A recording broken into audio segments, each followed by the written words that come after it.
tele ita we maina e afisi itanei ma e sabai nangalo mea umole ne la nulangi ayo lo vai vai sa o sa ili se elo famoni ele itali mai loi macha malingi ile mafutanga se malonganga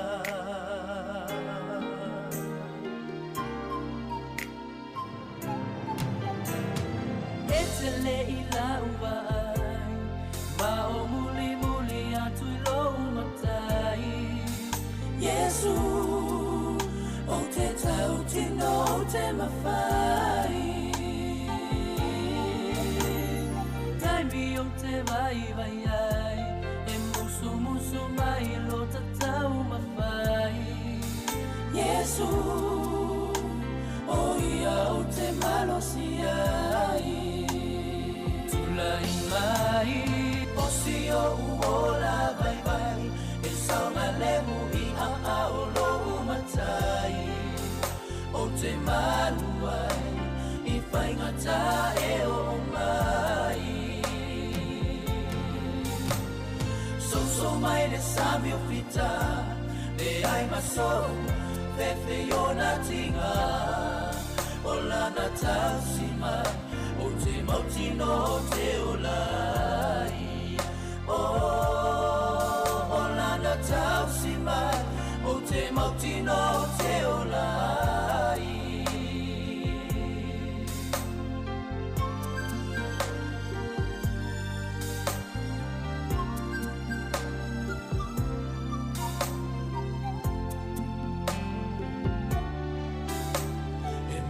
La vai fai ngata le ola na nei ma ona bua puna ai o te tu ma apa tu ya Yesu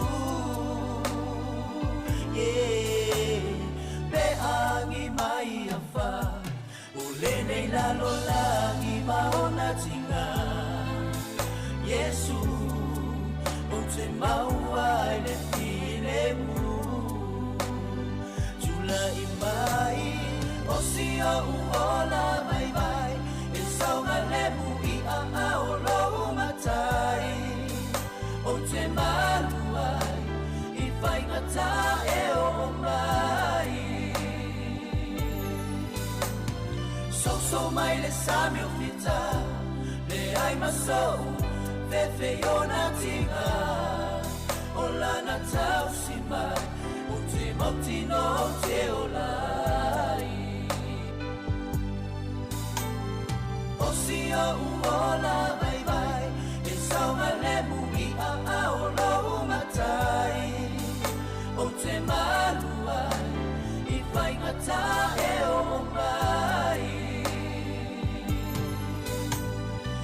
So mai le sami o fita Le ai maso Fefe o na tinga O lana tau si mai O te mautino o te olai O lana tau si mai O te mautino o te olai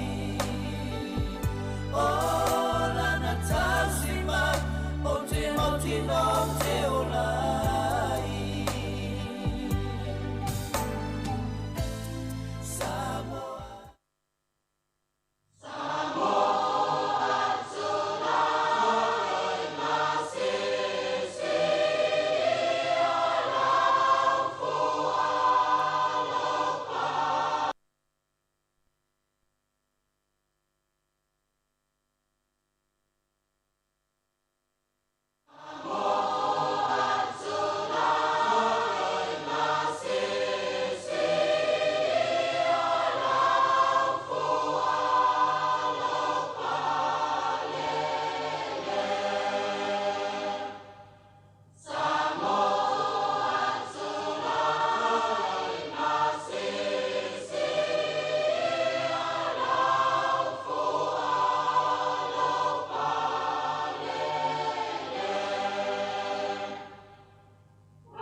I le nganga whaalalo te toe whaafelo ia tuai.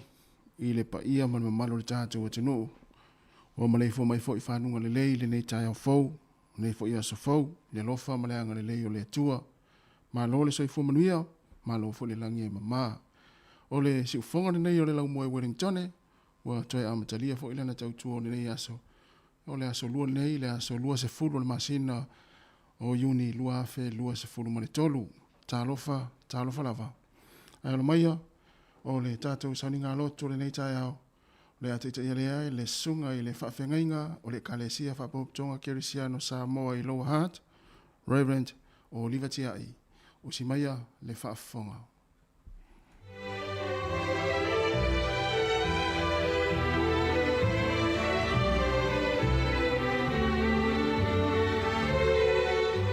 Tātou tāpua I atu I le atua. Ia langolango ina I mātou I tusamalau fionga. Ia ola I mātou. Ia lie mai fo'i I mātou I o mātou wha moe moenga. Tātou te tālo mo le angang pa ia. Lo mātou tamae le atua siri se. Mātou wha lata atu I le loto fia ma le wha awhetai. O lau tau singa alofa ma le mana o lau fio wa uria manuia ai le tai au fou le ni aso fa au popo yaso le soifua ma lo mātou ola. Fa aftai le soifua tului le au fatu atua o mātou tāpua I fatasi le nei tai au. Ta māma tina mātutua a inga mawo ma le au whaafonga uma. Fa aftai ta māma. Mātou whanauna watu ma le loto maularo. Fua I maine mana o lo wanganga pa ia. Tau tolua ina o mātou loto taitotasi. Ia mālia I lau whaafonga la mātou tāpua inga.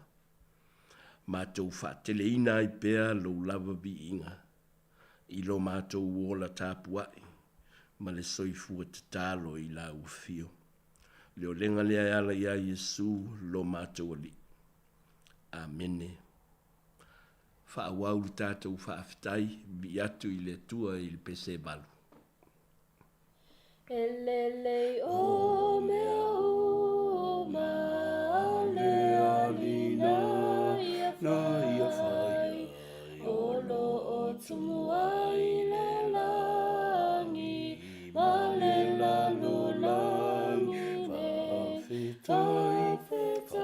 whawhetai lo lelei whawhetai lo lelei Wailo na mana mona ua pupula mai le alofa ma le poto ua na whai ai mea na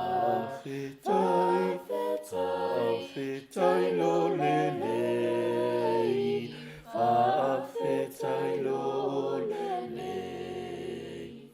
Lana fionga mana ua matua tu mawai mea ia umalava talu o na muai whawhetai lo lelei whawhetai lo Lana pule ua I longa I ona poe I uai mea uma e vaia peise o fuata ai lana pule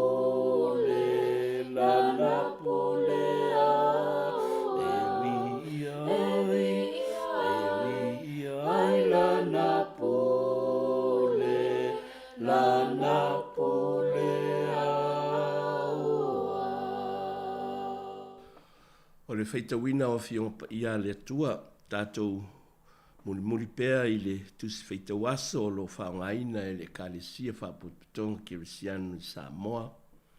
Tusi mai le whenga inga fau kalatia mta upu e wha. o te whaita wina mai le whaiupu mua mua, whaangata le whaiupu e fitu, whaafonga mai e ia fionga pa ia le atua. O te whai atu fōi o asa uma o i titi ai le suli, e ui lava o ia e ana mea uma, e le aise mea e se ai o ia ma le polonga. A e pule ia te ia whaata maa ma au auna e pule, se ia o atu i ona pō na tupo ina e le tamaa. Sa whapea fo i tātou ina o tamaiti, sa nofu polonga i tātou i mata upu mua mua le lalulangi. Ua o atu i le wha atoanga o tausanga, o na awina mai lea e le atua o lo na alo, na whanau i le whawhine, na whanau a nofo i le tūla fono. Ina ia whaatau mai ai e ia i e na nofo i le tūla fono, ia avea i tātou maatali. O atali i o tau o le mea lea ua awina mai ai e le atua le anganga o lo na alo i o tātou loto o wala au aava le tamaa. O lea ua le to e whai o e mapolonga a o le atali. Ai a whai o le atali o le suli foi ona o le atua. Whaamanuia mai le atua i le whaitawina o ana fionga pa ia.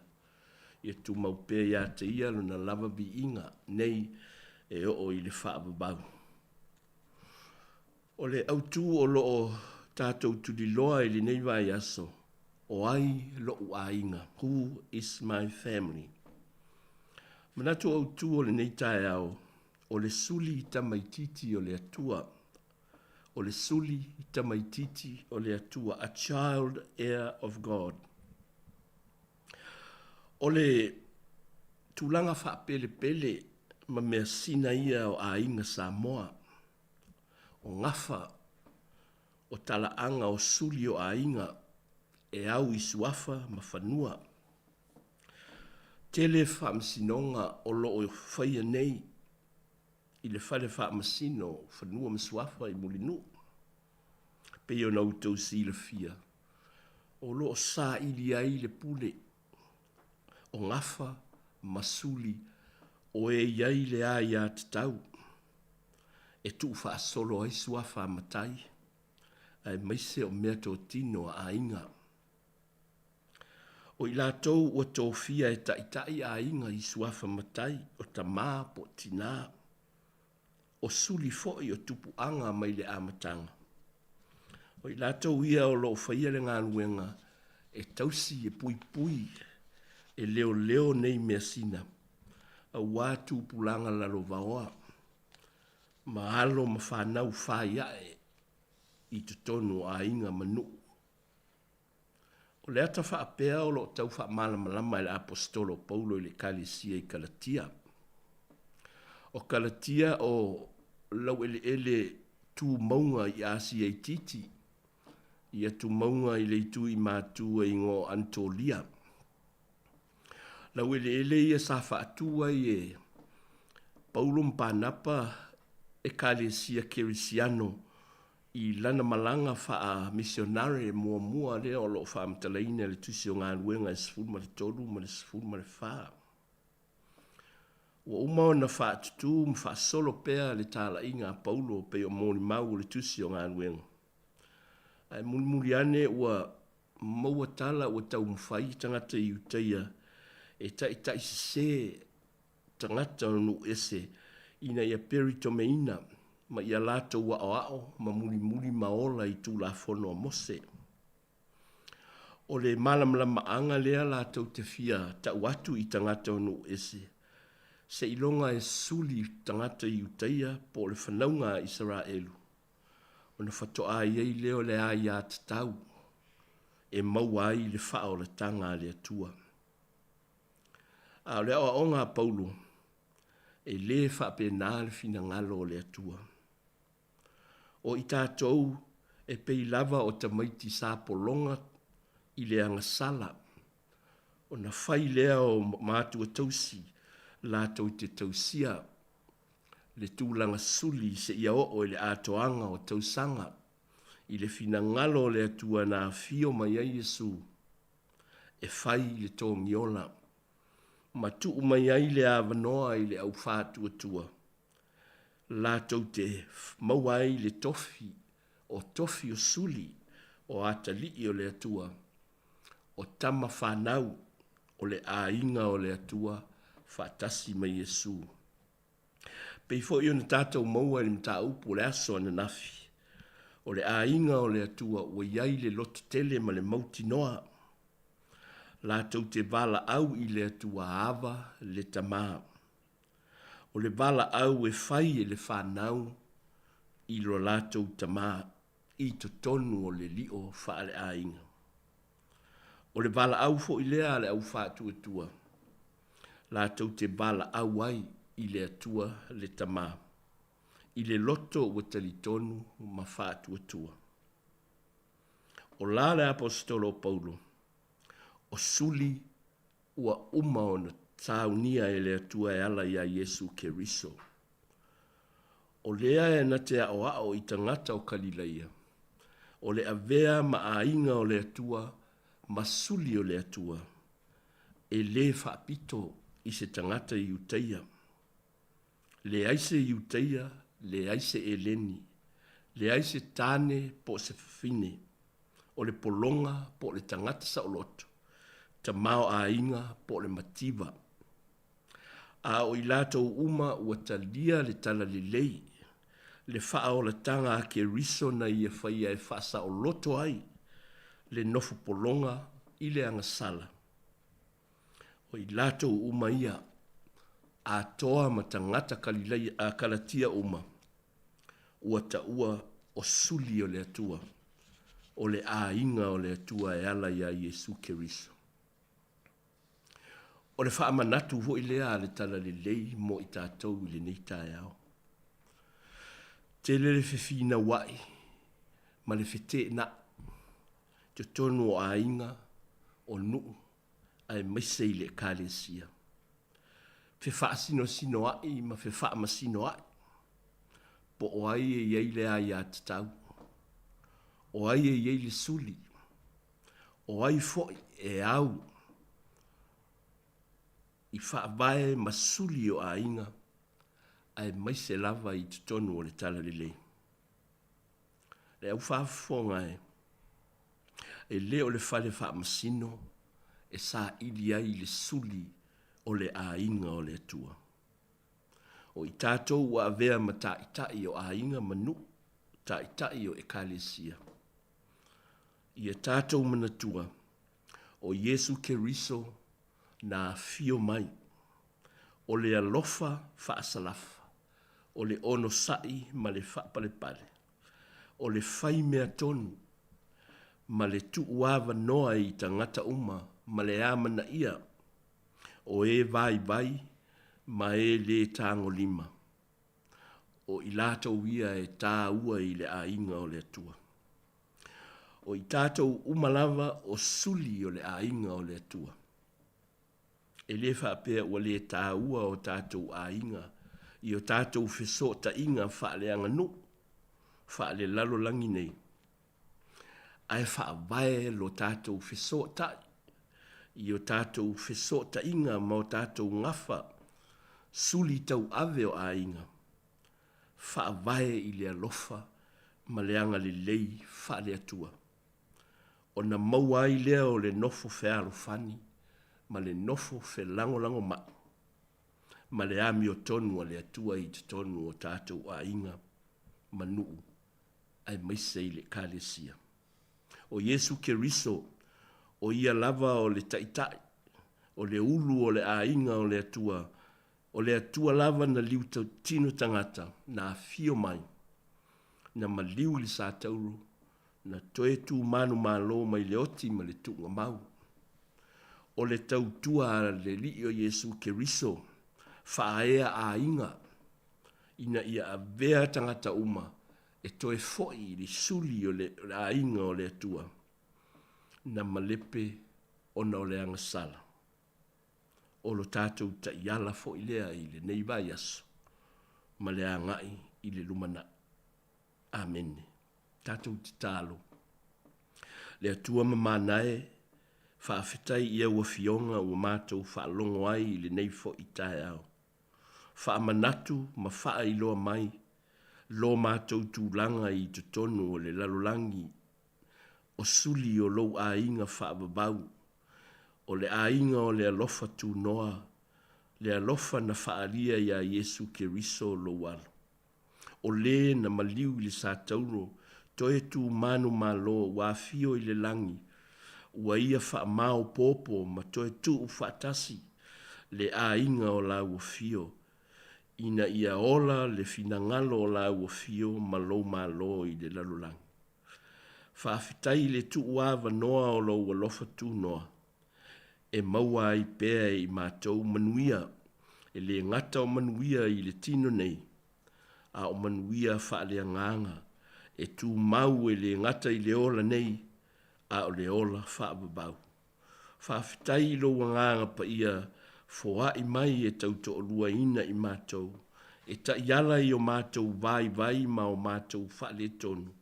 E whaifo i ma o mātou leo, ne i o mātou se i le lalolangi, ma vai inga o le ola nei mātou te pā ma whanoai. O le whaafitai sili, whaafitai i le soifua o Yesu ke riso, na ofu mai e whai le tautua na o i le tuunga mau, ai na whanu malo no le mana o la uafio. To e whaae ai i mātou tangata angasala. Tu mau i la uafio le vi inga, le whaamanu, ma le whane tanga e whaababau. Lo mātou te malo whae, mātou te fia whātou ese foi o no o mātou se ma mātou wangasala. Te le lo mātou whiwhina wai, te le foi lo mātou whaasino sino lima, mātou whaamanatu whaapito ia i mātou lava. Ua mātou le whaasalafa, le whaasoa ina o manuia o lou a inga, i to tonu o mātou a inga manuu ma le kālesia.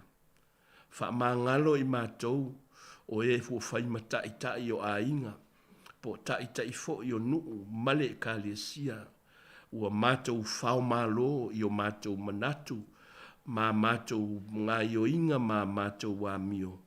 Ua tau mia ai lau whanau o lo o fia maua le manuia o lau fio. Ua fe ese ai a inga, o fe ese ai i kālesia. O na o le vai o la mātou ta inga, e wha mua o mātou manaonga.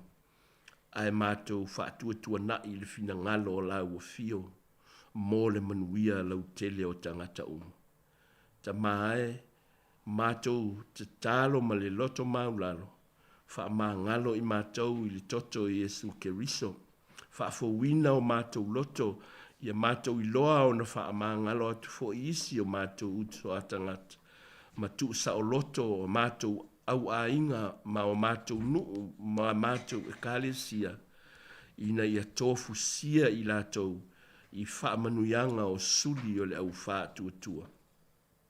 Mātou te talo ma le li ie, li lingi mai au wha manuianga mo i mātou, wha manuia le au wha fonga i le nei tae au, na i o mātou mātutua o lo whaia pēa le whaiva o le tāpua i le aso ma le aso.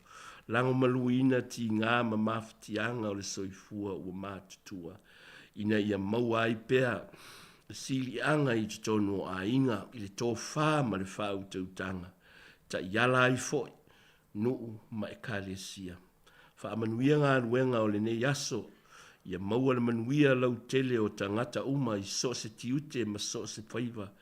O le file mua o lau o fio i iai le soifua malolo ina o tangata uma i le tino i le anganga ma le mawhau whau. Mātou te talo mona ia mātou whanau ma tūpulanga ia o onga o le nei aso. Leo lo lato o atu ma le toefo i mai. Marutia le ola ma i whala be lavi tutupu o le ola nei. Ai meise ia marutia o lato loto ma mawhau whau. I taita inga se ma le tele o manatu tau wha se i nei o na pō. Ua lei lo ai a mātou tūpulanga ma whanau. Le ali ie wha manuia le ofisa wha asala lau. O le au whainga ruenga. O le tekonolosi wha asala lau. I le nei vai tau maona po nei, a batu ai le wha o la tanga e ala i ma mātou tala li lei, a e mai se foi lo lātou soifua au auna, i au nanga uma e maua ai le fia ma le toa file mu i loto ma mafau fau. Mātou te tālo ta mā, ia iai le manuia o lau fio, wha malo loe ma mai, o i lātou o maua i wha noa noanga, ia maua le file mu, ia maua le wha malo longa, maua le wha mai senga mai lau fio, i lātou o i wha le pui pui, nai wha i lele ma pepe fau o tina o whea ngai ma mai tanga. O i lātou o mawhatia i wha lawe lawe tutupu, taua ma whiwai vai a inga, ia iai le manuia o lau fio. Mātou te tālo foi, mo i lātou umalawa o ngā lulue mo le manuia lau tele o utangata. Ia iai le manuia o lau fio. Wha manuia lo mātou atu nuu nei, wha manuia Samoa, wha manuia le lalolangi atoa. I le nei vai tau whainga tā o wha whita uli o wha mai. Ai mai se foi o le taunga tā o le soifuanga, wa a fia ai tangata uma o le lalolangi. Lea li ie iai le manuia ma le file mu o lau fio. Mātou te tālo mo le au whainga aluenga o au na o lo asu le ipuwai o le ola ma le ola wha le anganga. Ia manuia o lātou whe au ma ti ute i te tonu e kāle sia manu. Mātou te tālo fo i ta mā a o mai lo wanganga ina ia mātou malama i le whe au o le tala le lei i le nei tae au. Ia iai lo fio i te tonu o mātou a inga. Ai le ngata fo i lea o a inga i mafutanga whale kāle sia. Ia mātou wola i le whaaso ai. O le whianga le ai ma le lango mai. E whaasoa manuia o i mātou o suli uma whaatasi ma ke riso i lo a inga e whaabubau. Tātou malau o fio i le nei aso tamase i a po tu maulo o lofa. Ma tele ai pea lo lava bi inga i lo mātou wola. O mātou te tālo ia, ma le tele o mana onga le oa ia i mātou umata i tō tasi. Mātou te ofo atu ma le whātua tua, e whai ai pea lo lava whina ngalo alofa. O le manuia ma le file mu o lau o fio le atua le tamā, le alofa siri ese o Yesu ke riso le whaola. O le mafutanga ma le anganga pa ia i lunga o i mātou uma ma lau whana uma i le nei la lolangi. Nei e o i le whaababau lava. Amene.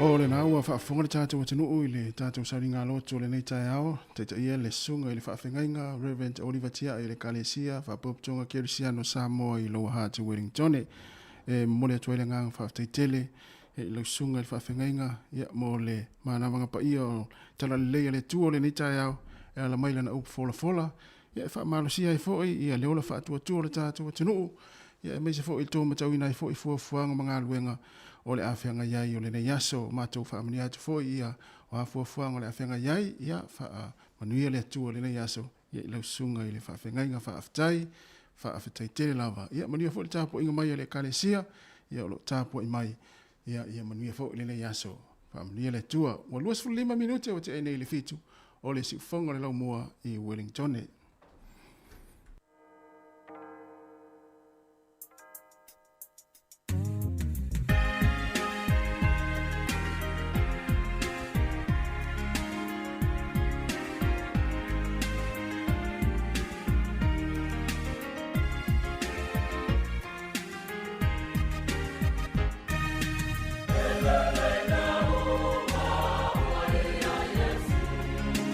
Mafata sima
O le tautua le si ufonga o le laumua o lo iai fo i le langolango a le New Zealand On Air.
Hi Samoa, it's Auntie Chala here.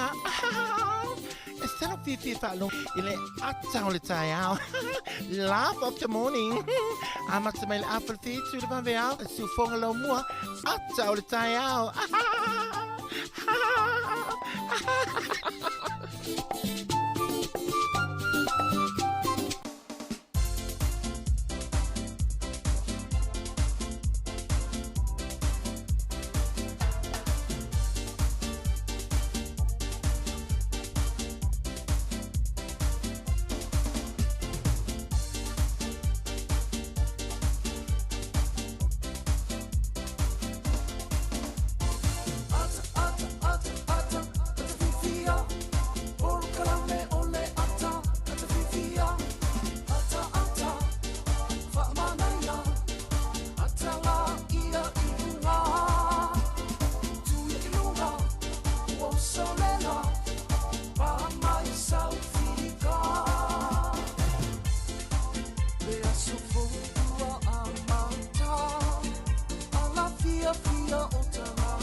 Le pokalame le ata o le tae ao, le si ufonga le lau moe Wellington, toi wha malo ma toi wha talo fatu, ia i le pa ia mawalungo le tātou wa tunu, la tau lo wha fonga mai le tātou la leo, le tāsi ono te sima le tāsi wha mo, ia wha befo i la tau i o mai mo mai lungo le Facebook, mo le YouTube le si ufonga le lau mua, mai la tau fo i o le o wha fonga mai fo i lungo le tātou app, le Samoa Capital Radio app, ma lo le soifua manuia, ma lo le ala usu i ngā ruenga, ia ma lo fo i le ala wha i mai le nei tae ao, ya aftai le tua wa foi le so fu la ulei ya il tatu wa tunu ya ai misi foi o se ona la foi nga luenga se tulo wa foi le fa wino le tatu maftanga ya mo le ta atal ta si fonga la mo ma lo usu ta lo fa foi ma lo so fu tasi tai foi wa tatu fe lo le ta ma to fie ma le foi maftanga ma le sunga fa fe nga le wa tu tatu fisa ya mo fe lo le so na fi ma le ta ya lo mo pe ye mo ya misi foi ya o falo ya te tonu fo yo no manuia o leuso ti wa tau mate atu pe le isi me o fale ton isi me o fale ton ya o an fa pe le isi me o fale ton e fa nu va pene Manua tā lo le ono e ala e se tulo. Ala mi pile taxi o ila telefoni. Ya sa o le Ya ba me na o ta mai e risi me fa le ton. O te uma o te ala lo ta ya o la usa. O ti tiro la telefoni pe se text fo le o ai tu. Te mila le te vai to text. O lo ma fa pe ta lo si le o le o lo mo. Ya la sa o fo fuanga. O am to dia apa tonu ala utalinga.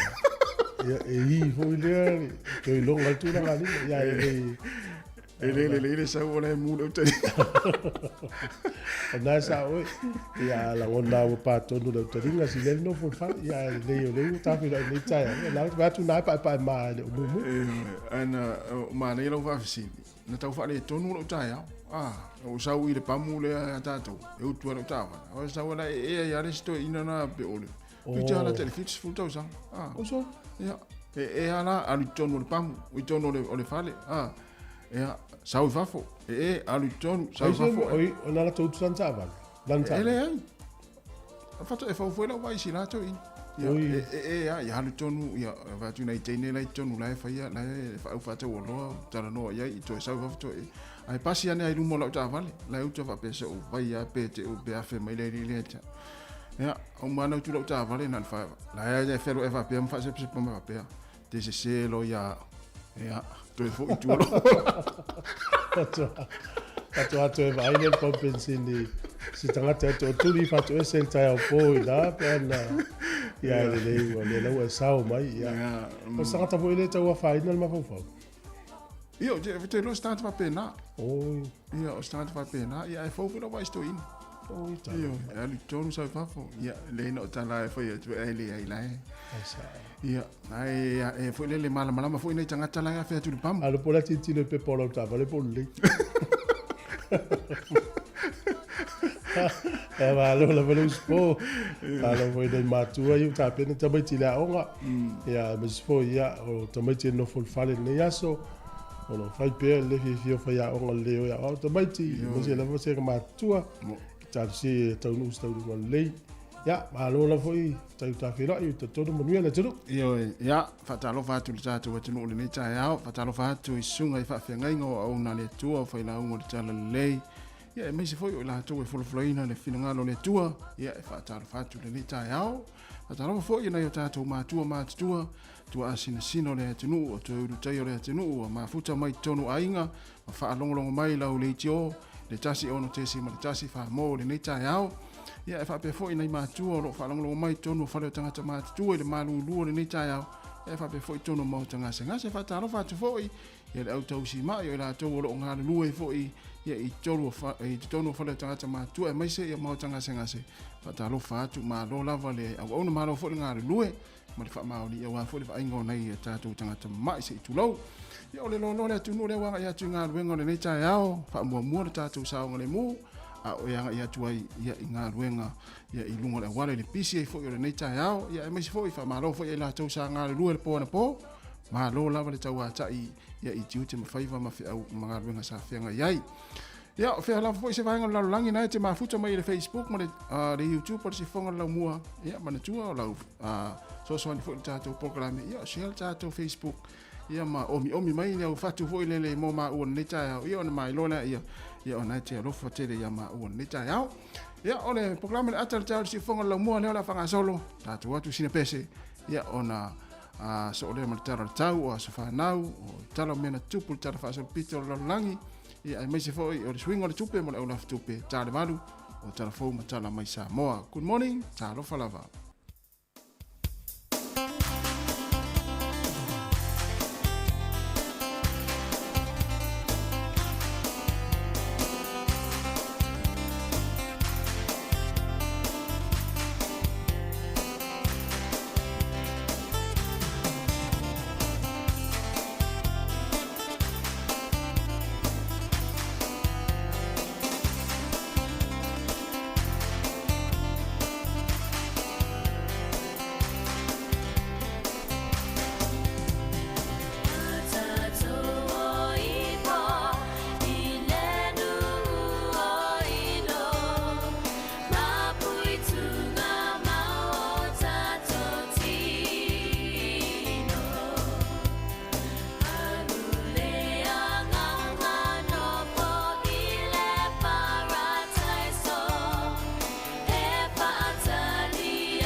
Fatal va le tenu smel fa fonga le va ile tala le tau mo le so pe fa le official va i tau.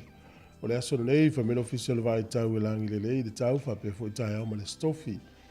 Aso for le fa solo le aso lu o le aso fo fa malu e nai timu la iti. O le malu lu o le so e fitu o le mafana fana e se fulu ma le lima. Tatu se mai le tala le tai mo e fa ngotel le aso ya me yo faiva.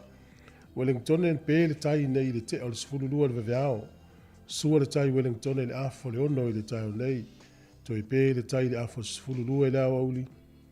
O le toi sua le tai Wellington to sfulu iwa minuta le fitu na le fiafi. Po le lua, le ufa le official va ai tau. Pe le tai nei le toi sfulu ono minuta i le lima le veao. Sua le tai i le sfulu tasi le tai o nei. Pe le tai le te o le lima le fiafi ia ona toi sua le tai le afo le se fulu tasi na nei le po ia malu te le ina ia faiva matiu te le ia son fuafuanga le afianga iai ai mola to la fo tupe tasi tala ni usila mola tupe Australia valu iva sene tupe Amerika ile so tasi tala ni usila mola tupe Amerika ono tasi sene tasi tala ni usila mola tupe Samoa tala lima fulu iva sene ile aso nei pa ufo le tupe tala lima iva e le tupe tonga pa le paanga tonga le tala tasi tolu paanga tonga e le tupe fiti tasi tala ni usila maula tupe fiti e tala tolu sene ili aso le nei tupe Samoa tasi tala ni usila maula tupe Samoa tala lima sfulu male iva sene tala lima iva sene ya malo le anga lei manuia tele ya le nei tae ya se mai lava no fa mnianga wa soifua.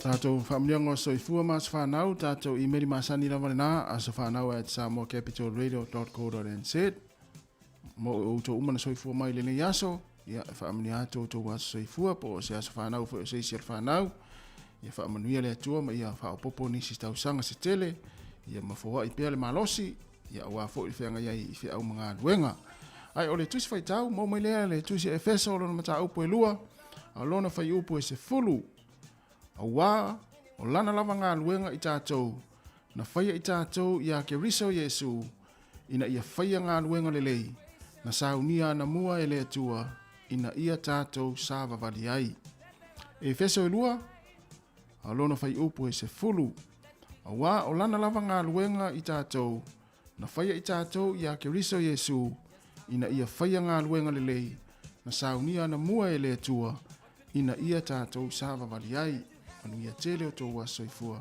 pese nei.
Tato bibi ima pa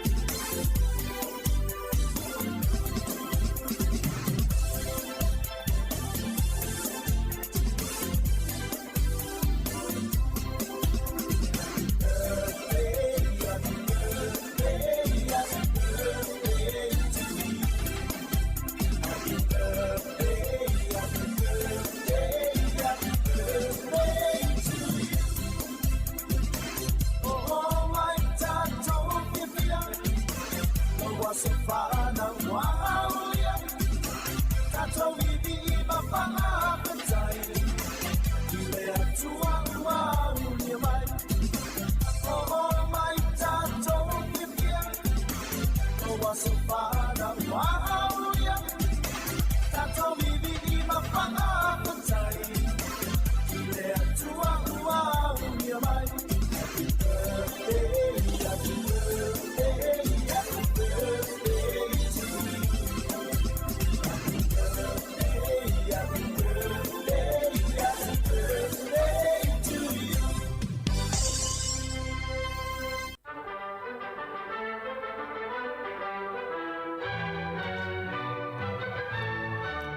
E fatala fatu le tunu malor sai fuor ni taia manuia o tatu whenoi foi. Ia o le whapoponga foi neo tatu tala o to nei tala o tala whaasolo pito lo langi le salus fulu yuni.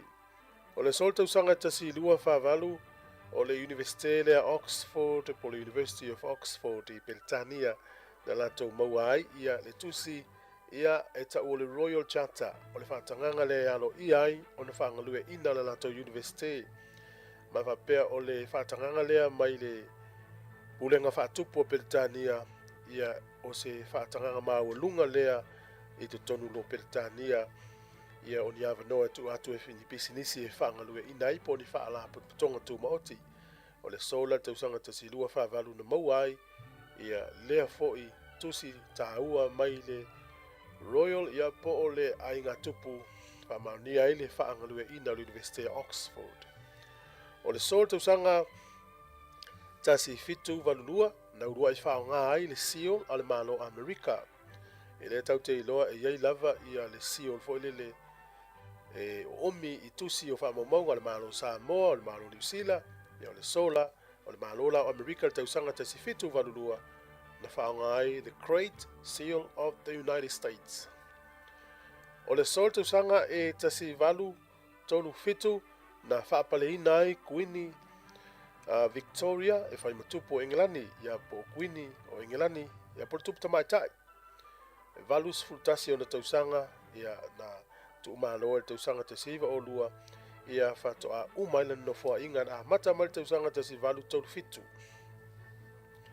O le sol tausanga te si valu fitu o le tangata suafa ia Alexander Graham Bell o ia na fausia mo le taimi mua ia telefoni ia na whaonga ai mo fisota inga whaapisinisi commercial telephone i te tonu Hamilton, Ontario i Kanata. O le sol tausanga e tasi iwa ono sfulu ia na mau altu tasi le nuu leo mali mai pulenga whalani muli ane ia ua vailua ina le tunu ua maua ia tunu e lua mali na Senegal. O le sol tausanga tasi iwa tasi i le palemene a siamani na palo tainai e toi fo'i lo natou taulanga i Berlin. O na lena si iti atu i pon ia o na palo tala i le sol tausanga tasi iwa tasi toi fo'i le taulanga i Berlin ia na whaataunu ina le wha moe le tausanga tasi iwa. O le sol tausanga e tasi iwa fo'i ia o le NATO ia na umala natou tu inga pomu o le nuulo Yugoslavia. Whala uloi le so ua mahe alo ia la natou tamwhainga na tu ipomu o Yugoslavia ai pete iane se fulu aso na mua i maea ai whatoa whai loi le aso nei i tausanga tasi iwa ia ua alo ia o na tāwhia natou swhainga i le nuulo Yugoslavia. O le so i tausanga umai manatua i la tau ia e sulfai World Refugee Day o le aso nei manatua i la tau sulfai mai nuu ia e tele mafuanga sulfai i tangata mwhio ese mai o la tau nuu ia e mafuanga mua o le saonga le mua o la tau nofo i peon tatou lor nei teimi le alu le ali ia e o le toa tele o lau sulfai ia o lo fewa i solo su ene nuu le lei ene nofo ai o no le fefefe la matia o soifua mai taua. O New Zealand nei i le tausanga tasi iwa whaatolu ia o se whaalaulave na tupu i pae kakariki i nei Wellington po i nei latalata mai Wellington e toa se fulu ni fita o le ngata i whale Amerika na maalele moi se whaalaulave na tupu i a lato kole ninga na whaia maalele moi ma maalele wai tausanga tasi iwa whaatolu o le sol tausanga tasi iwa walufitu na manu maloa All Blacks i le ipo le laulangi mua ia lena tali malo i New Zealand lena manu malo ia falani i New Zealand lua sifulu mana iva falani e iva le asola nei ia na matua fia o mai tangata New Zealand manu malo le All Blacks tausaga tasi iva valafitu i Samoa o le asola nei tausaga tasi valu lima fa na fanau mai ai Harry J. Moores o ia se li fai pisinisi o stala o le war mamaya Robert Louis Stevenson o ia foi ia o le whaafahai lea po o le au aingo le au Moores i Samoa o tangata le na soifua mai ai o Harry J. Moores ia o nei na soifua ne ai i te tonu o Detroit, Michigan i Amerika i le tausanga tasi valu lima fa e whaapea whaamaunga na te le sao ni tangata o Harry J. Moores i le taimi na iai i Robert Louis Stevenson i Samoa i le tausanga e tasi iwa lua fitu e le taimi lewa iai i New Zealand i Samoa e vavai o tātou tunu e aina whaalonga o toise leo o whaise tala stasio sui o le mau tangata i suafa ia tama seu ta i whau na tala noa Malaysia foi tangata ma whaelo iai o sa uni le mau e te ena pule ngā New Zealand e le toto ngia ne la tau tax e le awai ni fono pe a whai e a le la ngona to leo lea ia mamolia i loa ia tama seu ta i whau tasi le tausanga na whare pui ai o le sol tausanga tasi iwa lima lua o le tangata suafa ia Phelps o ia le uruai civil governor po le kovana fitfilia le na tusi au i Amerika na te vai Amerika Samoa o le sona mai ai no taimi ia ave o ia makovana a mata mai a February na solufu tolu tausanga tasi vali matasi a mai ai le solu full unit tausanga tasi vali malua e o tatu tala na ma ul fa poponga te masani fa taila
Nanga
malama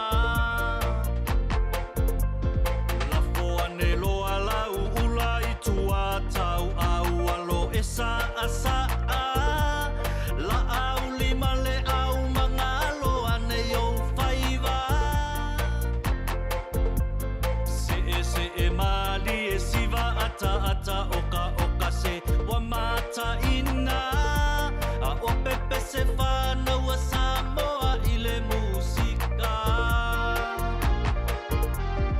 Ua tau lota ai Malo le tau mawhai Whai pea whai ia mawhai Samoa tapua I mai Lata au nanga ia tau tua I mo Samoa Whaatau ai le tangangana o lo tato filena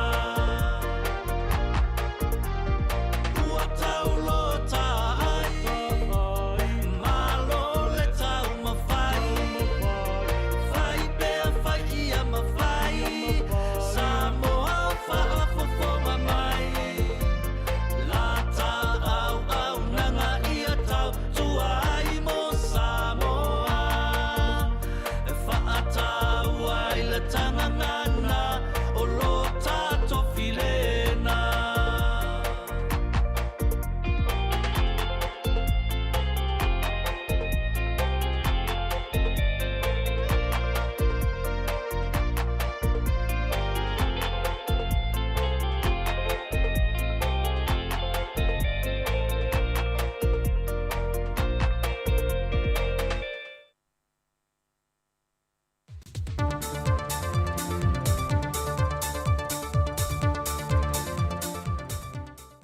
Toi whātalo whātu tātou telefou seisi o na whaopoponga le nei, ai o se mai ele whaafonga.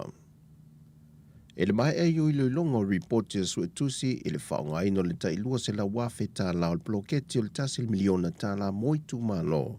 Wa pasia lo ia ilo le komiti whaafoe, le whaaseini lo le malienga e whaamatu ua tuai le taise lau 5 wafe tā la po o le 0.5%. O le tasi le miliona tala mo le whaonga ina le official phone whaavai ai tumalo e tolu.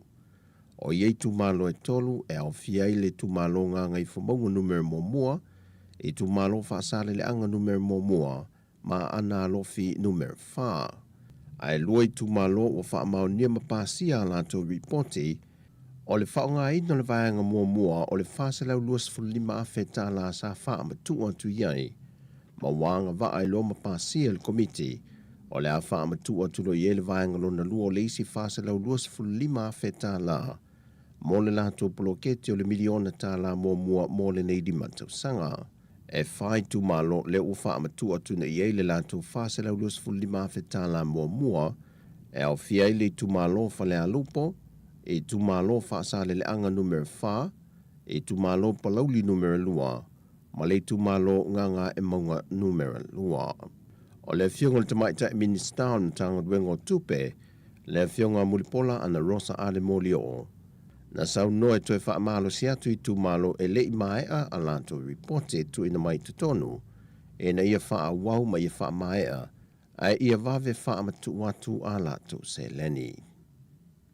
O wha amanino mai le fionga le ministan tupe, le fionga mulipola ana rosa ale molio. O le anganga atol teu ngol tula fono tau wha aofi. Mo tula fono wha putunga tupe mo le lumana I manuia tangata I le afe iwa se lau fitu se fulma le lua. E na ia wha avai na ili vaenga se fulma le lua a o lea tula fono. O a ia inga fau a wan wha putunga tupe o wha manuianga mo ila tu e iaia fianga tu mau le soifu ili tino ma le mafau fau. Whai loe muripola na manino I lea teunga o le a whaavai na whaatula fono eita iala a wan whaaputunga tupe mo I lato nei. O le lua afe luas fulmalitasi le lua afe luas fulmaleono, na amatalia I lea fuafanga fau, ma ua maua ava noa tutusai I lato e iaia a fianga tu mau le soifua, ma e leo tango 5 I se leni e fisoa soani le tau singa I lato, ma whaatino I tulanga o loo lato manao mia. Mai o tula fono tau whaofi pe o na whaailoa le minister, o whaailoa manino ai o le a matua whaamalo sia e le au sia leo mana o ngā mo mia, manino ma le aia i ngā moa ngā vao i lantou e tatau o na restalina, whaatasi e malmafuanga o le lea ngā vao se tangata. O le anga vaa lea ua whaamni e nai e a mata mai pepe whaato a whananau mai. Ai eia a whianga tū mau le soifua, se i o atu ia i lantou i le ono sa ful whātau sanga le mātatua. E restala umatangata le mtanga luengo tina matama i tai, a tina e o a whio anga maanga fiso tai, e le ngā luenga whaipa anga ma le tūmalo o lo patino tonu iaia lātou tiute, ia i lantou ia e iaia a whianga tū mau o le soifua. O wai ele fuafuanga a mai a, o na tu inatu le e matanga luengo tupe mo le whaasafua ino ia whaamanuianga, e tūlanga maasani o whaata oto e tūsai mai a ingol tūla whono. E le pepa lava o whaamtalanga me le fionga le tamai tai minister o tupe, wa te lia malenganga fia sui umo le parlemene, ma lo lato tel tununga i sila tuto al matanga luenga mal whaalapo tonga, o le angafa ma le ngā luenga tele, ia i lātou e fito i tonu ia i le whaamanuianga. Na la ngā nisi o popolenga e tau o na pui ia i le whainga le nei, e na nei manuia tu e manisi e le o iai ni o lātou a whianga tū mau le soifua, e a fua i ni whainga tau whaase se. Na amata mai ia whaamanuianga i le se lauta la i le masina, peitai i le reporti mwhaatu langa le mtanga luengo tupe, wa si tia tu e le lua se lauta la i le masina, i le anganga lava ma le whaamoe moe, ia mauai fai ma se whaamniango i lātou lo ngafa ma le tausi eino i lātou.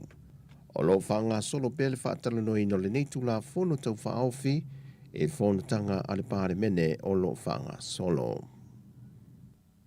O whola silu mo le pāre mene le sau nuanga le fionga ia leota laki la mustele, o le minister le officio fai numera whaamo wina Samoa, le aunga o le tula whono tau whaofi o le aia ingo se porkalame, wa whaatatia tu le mtanga luenga mo pepa whaamaunia, e nei a malu pui e whaamo maunga ma whaamtalanga tō tino i o tātou tangata, po le National ID le wa whaanga solo.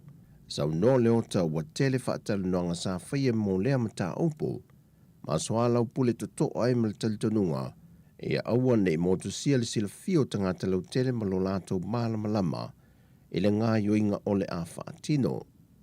O pepa whaamaunia po le IT le ua saunia, o le atu whaatasia umai lava whaamaumaunga SS e whaatatau li tangata, e au fielo naso soifua, o na mātua, o le awhio anga, o lana ngā luenga, pesa iai se soli tula whono, whapea fo i ma whaamaumaunga luna soifua maloloina.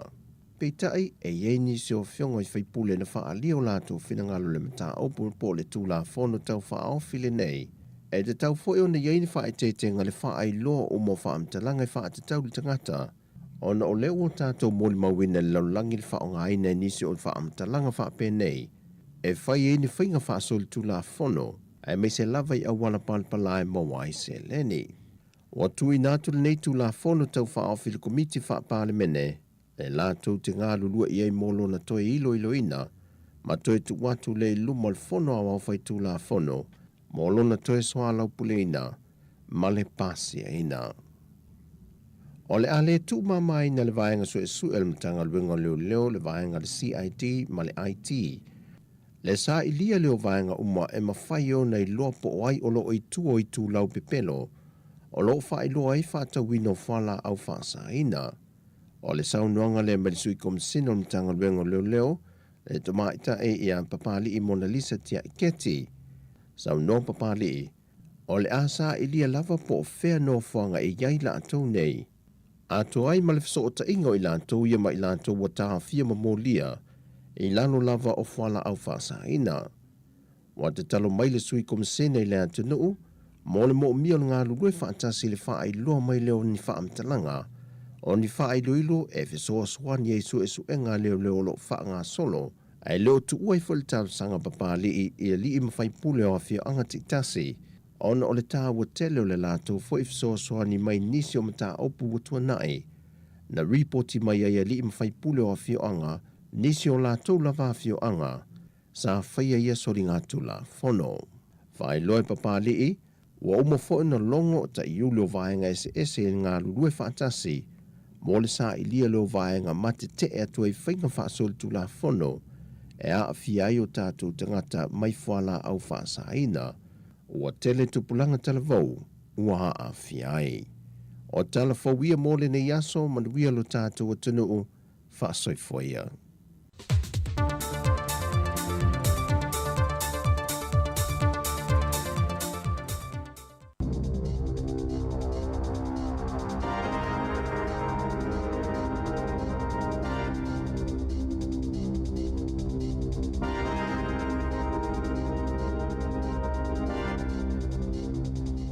Talo halava o telefone nei ele si ufongo le lau mua I Wellington e.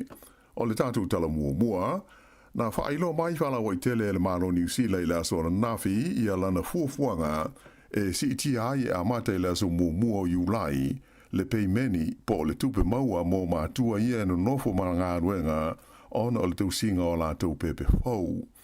O le si tanga le nei o le tupe maua e se tina po o se tamai nofo e tau si le na pepe fau o le a whao popo ai le limas fultasi tā lai le vai aso, ma o atu ai I le fitu se laus fulua tā las ful fitu sene I le vai aso, ai le I ave sea le la fonga, pe tu sa lea o se si tanga e fitu tesi ma le fitu pa sene. O le wha moe au tua le nei si tanga, e pe ona wha ai lo mai, ina I tau wha awhetau ia I le wha soa mātua, ma ia wha ina I le tau o le soifuanga, ma le maurunga o le inflation.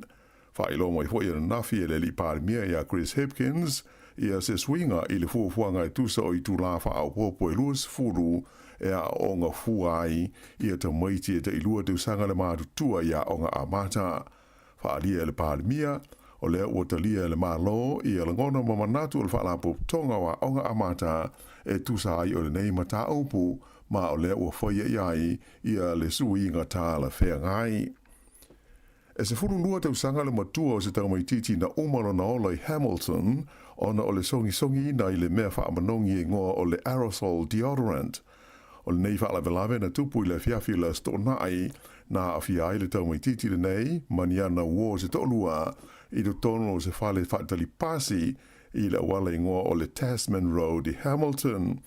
Na o te iai se tangata sa iai, mai moni mawina le nei ngāio inga ta maiti nei e to toru, Maanua I le atoa I lesi tuwana le li ile ua tupu ai le whaala melawe, mai o ina na wa iai ua pau o ia I lano.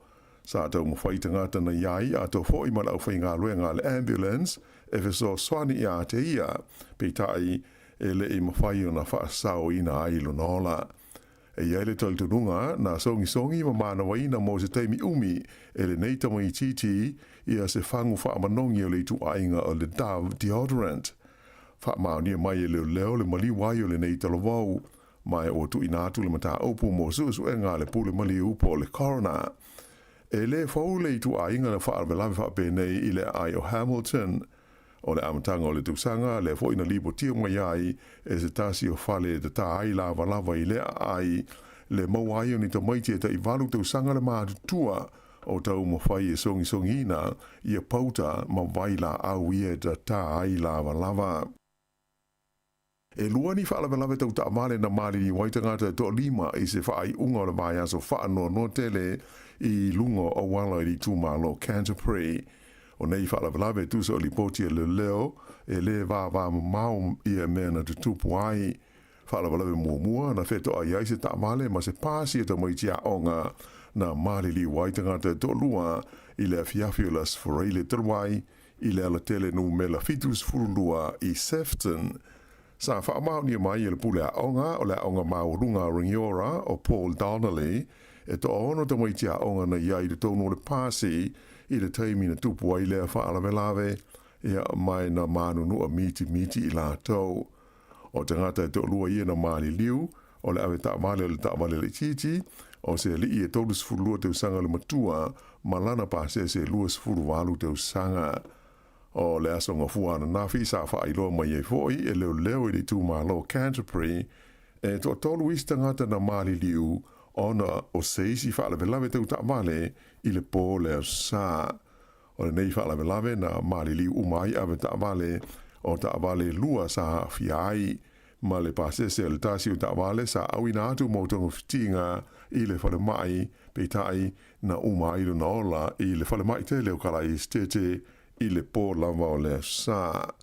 Sa wha i lo mai i le teita i leo le tu malo Canterbury o Peter Cooper o nei whala valawe o mau mawai le so i fua o tangata e to lima mai o se tūlanga o ilonga o nā whaina ma mawhatia ai o lātou ainga ai whape ai fo i me tangata i ngā lulu i ngā luenga lawe ai i taimi o whala lawe whape nei ta ua le li teita i leo o lo wha o pesu e suenga i le mafua anga o ia whala lawe ai ua mautinoa sa te le whale tonu o tūlanga ma wingo le tau i le taimi na tupu ai le whala lawe lea i le pō o le sa. Nā toi te tala i le whiawhia na nafi, le whale mai tele le North Shore i Aukilani, le ana ta puni maloka mo le pui ngā le saunga le mū, ona o se tangata, e whapea sa i a whaia ni la fonga tau whaamatau. O se taimi i le awauli o le asonga fua, nā hoi ai le whai unga e loka ma tāpunia le nei whalamai, ona o le whaafi tāuli, mai sa wawe o na taunu uatu i ai ma leo. Se taimi muri ane i le whiawhia na nafi, na mawai e leo le li o lo masalomia le nei ta opu e mai o lo fesoasoani o ia i suenga o lo whaia.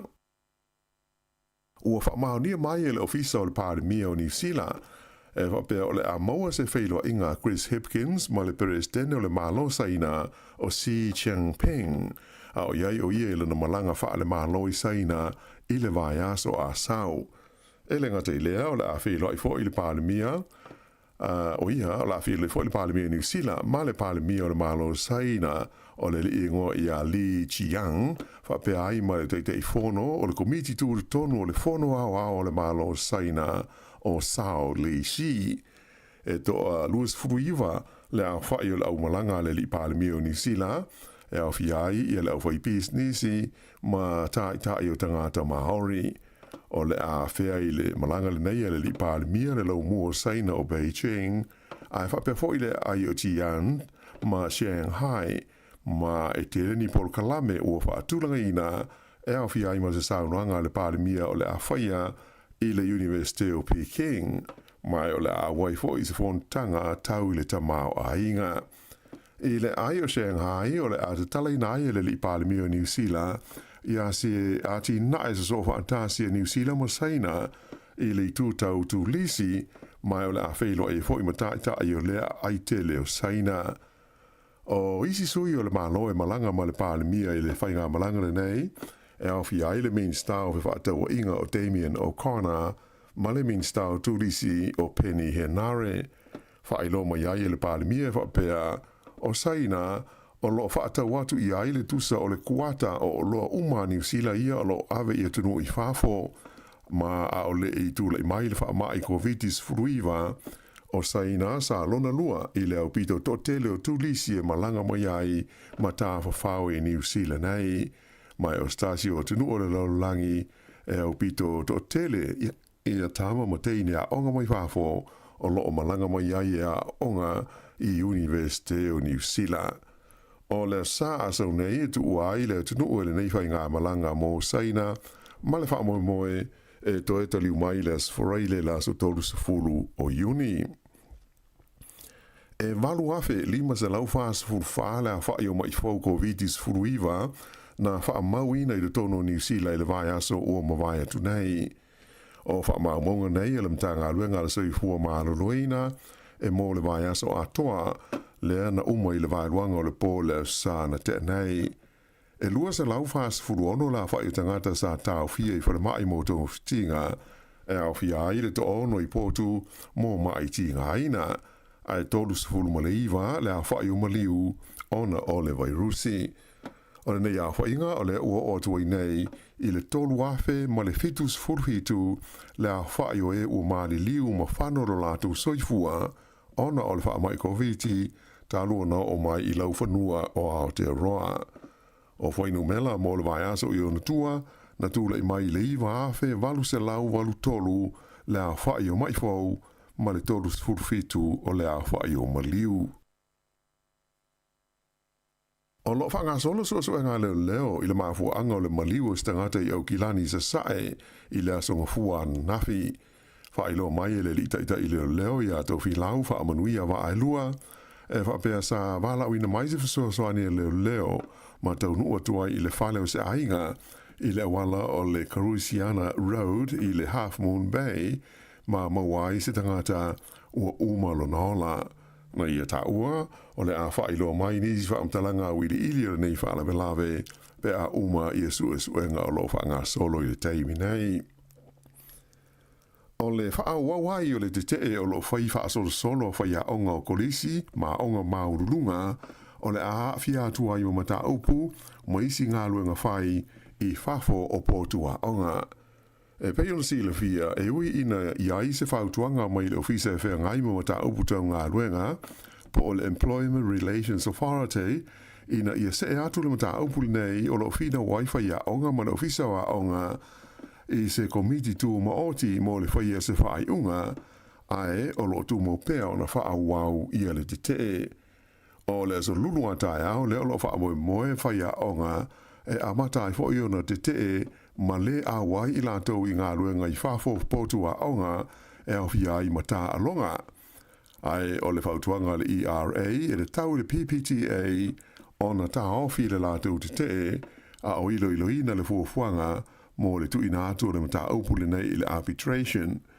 O le tele o tawa mo te ina onga, tau sanga iwa se fulu, ma le anga iatu se fultolu, e ui ina fia i le tele o aso malo lo fa au popo ia ua maua, ona o le te e whai a onga, ai o lo atu ngalu i lātou i mea onga, ai maise ai lava o Simons ia ua tele ina a whaina i le teimi nei. Nā o i Vanuatu le waalele le New Zealand le na toi fo i mai na nafi ona o se whaale tonu i se vaenga o lona wha ata pito i luma.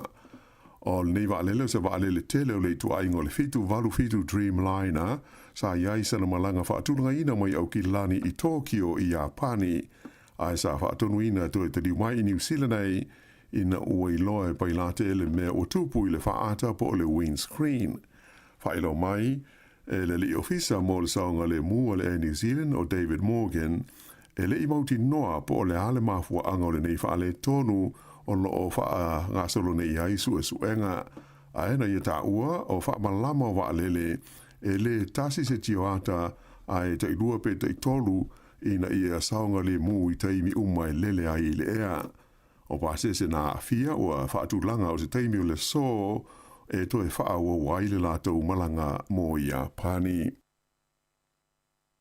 E tā alonga, nā tāo fia e le i mawhai ona toi wha ua wina le tā alonga soka i le vā o le au wali i New Zealand le All Whites ma le au le tunua o Qatar ona o se wha upunga wha ailonga lanu nā whaina i se tasi o le au New Zealand. O se li poti alo ia le whalabo tongo tā alonga soka New Zealand na tā umaiai o le li tā alo New Zealand o Michael Boxall na lafo i eini wha upunga wha ailonga tangata e se tasi o le auta alo a Qatar. O le le fia o le au o le All Whites i le au no se wha ai unga na whaia i le neimata upu na mafua ai o na mumutu i lātou e toi fo i le malae i na ua uma le malo longa. Tupu le nei wha alawe lawe ai ua lata i na tā le malo longa o le tā longa. Mai sa tau mu whai le kapiteni o le au New Zealand ia Joe Bell e tālu sangaina le laufali mo se wha ai unga ai peitai e le aise tūlanga le lei na ali mai ai, mai uai ina tāo fia e le ito e wha ua wina lava le nei tā alonga ana pō, e tāo fia le tā alonga o lo tasi le skoa New Zealand i le ai a Qatar. Ia o le wha iunga le nā o talafou.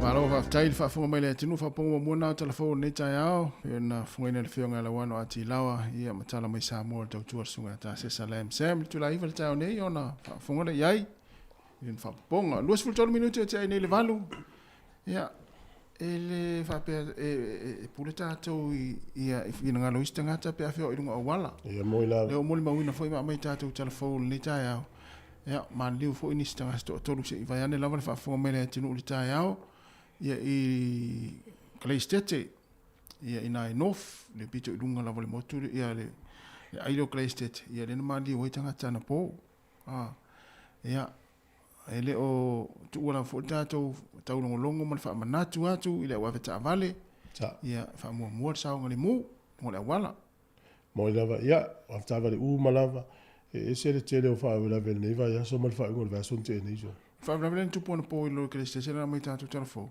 o i fo ile na o le fa tu fo le na man liu fo tanga te va son te ni io to ile pasi male sa o le ia ata va tu la wala e le se wala fo ile le pise moto we le wala le vele ta vale le o wala le lota si wa ka estate le lau te tele o wala lo ka estate ia ta tele lo lai o wala vai ti wa le fa o te lo Wellington le pi ti le vai ti o wala ta tele o isi tu ni usi wa lunga tu mo ngai Wellington o le vai ti o wala ia ai se fa lo tu po fa le mo ia ai fa no la fo I fa no tu ni va ia so mo fa ngol la va ia so le tele o so I fu ia lu ngol wala so ia ta vale ia o tau no ngol ta tu ti o mo por kalame ta tu na la vale sa ngole mu le nei taimi u ta tu ia ma se taimi o tau malulu ia sa o wala e o la lo ma tu ala te tele o wala ai vai tu fu ta vale na fetu o ile na man lu to no na fi ana po pe ni ta vale fo fi tu pulanga o ia tango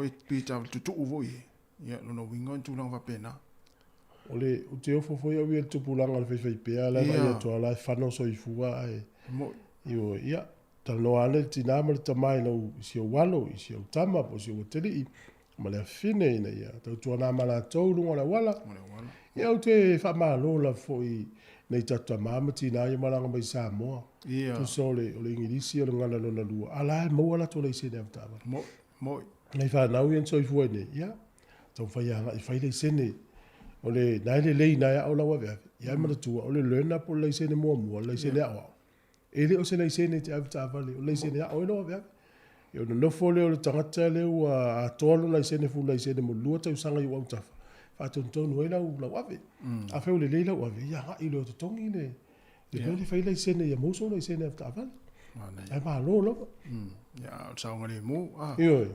e fia mo le sene ia over foi le fia ia so na lu ta vale la wala ia e tu poi foi fala bila sa o le le ia mo ta tu sa ngale mu o le solua le utato iai e por kalame le soifua maloloina ma sani I le atudu o le se fulu e le futa pena ma le tato por kalame na ia le por kalame ne o le ata o le tae au e se fulu lua tau sanga o se tamaititi Hamilton sole ia e se fu ia me o ia ile ma maula o le tamaititi e to tolu le atou sa faia le mena songi le fangfa manong ia o le fangfa manong I le to aingo le dav o le lupe ia o le lan songi la ula iti vai tangata matu le ngo le vana fai songi ngala woli ia signifi vo le fa ile tatou le ma se ne fai ni si pampini o meu pensini ia ua ta le pula stala ta fai tu ei wa lo mo le tamai ti sfulu ta usa ia o le sona ia o mai vai ngwa pena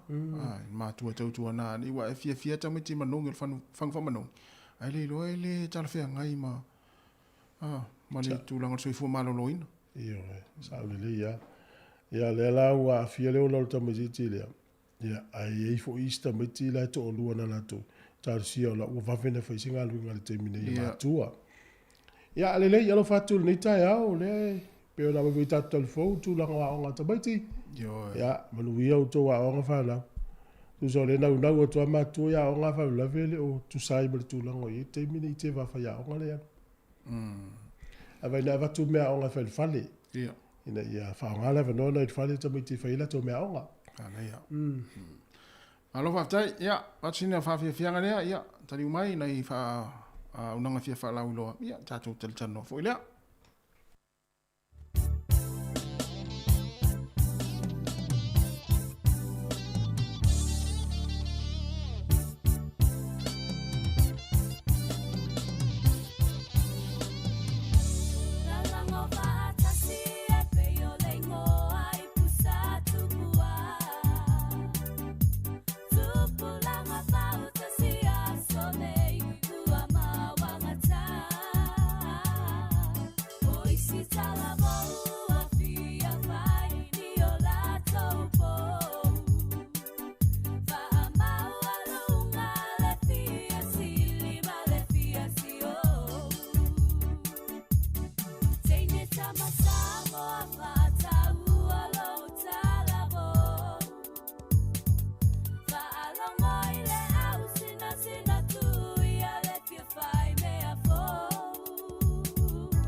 O le oto ama tala whaapitoa a le Digicel i asfora i le teitasi. E whaafai tai 5 se lau tala cash e te ona manumalo ai. Pe a lafo sau top up lusfu tala New Zealand. Pe sile atu fo i a inga i Samoa mai si antunu o le Pasifika. E anga ai fo i lato e whaonga le tautua le Click X e lafo ai se leni Samoa, Tonga, Fiji ma Vanuatu. Whaatau nei loso top up lusfu tala pe sile atu mai dairy, supermarketi ma pamu pingsingi. Mo songa vado ai te ona manumalo ai. I whailonga tupe tai 5 se lau tala i asofora i le teitasi. Digicel, better together. O le whaasisilanga tāua, e whaamana atu i le mamalo le tātou au whaafonga, e iaila wa ia te tau i lalo le tulafono o le Broadcasting Act tasiiwa valuiva, e whai e sau whaasea po o se whai tionga i mata upu, tau i whaasalalau ngai lunga le Samoa Capital Radio. O lo au ili lalo le upenga o sota inga le pūlenga o whaasalalaunga, po le Broadcasting Standards Authority, bsa.gov.nz. A inga mo le whai o sau whaasea i se polkala me whaamanu alia i lau whaafonga anga. O lo au fia ai vaenga nei, o le ale teime mawhaiona whai se whaasea, o ai tu ainga polkalame mawhaiona o whaasea ai, o ai e whao o iai la o whaasea mō le teime mua, whaftai. Malo whaftai o leo to luas fulfitu minuti ana tāle o leiva, ia o nisina o nanga fia whalau loa, ea ma le pese lena mai atu, malita mai tai o Amy Fruen, o le ngō le pese, whaataua, ia lau talavau, ia tāua lei mo lo whaataua lau talavau. Ara ia. O ere se ri ina la utama. Ia. Aere e utalavau. Aere ia. Aere ila vei au talavau. Ia. Usa la ua whaile a inga ia ua misi e ia le oranga talavau. Ia. A tele i mafuta il mafutanga le whaile au talavau. Ia. E na fwile whaile mafutanga whaile au talavau i tono i kalisia whaile apto. Mana ia le alu e ua ia i wa aolo na me ilisi la sanga le oranga i whaile matamamatina. Ia, e na tele i ui mai la uala le whaile au talavau. Ia. Pe ua misi e ia le si vaenga o le oranga. O hani vaenga o le oranga talavau sa e tere au ai ei. Wha talavau. O au se wha... Ia, se wha mo mai. O au la. Le au whai pese. Tere ila mesa wai pese. Tere ila mesa wai pese. Le leo pe tere ava noia o ngā pese, pe ele ipikia o ele wai pese. Ele ipikia. Ele mana o mia. Ia, te sa whai atu mai. Ele lo pelanto inga leo le te usua. Au le leo la uato yaso la. La fa fela na ese o na tusi atu pe na tulia ya o te mina fa. Le o le sa fa ya tu ta. Ai fa longo mai e mau lunga la wato. Ele tutu sa male I male fo le fa pale mai lo mal tai pese ya sola. Ma to fa pese. E pe ya le mfai ona tu ele tu sa pa wa e mau lunga la wato mai tas. Ele fe tawilo ya la wato ma le o sa to fa pese. Fa bela wa ise talie vo le talamali. No le fa mo ia. Na la ia. Va to ia le la se mo ia. Fa malo no ya mo te mi. Ia no ele fa malo lo. Tu sala wo lo atu ai tala le fa mai. Ile mana ia te o la wa lunga mo vo na la vo pese. O le muli vo na le to va ia vo pese ia o ia sola. Vai la le mele sa tupu ia so se mete la tu ile mana o ai olo nau ma le fefe. Hai. E foi se pe ai se tongia. Vai la I lo le fefe ia le sa tau mafai tau vai. Ele la wa e matua. Ia. Ia. E sa ola o lunga te le vela foi pes. Ai te ro na me tupu. Walu foi le o la te se fulu tau sang. Wa tu au vai mai fai la to pese ia so na. La uti ana mua tu ta fole o le fale fasa. Chavali mai sa mali. Wa te ia le sia so na te pasi tu la sto na I o le o mato ai ngai au ta fasa. Sole. So fa to fe pese tu fa mana tu ina lo ia. To te mana tu le iva tau sanga taluai. Sa fa ia ina to no fasa I le tu le ato. Ai tu te I mana o mia o le mea. Ya. Ma le sia no. Pia me foi le ya Yesu mana. Mana sa no. Taro faria o te lesi você vai o missio lo vola. Ai fa no no termine. Io fuori le tali no eso. Almena o fa no ia ma to fai pese ya sola. Sole. Ia, au halo la lai lo tu te la tu sa fa i pito i tu ali no fole tu se o fa longo lai pe se ato tu sa mala ato ya sola. Ah, ta lo fai so. ai ala we. Ja? Lava oi fa dia tu de tu. Nei na ta ye foi la voi pese. Ya na le fi ala tali ya wala tu te le. Ala le tu na na va ngale o le to voi. Ta to io le ato. E dem vena la tu la sa malu wala te le titi. Ta uo yo ma ftanga va pia ya. Ta le ya mi se. Ja, wo misi foi si va nga na yo le langa ma futa ma le telefon. O peo le si mta pule fia ta no to fo. Peo le utato ya il vai te mi ne yo le mau o tala fo i tau te le lope moni pele moni. Ja. Ona o mo fai tanga tana fausia ni me pe le tala no to fo po kala me AI po le artificial intelligence. Po to ma le fa nga teknologi va ne no po. Ja. Tu sala e ma nei fo tala i o tato tu. O nanga ia ni usila ma wai telefone le fa nga tato pele o le TV1, TV3. Ja. O le staff, le penganal staff, o le Radio New Zealand. Au di silo au wala se sa wai tala ia fa itete tato pe moni pe le moni. Au le sile me le na o tu di mata ia le melo le poto ma ele. O le na piki mai pe o le PlayStation Ukraine. Ja. O ia edan fa ile tala fa pia. Ne ia se time ia watu se fa si langa i lungo le televisi. E fa pia mai Ukraine tato si lima no ya Rusia. Ja. Ai le ia se tala fa pia PlayStation fa ia. Ala o fa ile masini mal poto ma ele. Se fa sala lungo ya lungo le televisi. Ona tali tonu o le tangata Ukraine. Ua la tu si lima ya Rusia. Le fa te ta inga na le na mai pia le fono a malo le EU le no fa ia tu el parlamento. Na fa ila stana presidente lona tu no fa ta o yele va ngana. Tu sala na fa ilo i tanga te Ukraine. Ja. O le sina po lenga. Le el watu fa si sila ngala to presidente o la tu si lima ya Rusia. Ona ua ma fa ile poto ma wa elen fa me va pena. Te vai na. Io. Pe o fa te tenga vo ta tu no. Fa te inga na tas. Ja, te dania le te tala no o i ai.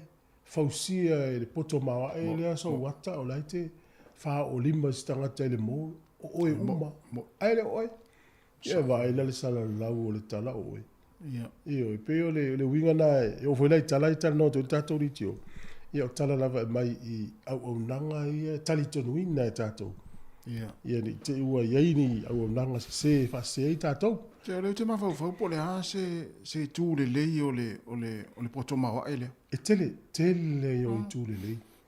Ia o whawhai ngofia i mea uma, le fwoi whawhonga ma le fwoi tō whasili a tū lai loi lo tau.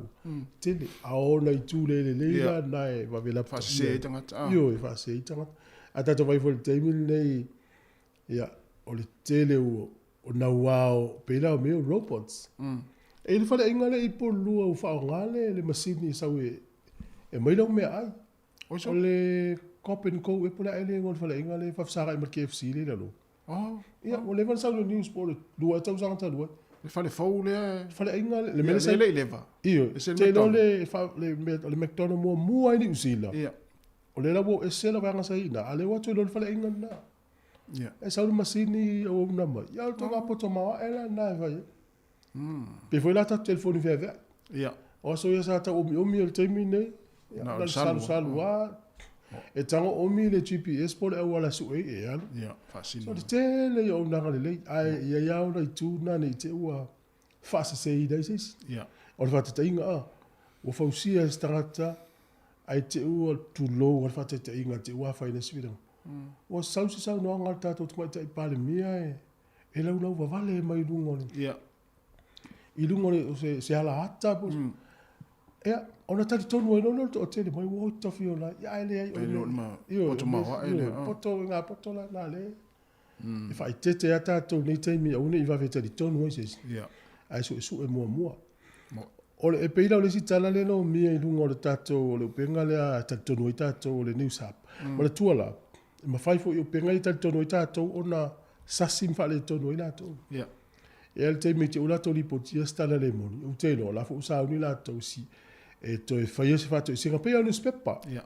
newspaper ia le vaenga newspaper ta umai ai fa maria tu le tala le na no mia newspaper le aso mari tu la na tu fa sa o mai le me fa pena ia e ia le tina le no le saina e te le tina o steine e fu tasi tau sanga tu na tanga le tau influencer tau fai fai ni me fo e ia ai la walu i se tau vanga foi le por kala me fa la titi e tino pa ui pauna o lona mana onga la ia afa le lei o na kilo te le tino si mafine ia ila o le meu tupu ia ua ova le nau o si teine ia fa lusi o na pauna ma o na kilo ia te ua afi e lona onga o le la me lapta inga i o la tau uma e nau e fa pa ua la tau pauna me fule le ua ova le koleni ia toi ana pongi le ta ua le ana pongi ale fast ia fala i titi le ai tau le inu o no nau fa lusi io ole fautuanga la mola to sa ili pele la ringol fautuanga fa fo ma io fa fo pe fa tinga pe o ta ua le ua e mai tau mai ese tu langa mo ye tau ana usa ilia se fautuanga fa fo ma o nau lusi kilo ala ua matu a fa ina ya to tonga le tino tu ya le la mali usi mai tai sorry ai telefo tanga tau muli nga TikTok ma nata se la fa tai tai e va tua we ye swing on tino ya o overtele nau ia sa mo le lo porto nga me vole le mana ia vave ia vave ana lusi ma ia na uso so o ya le ai o isi fai isi ton isi va pa pena ma e me to veta to sa mo umita to vala fa tai umita to vala te uta to velo e fa merita la ton sa me fa pena we ma ala esa ko le ni o lusi lo tino esa o le o le mele o le lo pra me afa ara a fa le a tele lo tino mo sole ce la po mai ai a lusi velo tino mo sole e pa e mai o le lo na por al me ala fa nei te fo ya to over this ai o le si tala le o na le tau te ia i le te mine o le lalo langi aia, ua mafuli a lalo langi e amana ia te tau o tangata uma. E isi whaia onga le ini usila. O le whaia onga o le lii. O le tama whaia onga le, o le whaia onga nu mela o stasi wa onga. Ea, ua tuli la stama le mana nga luenga. Ua le o toi whaia onga te mine. Mafua mai. E iai se teine a onga e tausanga se fulu. O le tausanga la e luafe lua tasin tupu o le mele ni usila. Na alu whaia onga nu mela le. Ea ua toi wala ua ia i lona i ngō teine. O le ua suia ia mai le teine i le tama. Ea, a se sina ea wala matasi. Se italia du lal wala au bo. I se meo fia tan noa. O po fia wha soa mai mta upu tan noa. Ea maa lo se fua ta alofa.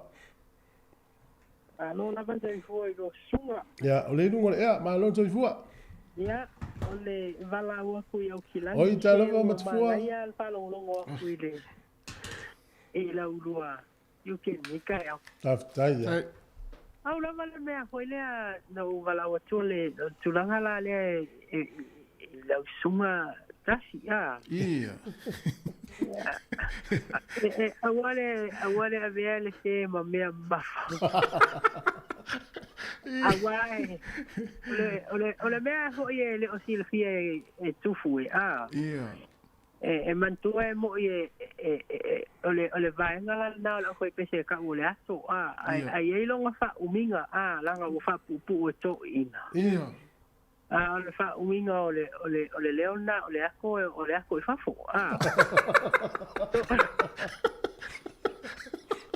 ole bela ngai no vina la o le no ma Usa ole ako hoile ako mai pua o le te lola mena na le talia na le momia i el vaenga la usua e wa tamala na ya to mai tua ia le ai se o ia la vai fa au ku mai e la vaenga o le atonu ala o mo matafua le mafua anga tu fu e sa e feitara wali ia na yo tua e mo walungo la wato Atoro oi va fuori tu mai tua Ai ma no flama mol por calambe pas kai no ko a con ni kai vai ai tu pese o to toi dala au mai tato pese fa ngatu wal popole. E alo pula vai messenger. Ia wala le alo vatu. Ia, tai fua. Vai la le mo sa o me matafua le tu. Sao. E vito ina ya tatu sa mo ele fia tu ila lo ala to watu ya to atupuno tano. Asa le wali to lua se tu. Ta sia le to te malo ai kava uma ele tau le ngona to tama. Fai lo mo fa nga tama ya ese mo le vai pes. Ya. O lo fa ya tata no le. Ya ua ia. Ele le me la urina fa ya we. Le. E vai lo lau sa yai. Ja. En i lo nou sa e fia yai la vai pes. Ai fo maturi. Ai ma fu mai na turi. Ai te roi. E ia o vai e ia mata fa pe tono vai pesi. Ele e lo start foi le mo lunga sana i. Ia. Ai le ngona na tu i. Ia na vai lo amata in fa e si tangata. Te pila me nan tupu ya.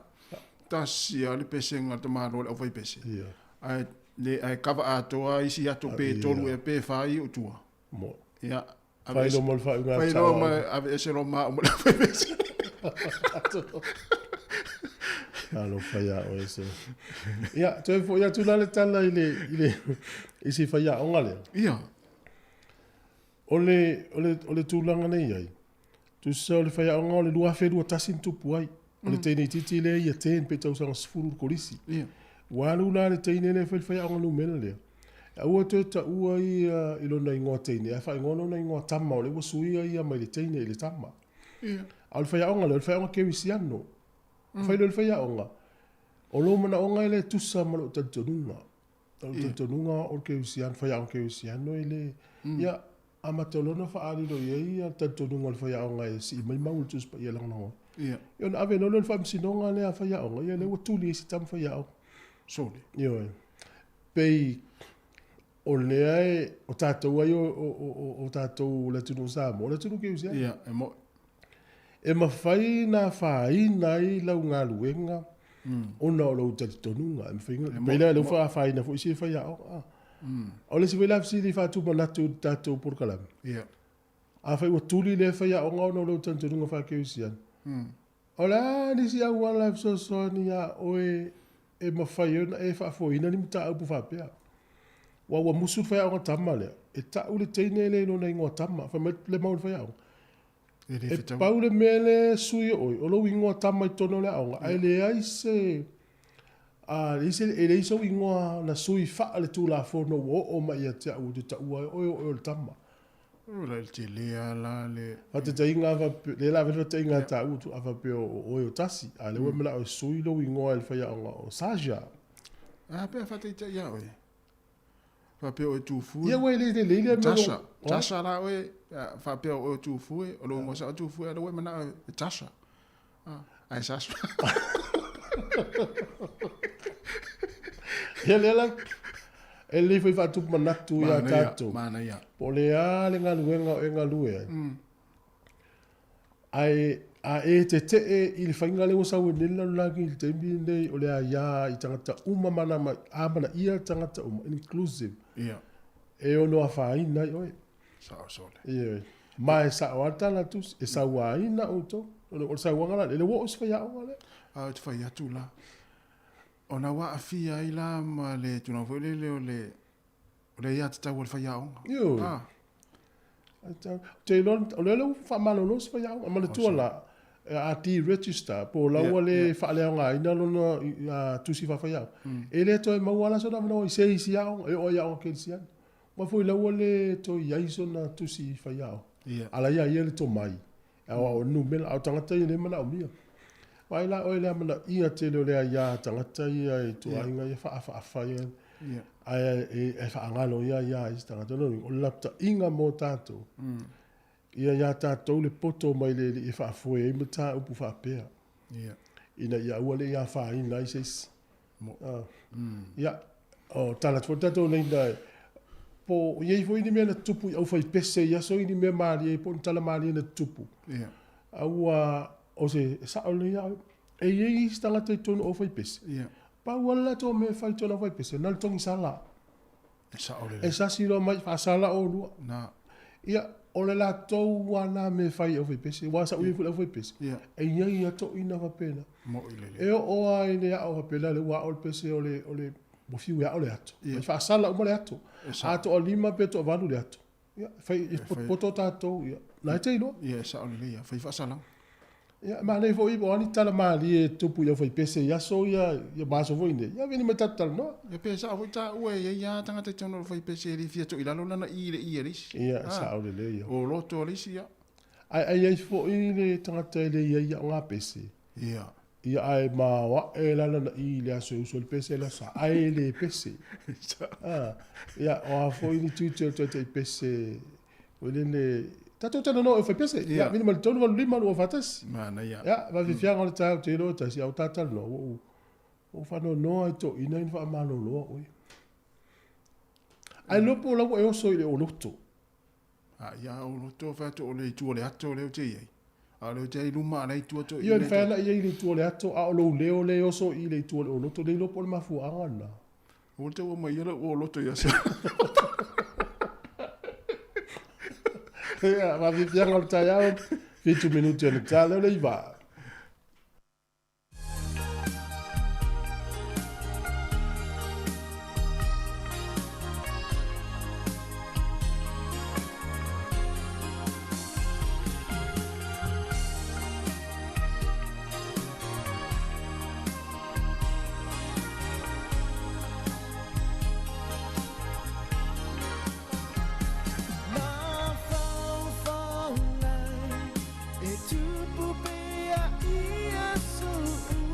Ia, leo a mata ona ngā solo, mali tātou o whepese, tālo whai, tātou wala au.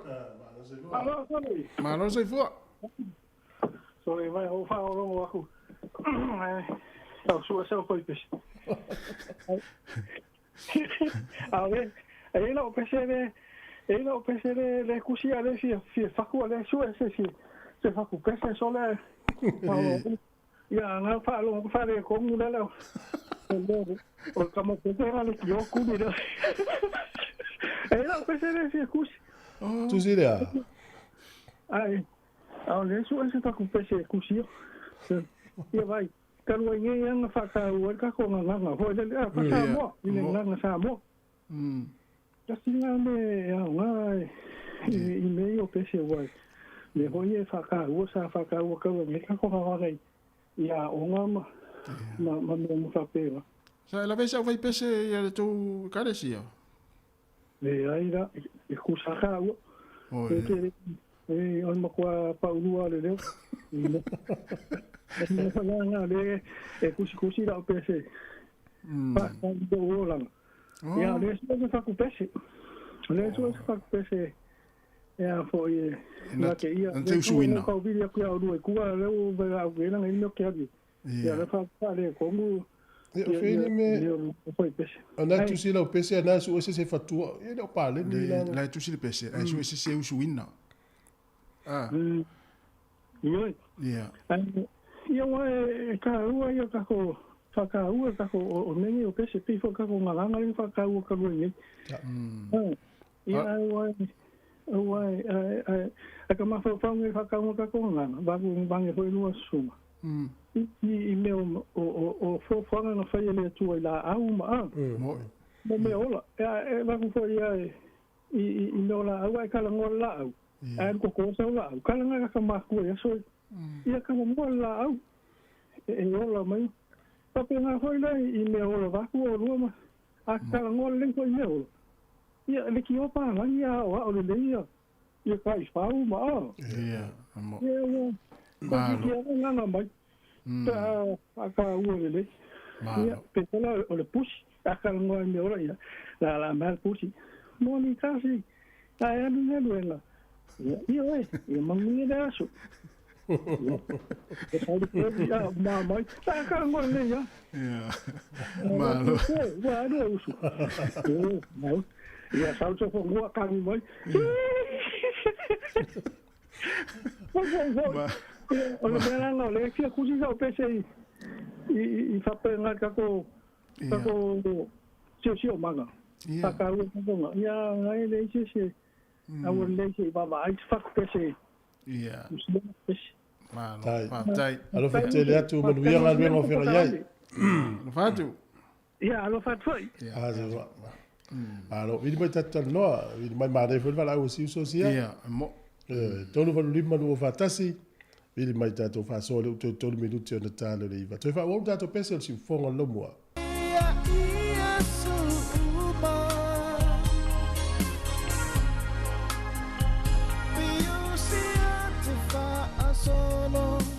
Le wele si tātou walau. Tātou walau. Ia, o koe walau aku whamolmole lua sunga. Ona ole tūlanga la le e moni leia rua. Ile meo le tangata hoi lea ile au whai pese. O au fui.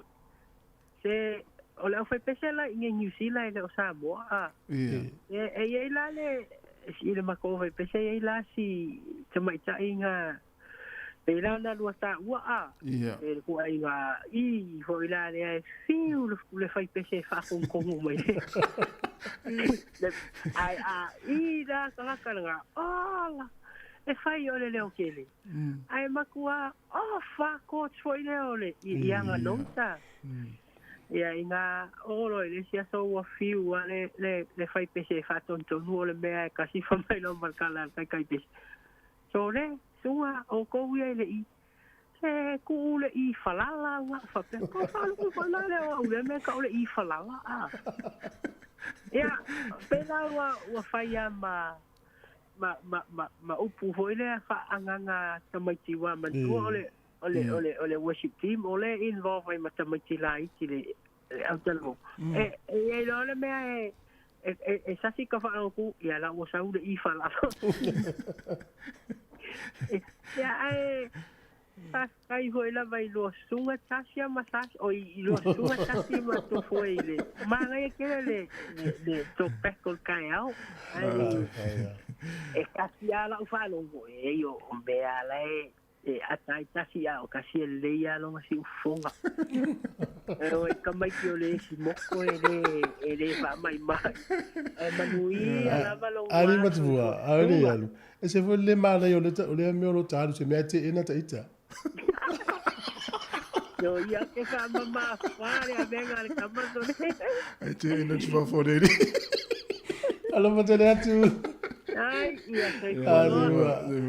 sei alesi tu langa o te whaftai whele uso ia o ta mafta e ti ngā te ena oe ai te le fiu e te le whiwhi e tau mea moni le wala te ena oe lau lakapi e me i e lau whali te ena oe lau whaipese e me i e whaati ngā ulu lau whaipese tu sei au lai tēnā ule mo le tangata whi nau i oe ia lena e whi avi pasi ai te ena oe alu e so pokako ia o le tele o me voile le te ia le voile lena e tala ia una e fia talo talo no le fai pele te ena e alu e solo afu ia le ala wa itanga te ena me ana me no o le o pisi maltala ina se uma io tala fo fa vol mo te vini mai tata no io fai pese ia so ia wa pe io pesa la vea foi pese io sa le ia po la fortuna la ve pesa ia I pesa e fa sala pesa hato po pesa tongi sala ia na pesa tongi sala ia so ia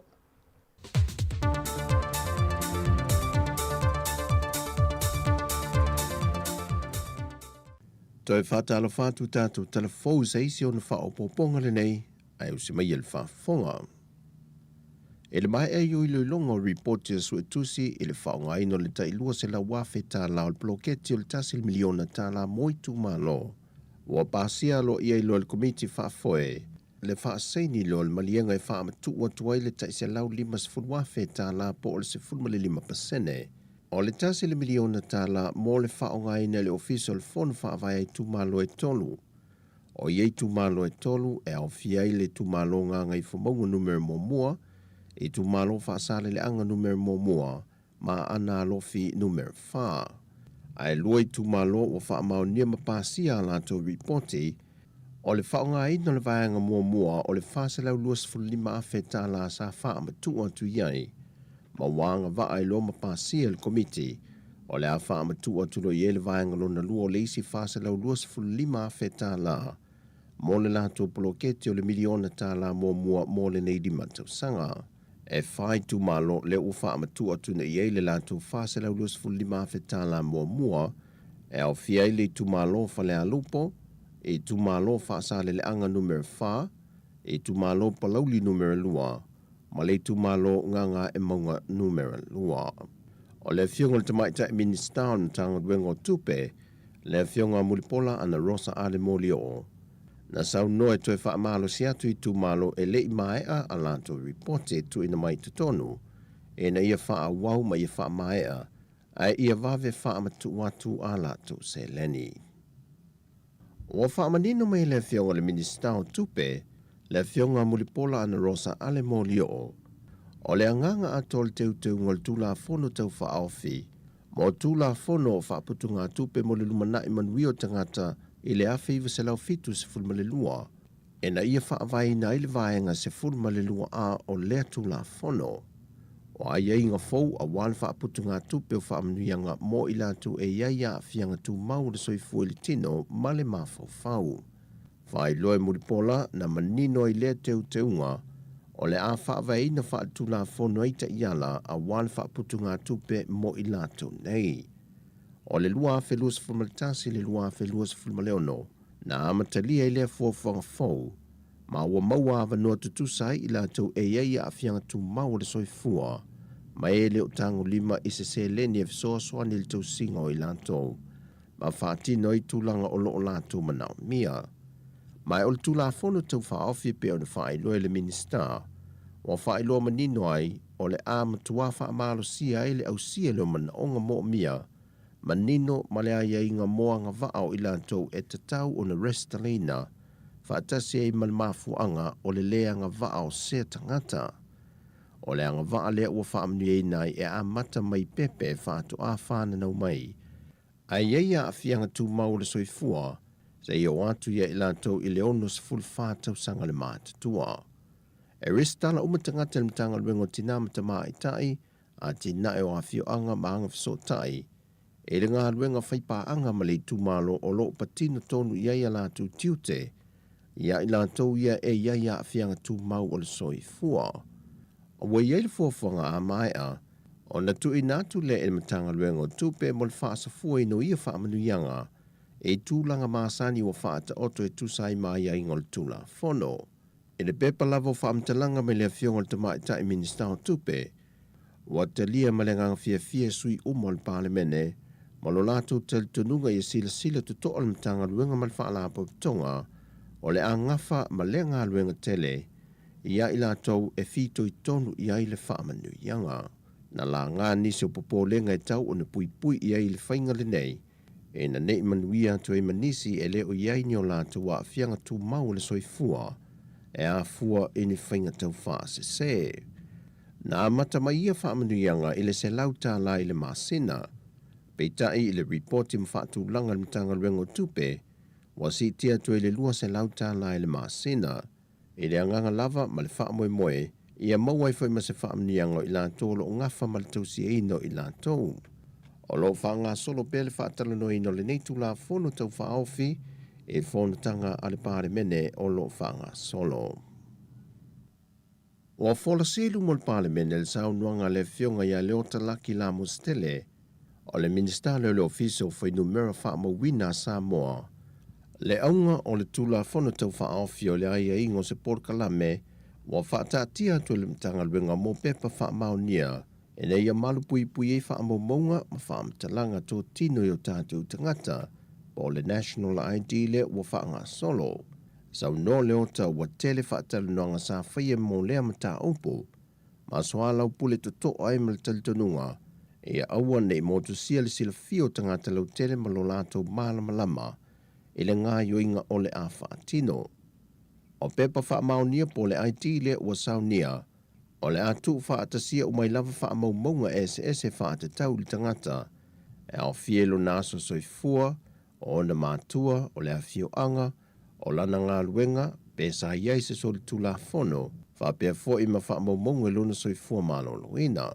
Peitai e ieni se o fionga I whaipule na whaalia o lato whinangalo le mata opu po le tula fono tau whaofile nei, e te tau fo na ieni whaetetenga le whaailoa o mo whaamtalanga whaatatau li tangata, ona o leo o tātou moli mawina le laulangi le whaonga aina nisi o whaamtalanga whaape nei, e whai e ni whainga whaasoli tula fono, e me se lava I awala palpala e mawai se leni.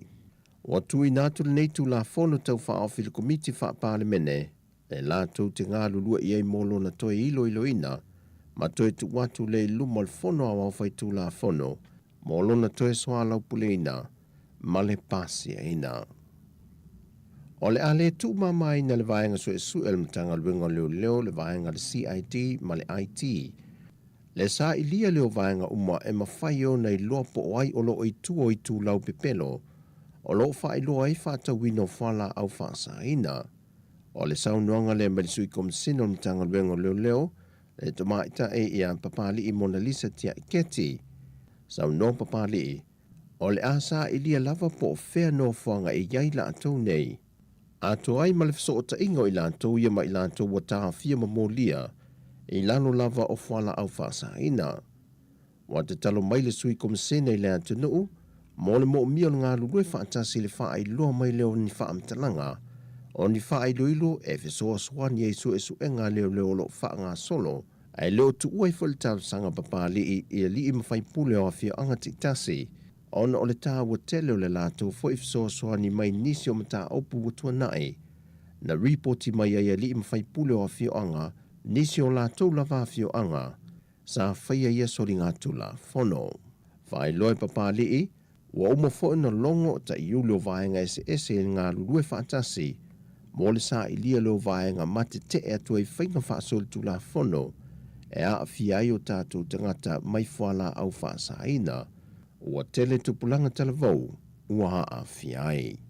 O talavou ia mole ne yaso manuia lo tātou atunuu, whaasoi foia.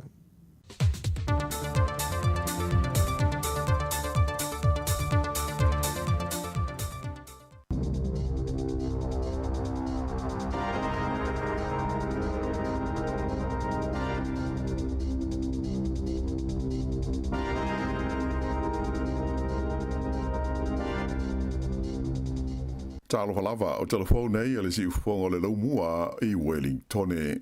O le tatu tala mua, na whailo mai whala wai tele le mano New Zealand i laso na nafi i alana fuafuanga e si iti ai e amata i laso mua o Iulai le pei meni po le tupe maua mo mātua ia no nofo mana ngā ruenga ona o le tau singa o la tau pepe fau.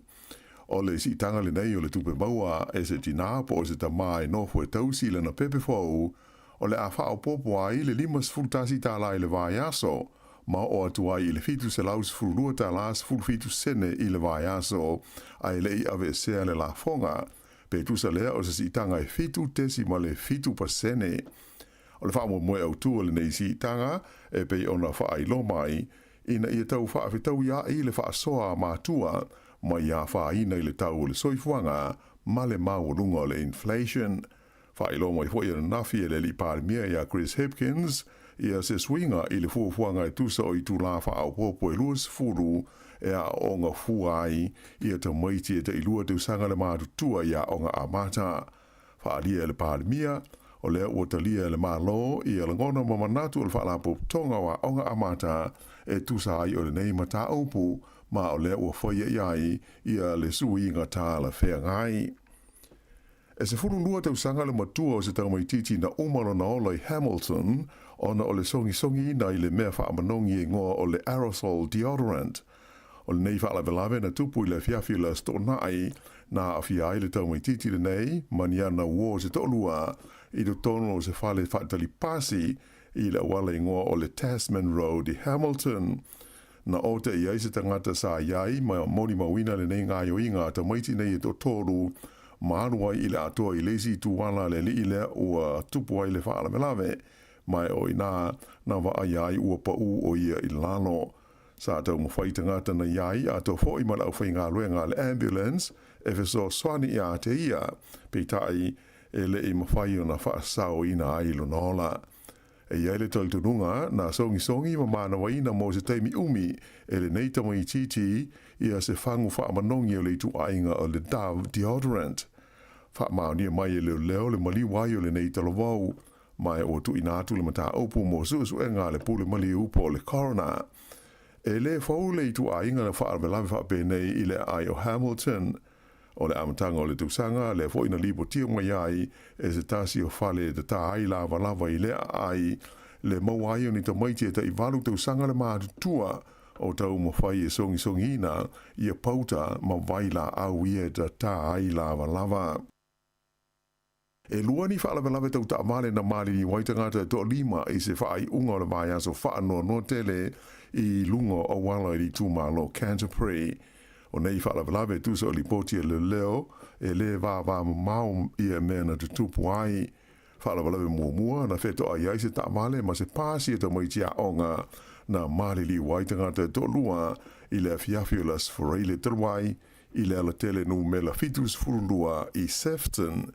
Sa whaamau ni mai le pule a onga o le onga maurunga ringiora o Paul Donnelly e to ono ta maitia onga na iai le tono le pāsi i le taimi na tupu ai lea whaalawelawe ia mai na manunua miti i la tau.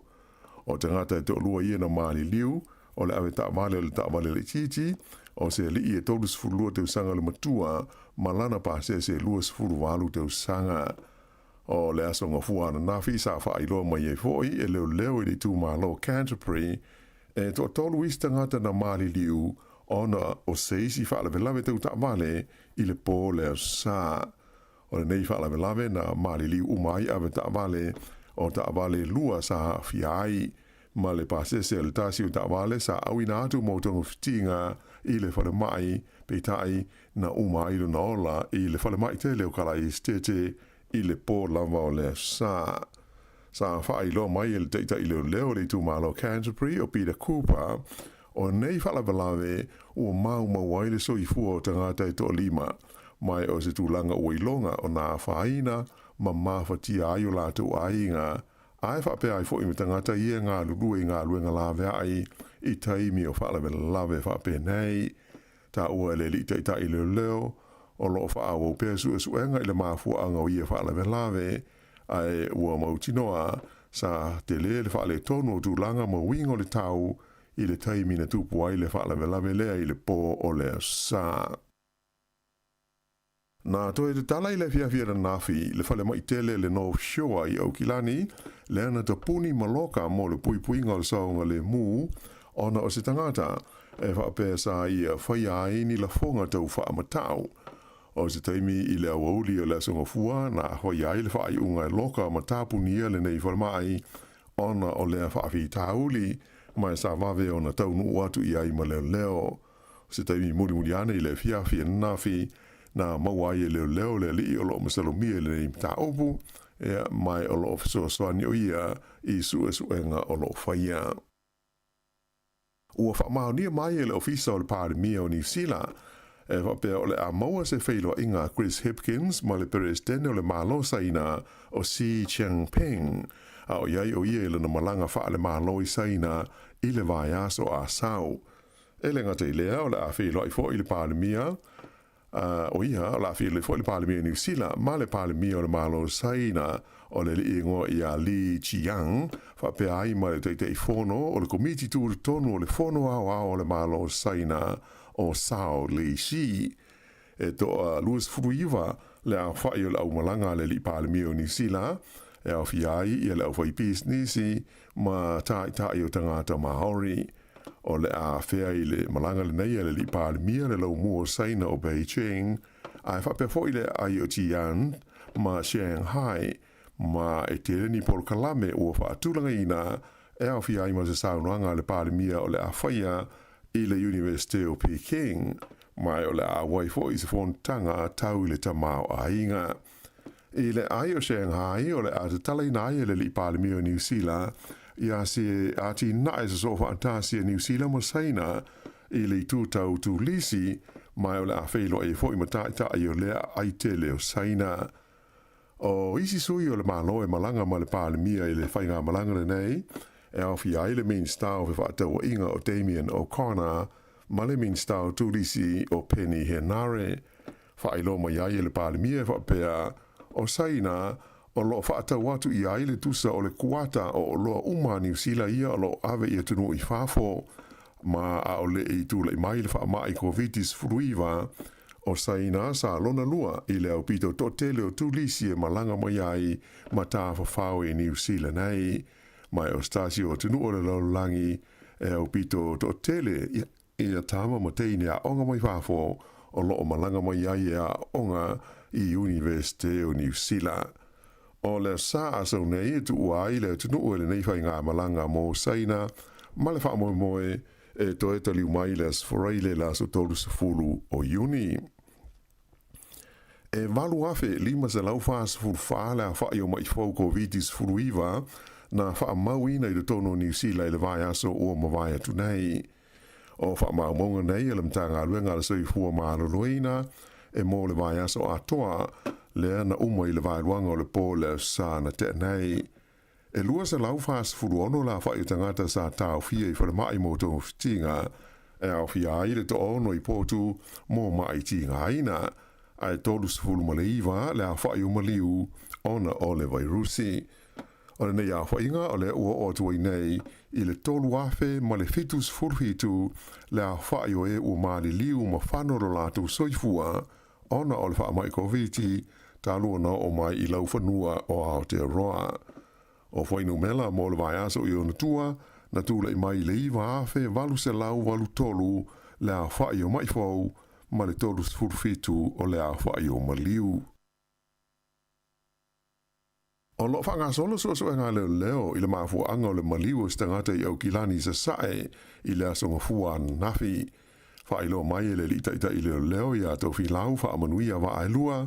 E whapea sa wala uina mai se whasoani e leo ma tau nua tua i le whaleo se ainga i le wala o le Carusiana Road i le Half Moon Bay ma mawai se tangata ua umalo naola.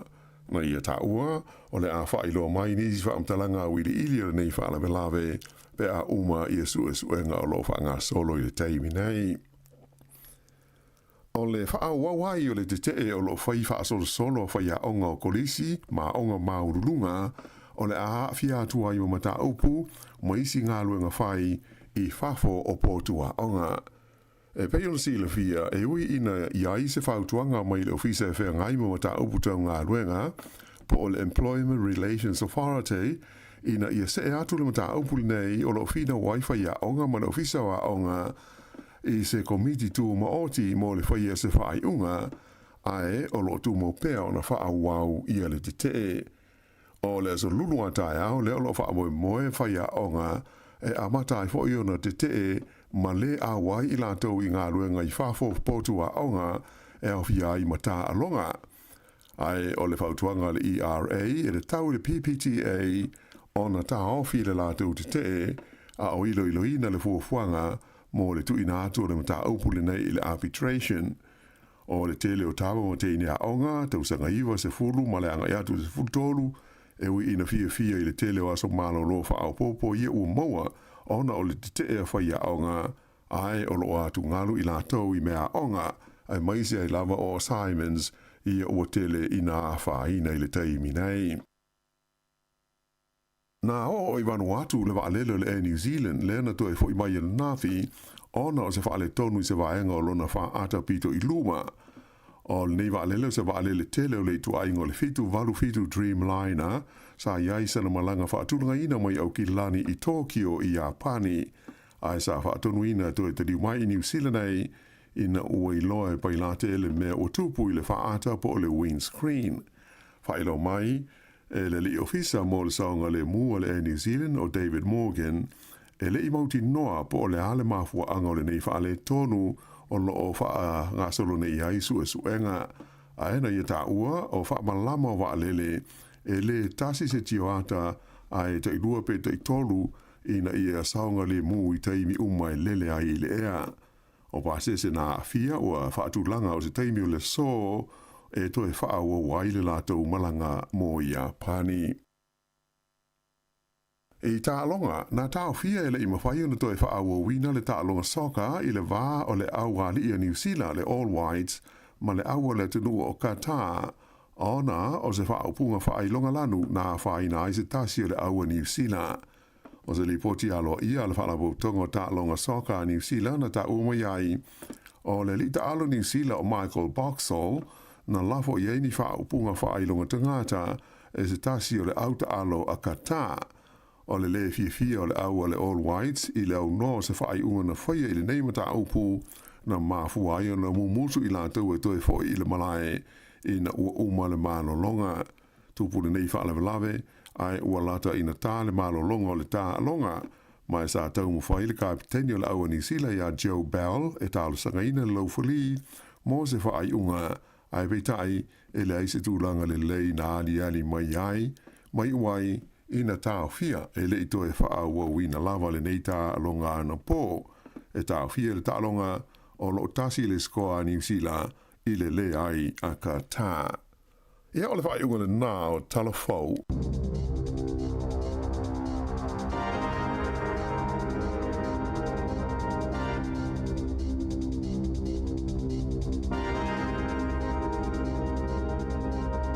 Whafonga nei tūla se funumane lua i leo ni nei, i telefonu tala mai Samoa. Ia, o nei taimi, ia o le ua luas funulua minuti o te ai nei le tūla ewa. Ma lo lava le whafonga mai mai le taimi o le tai au. Ia, taimi a nei o tau fo ina ngā sese rau kuka wā ia nei putia nei matua. Sa o le nei ia. Pe o le tō volpu lou ma le whamalo i la tōlo whai le whatu ai ngā tausi. Ai ngā nei tātou matua tausi. Ia le ngā taile o tōlo whai ngā luenga le whale o lo tausi. I tangata matua. Ia. O tu mama na ya pe ya mo ina mo wela tu pe nga lu ya tau pe ya na yo tu ha me le te le i tata pacifica pe nga lu ne ya o la ya lu mal ma tu lo fa fo ile pe ya lo ta mama ti la na te vai mo tu pe to mo fa mo nianga ai ma tu ya alu le telefone ya vi le stasio to o tala no i tu o no la pisi le fenga lu fa o le manofo na ata al falongo mai il faso i au fai pese a o ia sa fai pese ia so au pa vai la le mo au fai tanga sa fai pese ta si tanga ta u za mo ia so tanga ta fai pese sa o le to le o fai pese le sinu o fai pese le sinu ia ai fai si fo le fai pese mana no fo ia matino nanu ia o mo welo na ai mo ia sa o le tala la si fai pese le na vini mai ne fai mai o ia la le tofia ia pe o tama o le ato teine o ia a mai la na ia tofia la le sila i titi le sau le ato e whalo to e liu whaali i mai ia au o la la ia o tua pese e whalo to e i le ai le ato pato la tala sole o e la vei le ato e te le la vei le i e whamai o te fia i e fia i e le o e se teine te i o le tama tamna ato ia ua le fia lo la man la titi le ia le fai pese la tu o lunga la fa fa e to lo to le anga lo leo fa mai la e to pese ia la titi le la fai pese mai e to me la to le anga lo leo e puto nga Ivon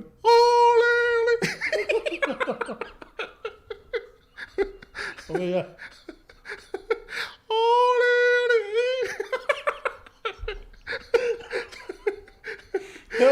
o le tala la pa o mga tala si dami mai o le la i te mine o fatu o fea la i le te mine la o la la wa i mo i al tangata na i o fai pese i sa wa lunia la wa umile uru ia wa sa mo fai pese i si tamari le wei nusi la te mine la fenga lu o so ta ia la fai pese le male stamal no le te mia va ai ai le tangata le fai pese mai o matua o le fili le o le o mai la i la i sa mo e fai pese sa mo mata utia so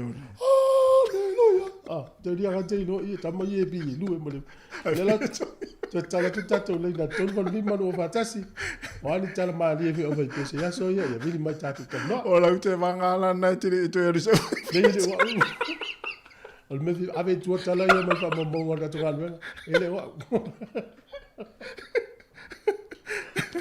le wita to wala so me le ta lo fa. Good morning. Ja, talo Rachel. Malo sa fua. Ja, lili. Talo mai. Ora ufasoa. Ora kusa ora taininga uia i Samoa. Sa uia i le awhai pese. O le awhai pese la ale e whakasa. I whako ia. O le mako whai pese. O skoi inga lea o fuiong. Ia. O le vaenga la sa o wawai. O le soprano. Soprano, le fa Samoa le soprano. O le... Nā fo i le o. Nā fo i le ne. O le I mawalunga. Oi, o le... sole. Sa e pese el to fai pese. Il soprano. Ia. Kusa o kengeki a onga. O la konga e sa vai ngai i vainga.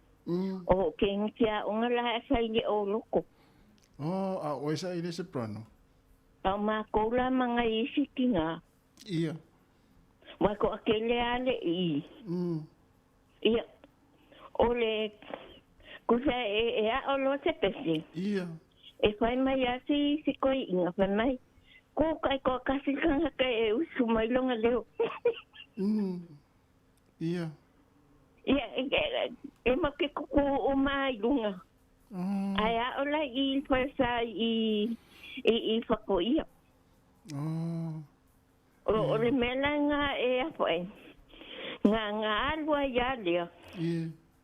Nga alwa yalia I le levanga. E o mai asi si koe inga masiang whangau kenge. Piki a umako mai I whako ia whai a pese. I le afi. I le aso kusa so lulu ma le aso konga. Ia e a po ie.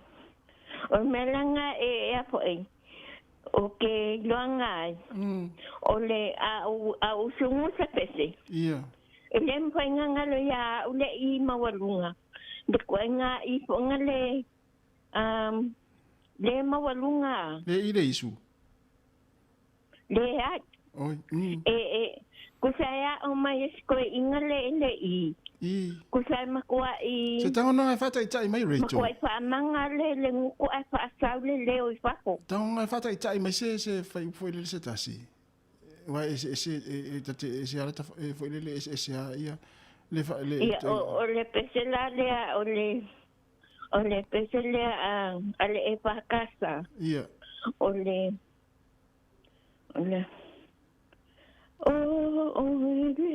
tupu maki Yesuwe na oe e le pur toto le pule e ola. Sole. Le tu. Ia. Mana ia lau I reito esa ola oi. Mana ia te I. Ia ngau. O sa fola ngai ile worship tent. Ia. Ia ngau ia fo ile worship tent. Oi ta mana ia te le la. Ole ia la le sa ia le foi pese a. Sa ia le foi pese. Oi sole. O e to ia le se foi pese te minei. Wale mapaingo ko ku.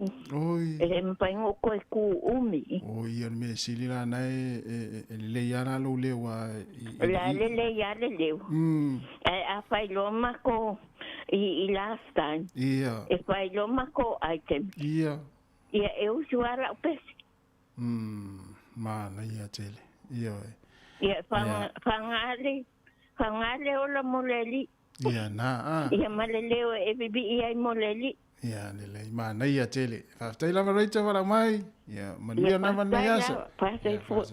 Na ma ia sto fa fo le ia reito. Mana ia sa wa. Mana ia tele le ia reito. Ia.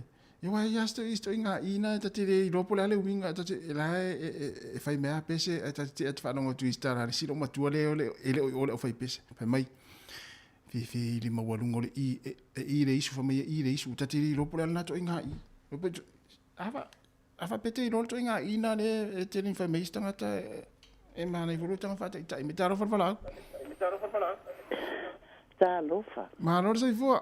Ma lo sai fu ia te o lo to mai ta. Ta lo sana fa. Te ro o ele si I ma wa e ya so la o vai pese a. Le yo o ke le o vai pese. Oi. A o vili a ko ma I lo pokalami. Aftai. Ia.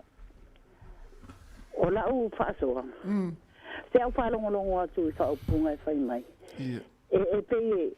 E le anga vole ya la vai ngai o tu fuema masila la te ai pese a awale ka kai ku sa le o la wali ia mo vai la nga le nga fa te nga ia awi te mai kai do anga e fa le anga mai o wa me ngai do ai ka le so se no kai ia la wa sa nga pa ko wa ai wa ku fo ia po ai fa mai mo wa ngo su ia malako wa ia kasi ale la ko kasi ela ngai le ale le si fongo kasi sa te wale ato ia lo ko la wali inga ia o la bise to le ngai ele ngai ka o le ia ko yo e pe va mai e ave o ku ele ka o dia mo me ngai e ka le mo lo leo ma ngai ke le pokalami na ia va tai eu vou mai ka le lo si la ia wale le ia lo fa tai lava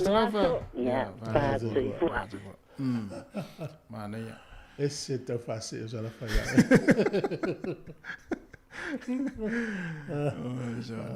ya te vala uma tato leina no musu fa la veluta no nga wa pe ma to le nei luma to sala fa io va ve uma le fai u por pese ritorno o ele tele no mai ya le o il tato fa vala tarofa ma o le la wo mai tamai na o taimi o iputi tamai na taimi o iputi te vai ia tu foi pango ngoi ko ingole ole ngule o kasiso ia me ko ngule ka ole mga io mo ka ko le como fai mole ole le o ese tu saka la onda se vai ki ngole le yo ska mo kasia de uavi ese me la fai peseo ngole ai ke mga kuala mo ko fai peseo ia lale wa usa fai la kusi mo ko fai peseo solo mo ko fai peseo la mo ko akele ara o lo mako peseo le merisi asu o mako nguvu e fa malo sia o mako le ave ngale o peseo maka ka fai ngoro na o peseo le mi e ya la se o kamanga fiu wa ngai ka le mako ku ave ngale kuli so i peseo o lo spora lo ku lo ka varo i peseo va me ngale ia es ka fai peseo ai wala ku la ku ka varo i peseo la ku la ku o lo peseo lo fai peseo le mera ku le mera o rie fai peseo no fai e va peseo ko kasi skabare ki ngara sa o le si kam ala fa peseo o ala yo le peseo se peseo mai ku skama fa o malanga ku se o fiu ka o le ko le roi ai le ma ke le skama le kumu ma ko le ko ke le ma ko o le ngo fo mo si va nga o le ka ko kasi ga fiu ai o nanga ku lu ngala kamale fai vai la ku lu ngala kamale fai me o mai pero a ko pesi ele avea disinho estilo ko fai pesi eu mala aba e fo mal fa vai ele o fai mau langa ga ko fai pesi vai esse cava vai de ir le família avea disinho estilo le vui Mole ika ela que foi escamou kasi lo ko inga mera nga moscamou kasi sa lo inga fiuro ya o que valo kasi fa fo le fia que ko inga mele ai sa le walo tau fa longo le o le la o le tala le nene tau mau ala fa longo te lo pe moi la o fulan mona le la pe le to ya o le kapia la fa pese jadi aqui no show fez acabou cara olha a una cara lo foi se o ficar ya ko faço a vimo cara ya o ficar foi le mas eu ia o linga o ali nga fai kasi ka aqui pe o wa o será ko fala vela ya la usa o ala ala cura la capia foi será ko foi pese pese uma ya mal au sipea o ali le nga esse uma lá eu lá o vai mole Quella fa leo. Tu sai mo ye u por pese foi le au le la final fa ngol vaias. E to ese ia le fa o longa le mena tu ai. La mo luli le lo. E to ese ia le fa o longa le mena tu. Na le ngolo ta. O vole la e da ngel mutangi ne ia o la le fa no o le mo na tu ia le. Ia mga kua i kau dia nga me o ma o ia wali ia fela o ia ngala u fale kongula ko au o le faula ka. Malo. Wa kele fale kongula wa kila ni version kia. Mo. Ia mo. Ia la ngala ke lo nga e o kapua ia o ko le chief so. Ka longa ia mo kwa ba ia ka longa le lai. Na mal mato fie mata le vaso tio na tua mato le to ya no funi le kapi. Na tu nga va ale o mato wo. Wa sau lu ke le vise le fie. Si quoi ça vient là. Kalau fai tu ke lo fai ko au so. Wa ma fa pe ko ke mai ku ka alo pala wo ye si. Ole maku I fa ka se ka lo ngala ye. Ia so ia mo va. Mo. Ia. Ni bangal makova o masangal melo le mo. Vai. Porque o vela foi al sifile ia. Ia. Mo. Alo. E fa kam mo e foi ia mako au le skonga ile. Ia, le va te le vodi lo fatu la uso ina luenga o fe ai. Okay, mo no kalami. Alo le ku. Ai. Alo fa. Tau to tala tu leina no pisi alta to leina. Ya, to le lima lu fatasi, e te vala mai ai. Ya, si patu sina fa fi fianga le foi. Ya, le.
Ya, malo le soifua le tau fou tatou walau le winu laina talofa. Ya, soifua manuia, malo soifua lo sunga I whaipese. Waftai lava. Ya, o mbetai au. Ya, manuia whaftai. Ai lava. O enga lui? Ya, le foi kau kipia kunga ia wha umane asu. Alo. Vani sa ko pafonga kako ko. Ai. Ya, lesa utala whatau le mtau. Sorry. Ya, sa no mai la oe whasoa le tatu mtau pu. Sao sol. Eu koe manga kua so e foi pe Samoa. Maula ele me mari en kupekia. Ya. Ko ria o makongu e umalola waonga e whakaulele alo. Ya, kusala nga umalawa nga le whakaulele le walima. Ya. Tole. Kera kura le whakaulele al makongu. Ya. O la ile a fuingi. O le kaulele a makua al makoainga. Ain sa sila. O la ile api la fai pese. Tole, pe lua eva ya so kalunga o whakaulele a fa mai lau kamekia ia. Saulo o e whiangai male api la fai pese. La la tūlanga na whele utusi pol tau tupe. Le kusa o le api la fai pese. Kusa o le api langa e makaka kai le loku ma. O tau langa. Kusa ka kai le o le loku le o le fai e pese. Ta pese wanga. Kusa la o fa mo roga. Ia ma avere ka le ma ku e fai la kusala. Sala la fai pese. Ia, kusala me mali e la. Ia nga mai e ka le ko ma ko inga api ka mai paule o la ngwa nga fai o fa mo maura lo ka kai le pese. Ia. Ka kai le o le loku. Ia o la ku le loku. Ia ma ko le piko e ko la fai pese ia nga o ka le ma ku ngo fo ia. Ia. Ole la ku mar ka le fo ngo fo ko nga Langa usa la ngo fo ko nga. Usa ia o lo o ma ka kala o ku ko le la fai pese. Ka kai le lo ku ia ma ka va fa ngo. Usa la me mariela. O ke le lo va ku te ke wala ku se si va fa ka inga la ku ia le fa finge fa ngo le ku ko lu le lo. Ia. Ola me la tonga fai. Ka ngo lo ngo ka le ma ku so ka le ma ku le ku. Me ia le fa ngo i mai le lo. Ola me la fai. Mala la ko fa ngo yo ka ngo makai dalo. Wa ku fa ngo i makai dalo. Ai wa mai ka e ka le ma ku si a inga ia la o mere fai. E lo ngo ko la ko. Sol. Pero a fa ka usanga ko ku le sa male a pero.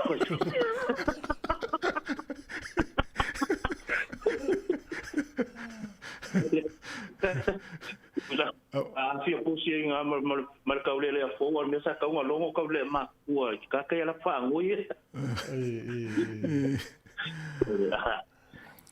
ya lo ni ala sa o que se va que minga o pesol spring o Rachel Spring o spring o que Ada sa on mele fa yo le ngana api fa ma wo to alongo mulmuli ya. Ai so ma ia yo ngane ia so a foi pese na ka le ma kai ma te fai atu voila e ia ala to ina vo le fa matua le foi pese pe o ye no foi tu tamala na a se lo ala se pese o nga pese sa fa le sto na ya se le sa e mo ti no e tu lunga te vale fale e mo ti no e tu lunga te vale fale le te mi le se le pese le sa ai se o le sita ta pe na o mato o lo tu ya sola o sto ina fa ma popo le foi pese ia o ala ia nga pese ia sto na yuma ai esta no la pese na o le sto na ai pese se fo le pe fa ngo tu le to ina le ia po se fo le se te fa longo tu fa lo fa te va ia tu fa lo fa pe le e fai tangata ia se pese le tala tu lo lunga lo fa ia tu wa tu na lotu pe ma o ia to ina va pena ia to ina va pena te va fale pe ase se ia o le loto o vai pese sa ora sta mocas Wale lei manuia nga ole si ya okay manuia foi nga luenga ke lo la uso ya ase va malo tolu valu lima lu au fatasi o whātonu wa lima no whātasi li tātou leina whenai vili mai ai. E li tātou proklama so i fō mālo no ina le risifunu. Tau atu lava le rua whasala unga le aso. Ia mālo ala tau atai. Langi le lei o le tau. Ia le tau fafu. Langi le lei le tau. Mana ia. Tau le lei a maula tau e ngā lui fafu. Awana le vave moa hina le vao na rai susu te minei. Si ia wauli ala e mana ile la. Moa no le vao. Sao le lei ia. Sao le lei ia. Ia, si fonga la mua nei. Ia, la fa fonga mas fa fianga tala pere tātou leina.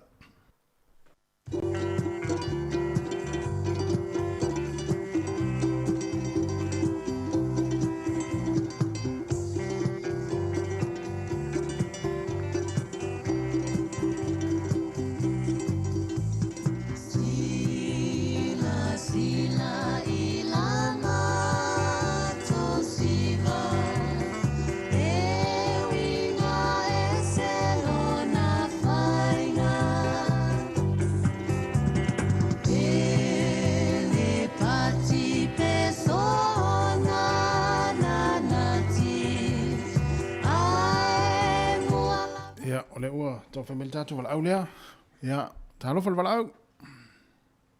Ia, se fo mungui. Mālo, se fua. Ai, tamana, ua misi e lau notus tamare. Si uso lea, lato o whaipesi. Alo tūrei sā mō pula unotu le ni usila. Na misi sā mua sau, nei le ua misi ni. Pele tari e sā mō le tari e. Mālo, ngā lua le tā fōu. Fai, usa waka, kene lo poke whango, ngō te poke misi alofu. Ai sea. Kusa le kusa pia ngi tua se le linga kasi ngā lua kua, kasi kālonga kuti.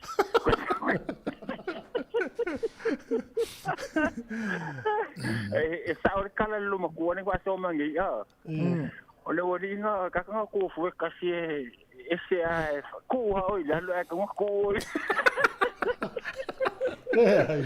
O te leo tu e lalo si uso, o le whae le tu mea mori na tupu. Awa tanga nei tu lua tu so leo tau whase. Sa avo le le, ava kara ngora ukara nei se kua ngā o dua le o ngora kungu o kua. Le ua whaaso avo i le, le ua whaaso avo i le. Ia. E se o anko ngai sai pese ke ranga sila fia kufui. O le ua mai langi le. Tamal wā. Kusa le kaka. Ora ka ngaka ya nganga le melo piang. Musika. Kusa na ila le sosan mo ko fai pese. O saula longa kari ma ko fai pese ia pia le ngufu langa o la le ngai ko sili sia ngau ko kunga. Ko ko e longa ngalo usala ki. Ma le sia ka si le usala ki ke ka pia ngone. Usal mele la fai pese. Kusa o para ai se ya o ko ka ne la o ni fa. O le mela mali. Arte se mua, alesi, sao, fia la foi pes. La kulesi a carte se longa rua wa fa pes el olesa. O tau. Sao. A togo ko me la foi pes. Carte se longa rua le pes longa ko se. Ma ke vai ku ma ko ankonga, so le bon kwai mu a foli ngali. Kwa rua ko lo malen carte se bulumu, se. O le mea nga oie. So le leila ula ua ko ngai le sa. Ia. Ua i whasa fo whai ai pole ko i ngā ua e makaruri. Ia, so, ia. Le uima le kala muka ko maa kua i a. Le mei a mesi avi ingo le ku. I pese le sa. Sa mua, sa. Ke le ai se pese. Ia ua ngiva i kai mo le kele o le suinga o le o funga le o whainga o pese ngi vai kai mi o mawhaianga report ai ka ai i le si ai lesa. Ia ai te ila ua o lo lai le laswanga soai. Koe kukuri lo le wari i koe ka le whare el pia. E ila le pea kero po i se pea kau au kasi. Ia. O le aito. Ia. Kuse ila le niso e whainga le haonga ronga kari. Ia. Ko inga ele fale. Fala un longo ka me longo kari. Ka se e vara o mai se. Ko ka se le va fa un ngolo ma i le fala wa ai ko inga ku. Wa ko inga fo ngale ku mai ku fa singo ngokare se. Al si kare ki vange fa fonga ko al si kare ki ora le fo fonga ore ancora. Kore, e fo'i mai le po le mua o se ko ai malmanga ku a mai masika le ki ku le pe o le ane pe ko tala kai mini ma ko ai paku ka o oro ka ele melinga música Vale kore ni ngota tu ya so ye ma le te me sa pese rotu ma sa ole le so ia ai te lo fa lo ko ni ka e ke le ka le ni ka si ale ma se ka le nga sa o ma e tele ta le ni voi le e tele ta le ni ai mo tinga me voi le pe e hanga le anga ina kuai fuainga te le longa ole ma ftanga ma se uso nei I la vai ole tele lo te mo se uso ole me ole momoa ole le fefe lu ole le fiu wati ngana te ena ai le fefe ya le la uta no le fa ya ina o tata le fefe to le fiu ya la fe me yo mo me ole le se ko le si malo ya me ki fa yo le ai ma fanga lu ma fanga eu ya mai ka wa kule ku ka wa ma ya me filia o feranga ki ro kapo o si fi po le ma wala we tunga va ale fole le America Cup tunga va ale uma ya wale uma ka pi na uma tu ma so tu ya le wanga I tunga va mo fa pe nga siru ka po le manua nga fa mo ru le ku ma va o pel masi le pol man e ma ui fa ka po nga ka ya ui sa ya after tele lava al fat foi me si dai tau silenti na me fa nau ma lo ve ale fa ma oni ya istina vo ma le fa nau se tina le ai ngo tomate ya fa skai wa kala fo ya se fo va tu ma lo ya va tu ta uti ta wa ya uti ma le tu vo ya vela tupu ya so ya o pe pes ya o pe pes pe no foi ya tama tu ai o pe pes to ina na sa wai tamati so ya sa ya ele na la to o le si me no mo foi pes ya so ya pe ai se suyo se a inga fo lo foi pes pe ile foi pes o se fala putonga se a inga mo ya o le foto ato e mana tua I mea sa tawai fu yesu tu sa la tu tanga tai tu tono lo foi pes te le a inga lo foi pes tanga tai tu pe selva ya ya to nga melale e ila le si foi pes na o vai te lo ia ti a viu ia tu a niu yo salu tu ai fati le ia tu a niu salu a tu tu tono lo mutu tanga ana le si a ngana ya oi pes sa ola ya o mai da fu le ia foi pes na nau le tu a niu tu tono ole matala le lo fo nga to matala te vai le o ne to o ta ma fa ni te ila titi tele fai pese o me yo ye fai o na to ina lo mato to fu ba to anu le via filo ma tu le to no ngut ma ia o le matala na ta o matala lo fo le sa o le fa fo le le sa e ina wa pese la tu anu vo i ai to e fa ta ita e sa o fai pese ia pe ta si a nga fo mo ni so fa fo mai a pe o polokalo le o na tele o tu lo ai o lava le matala fo lo por si me da o le amale o le talia o sa foi pese na fe lo ya mala u salu tu ani ka me fe so tu o fa ya nga pese fatimi pa vi bien al tayo to fa minuto tale spolo ya ta spolo na mai lo por la bela tayo ai mua lava ile si va salfai sila ia itanga le tene le vai la ala fa amane ene ta fiti solo tene o so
Le ua toe 2 minuti ona tā lea o le se fulu. Poka la me soi fu mana loina. Ia, lea ua tā pina mai. Le tu la se fulu. Ia, wha malulu tu tat poka la me le atal tai au pe ale isi vai ngai le tau tabali. Ia le umaya.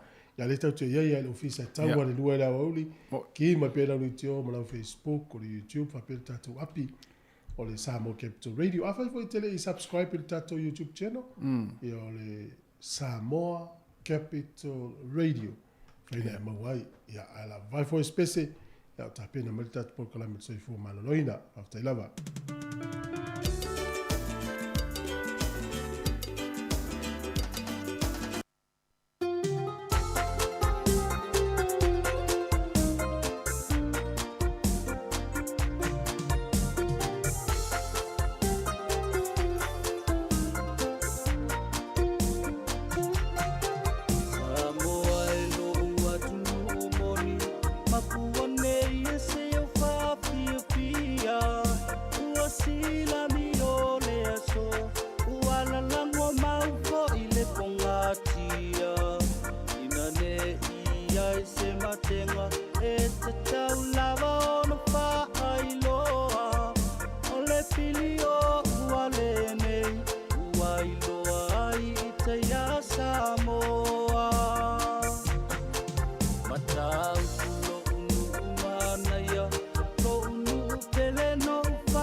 Malo sila sila ile atua Leo no sa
male whala oli Se I whaalongo ia I le tusi Ai mai wa mususia mea uli Awe e la toi ata I au ngata Mamare la tofi e tangata Ka ole whala la tana tia I mai lea ai ata Soi fuia maua souto alua A o oe uki ai rotua E o mai lono matua Te le te whaia me ana mua Ha ha wala ua e ma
Ia, mātou whaatalo whātou nei fo I vahenga o le tae au, po kalame māsani, po kalame whaanga solo.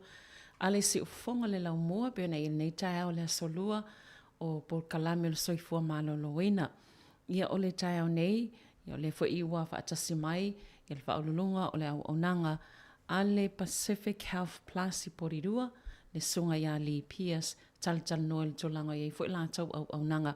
Ia mani vahenga I whaamanato le nei tae au, pol kalame le soifua maloloina, tau longolongo, a wā lava le atina enga ma le puipuinga, ia ma le vaainga le leo le soifua maloloina o tātou tangata. Pol kalame nei o lo ngā lue, so tau awai au nanga whaafalmai, e peo pulenga whaafalmai Wellingtone, Porirua, Hunt Valley, ia o lo ngā lue whaatase fo ima au nanga whaasoifua maloloina ese, e tala noa ma whailo atu I le mamalo le au whaafonga mo tātou tangata le tūlanga e te tau ana iai mo le puipuinga o lo tau soifua maloloina ia maso mātou wola maloloina au tātou iai I le nei atu no. Ia tālofa malo lava le soifua li. Tālofa lava. Great to be here. It's been a couple of months, but you will see what we can impart today to help our people. Yeah. No, I know it's been a busy year, busy month, but you're always making time to come and share with our listeners what they should know and what they should be aware of so that they can look after their health as we live in this country. So how's work? Oh, work's busy, man. We've, like Pacific Health Plus, have been busy at both sites. So we're one organisation, but we operate from two sites. And so we've been doing community events, and the team have been going to the community to help people catch up with their COVID jabs if they want it, the flu jabs if they want it, and the children with their MMR. What else has happened? We've got a nurse practitioner, Catherine Tuakalo. She's awesome. So she's been working with us since April. And her role is exactly the same as a doctor. She can prescribe, she can see patients, she can refer people to hospital, and her specialty is children. So, and she was one of the first Pacific nurse practitioners for Wellington, which is good. There's only 9 Pacific nurse practitioners in the country. Only 9. She was with us last week.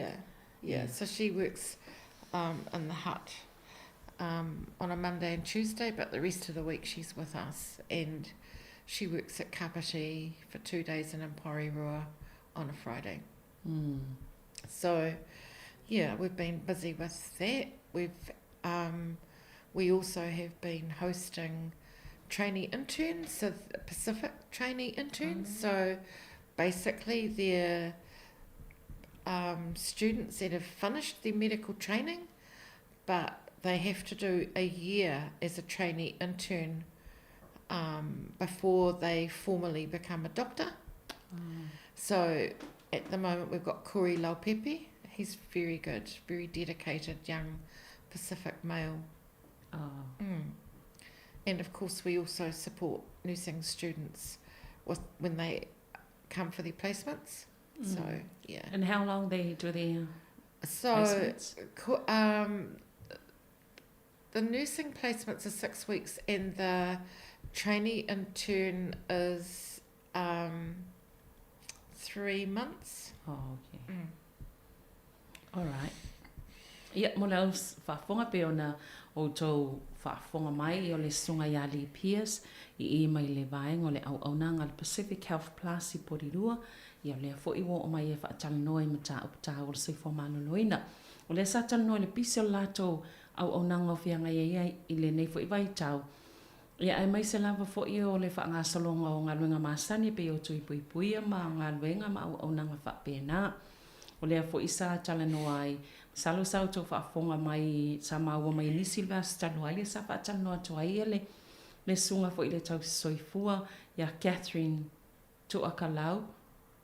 Ia o le whaapeolo o le sau noa li o le fo i ngā la tau te ngā lulu e pe e lua so ngā lua i Kapiti ia o lo ngā lua i fo i le Hutt Valley. Sa toi whaailoa i le laki fo i ma le whaamanianga ia mō tātou ono le iei o tangata i whaapea i o la tau poto whaapitoa tō langa e mwhaiona wa. E le ngāta o tau si soifua ia e mawhai o na ia whaia nisi au nanga e whaatino ina e fōmai pe o le siaki o tangata ngase ia e whaasino e awel whale mai pe a whai o mia ia tō langa whaapea se ngase na te whaia siaki ia le ngāta i lea ia po o le tosinga fo i o ni whala au po o tonga whitinga en whaina whaia ai whaapitoa lava le sunga ia Catherine ia mō whāna witi o le tūlanga i laki ai ona e na o le paule o le tausi soifua o le nurse practitioner Pacifica i tono Wellington e na o le toa iwa tangata whape i to mai whaapitoa tangata Pacifica whape i to tono o le nei fo i atono o le isi vaenga o lo i eilana tō au nanga i le nei fo i vai tau o onga ia po training ia na ta o i la tō le tong whai e a fo i te tono au nanga whaafo mai po au nanga fo i whaatau soifua le au mai tono ia i la tō la tō au nanga ia manga lue whaata i ai i fo le sunga ia kuri le au pepe ia le taimi nei o lea o la tō ngā lue stase o se tau lele a fo i o lo tamu whaia o au le ngā luenga whaafo mai ia mānei a tele nei vaenga o nisi e tolu māsina o nisi e ono vai aso ai mai se fo i le o nanga lea po le o onga lea mō la tau i tau si soifua ia pe o isi vaenga na o leo lo PCA le o nanga le Pacific Health Plus i le taimi nei porirua. What else would you like to share with our community? Oh, well, we have our Joe Ramathaki who looks after our smoking cessation program, and we're in a partnership with Pacific Health Hutt and Kukuri Marae so that we can cover the whole of the Wellington region. I think what we're seeing is trends for vaping, which is not good for young people because they've tended to turn to vaping rather than cigarettes, and the early research is showing that the lungs are becoming damaged, and because the lungs were not made to receive foreign substances, by vaping, and so I guess that's where Joe comes in, and he works with the teams across the other two organisations and with our patients to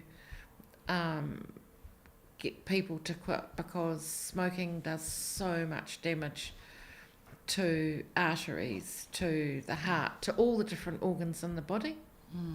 And it becomes even more so during winter when people are more susceptible to chest infections and throat infections.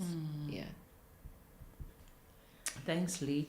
Ia o isi vaenga ia o ngā luel taimi nei. Pokala me fo i lea e whasoani i tangata e ula tapa e tamwhaitao fia le ula tapa. Lea la o lo ngā lue whaapito ai ia le songa ia Joe Ramathaki. Ia Ramathaki ia po ia le nā. Ia lo iei le au nanga tu whaatasi pe o lo ngā lu whaatasi i le Kukuri Marae. Ai mai se lawa i tonu neo le tu malo atoa Wellington e. O vaenga tāua e ona peo mātau ina le toa te leo whānau po o tupulanga tala vau. Lea ua māsani pe ua whaataita i le vaping. Ia po o sikaleti lea le tāua e nisi whapeo sikaleti e alu le wila.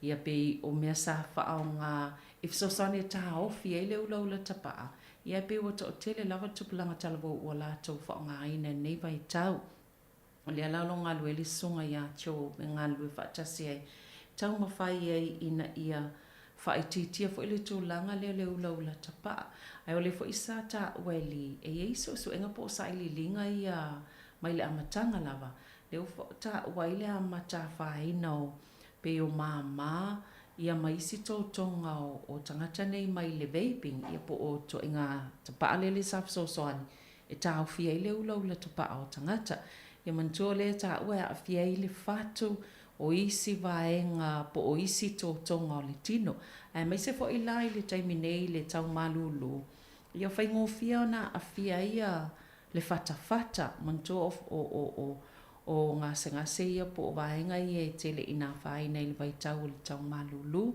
Ia le fo ila ia so soani po o whaamatalanga po kalame nei e tau mawhai e so soani o tātou tangata na ia whaititia leo o ia tūlanga. Yeah, no, I think that it kind of leads into, we've got a fabulous team at Pacific Health Plus. You know, we've got Dr. Isella, we've got a locum Dr. Trish, we've got Kailua and Isabella, we've got Annie, we've got Antonia, we've got Savannah, Jerry, Rosie, Justine, Kirsty, and we all work as a cohesive team. And we are planning on doing winter wellness initiatives across both sites. So hopefully it won't be a horrible winter, and hopefully it'll be a very mild winter, but with climate change and climate variation, we don't know what's ahead of us.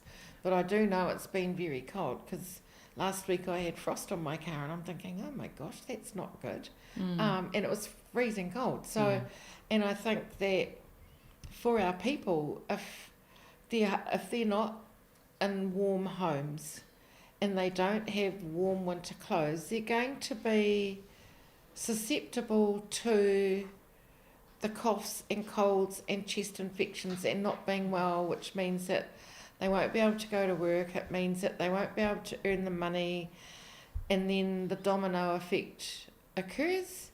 So Pacific Health Plus is going to do drop-in flu jabs and MMR catch-up jabs and COVID catch-up jabs if they want, and checking for, you know, if people have a sort of, especially for our enrolled patients, if they have, you know, sore throats and what to do. You know, it might not necessarily mean ringing the doctor straight away. And I do acknowledge that there is difficulty, especially trying to ring through to the Cannons Creek clinic, but there's only 2 phones there. So when both phones are being answered, then people are not going to get through. So they can always call the Kapiti number, because they will get through to Kapiti if they've got any questions whatsoever regarding if they're not sure about what to do. O le tūlanga lea I le peona tāu wha ili ia e to tele la lātou tempo, la lātou vaenga o fō mai o tau soifo I lātou lo o ngā lulu ne whaatino la lātou au nanga. Le peona ia tā wai mato lau ia suafa fōi o la lātou vaenga I po fō mai fōi mai lātou umalawalo o ngā lulu whaatasi I te tono le au nanga le Pacific Health Plus. Ia e sosani mo tātou tangata, ia e me se fōi nei vai tau le tau malulu. Le alalo I la lātou fuafuanga. Ia po se whaafotunga manatu fo ia le au nanga le Pacific Health Plus. Taimi ne o le tau malulu, ina ia iaila nā topo kalame nei tau mawhai o na I le soifua malolo ina le leo tangata awane I mamai pe awane I ngase. E mai se fo nei vai taimi o le tūlanga o le swing o le tau, ia po le climate change pe o nei ta ua Tātou te le o mai loa ai po o whea nga i ai le suinga o le tau, ia ai maise o le o a whianga ia a whia tātou mai nei suinga o le tau. Le alawa i eila lātou, por kalame whaanga solo mo le nei fo i taimi, ina ia pui le soifua lau le ma le soifua manuia o tātou tangata. O le fo i la tātou te loa le mālulu te leo le, nei fo i maa sena o tātou iai, te le a whianga o iai, i tangata o le a ngase ma le whai ngā luenga, ia ma whai ngā tai o na maua ni tupe mo le tau singa o ai, ngai le newa i tau le tau tau le soifuanga. Ai o loo wha amanato mai e li, le ei la tau au nanga, mi whai na whai le tui o le fulu, mi whai na whai le siaki, ai le tūlanga fo i telefoni ma wha pebili atu, ia o ye isi la tau o nanga i kapiti, ia whai ngā tai fo istangata o na maule fisota inga, ia pe a wha pe ai o le wha o ngā ia lanto telefoni ia mo tangata i wili atu mo se fisosoani ia mo i lanto le soifua maloloina. Ia pe o isi vaenga tā ual nai le fo i vai tau le o le au nanga a le Pacific Health Plus. We also have our Whānau Ora program led by Edna and Jerry. So if there are people that are that might need assistance with winter warming, they can give them a either email on the info@phplus.co.nz or contact Molly from Community Connectors to see if they can be helped, because what we're trying to do is see if we can get our people through the winter without serious illness. The trends that we've seen over the last few years, like we all know there was COVID in 2020, then there was the RSV virus, which hit the children, respiratory syncytial virus, which hit the children in 2021, and then there was, influenza A in 2022, and in amongst all that, we saw cases of rheumatic fever. So that tells me that there's still somehow, some homes out there that might not be warm enough, especially with the children, because it's the children that get the rheumatic fever, and to prevent it, they need to be kept warm, and parents need to, I guess, understand what the symptoms are of a sore throat and when to take their children to the doctor. Whaftai li. Ia o lesi au nangal whanau ora, tele tanga te mo mea le soani, ia mai se lawal tau whai wha mawhana i le taimile nei o le tau malulu, e le emaili le nā le info a le vaenga le Pacific Health Plus en whaiona fisotai, ia pe a mo mea le soani tūlanga wha penei, i lalo o le au nanga lawal nei al whanau ora o lo lātou ngā lulu e whaatasia i lalo isi vaenga i o le au nanga le Pacific Health Plus, ia po o le whaafsotai fo'i o Molly, i le au nanga le Community Connector, e mwhai ei ona tu atu le whaavesili, ia po la fo le vaenga mo mia mo le fisosani nei vai tau le tau malulu, ina ia whaamawhanawhana ia tātou ainga. O le na tā ua le taimi o le COVID, sa iei le vai rusi le ana a fia aita maiti le lua afe lua tasi, ia pe o a fia ngā o mānawa ia o a fia itu langa o tōtonga le mānawa i whanau, mānawa i folo tangata, le sa a fia i whanau iti le lua afe lua tasi, sa ule influenza e le lua afe lua, ia le sa fia ngai fo i matangata, ia mai se fo i lau le fever rheumatica, ia iei nei a inga e le o mawhanawhana i le nei fo i taimi, ia wa a le mawhanawhana i e tele lava i e tu a inga o whaafitau le nei mwhena mawai fo i le fever rheumatica, ia le sa iei nei tangata fo i ea a fia i le tūlanga lea, Ia e pe o lo o whaamanato mai na ia mauti noa. O lo o iai le fesoasoani e la toa mwhaina tu ina mai. Ia pe a wala a watu pe feso o ta ia to fo i la. Ia le emaili le ale info a le vaenga le Pacific Health Plus. Ia pe whaafso o ta i fo i moli i la lato au nanga. Ina ia mwhaina mau mai e le fesoasoani. Lee, we'll go for a short break and then we'll continue when we come back. Whaaman mole. Ia la whaisina malo long pupu i ona toi whaawawaile o le tato pukalana nei tai au.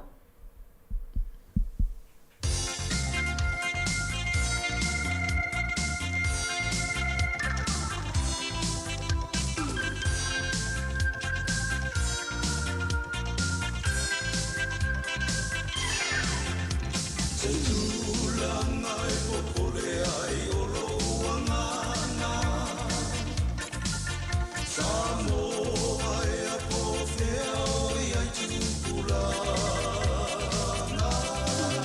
Mai mai o loo sa i manui ai whafo.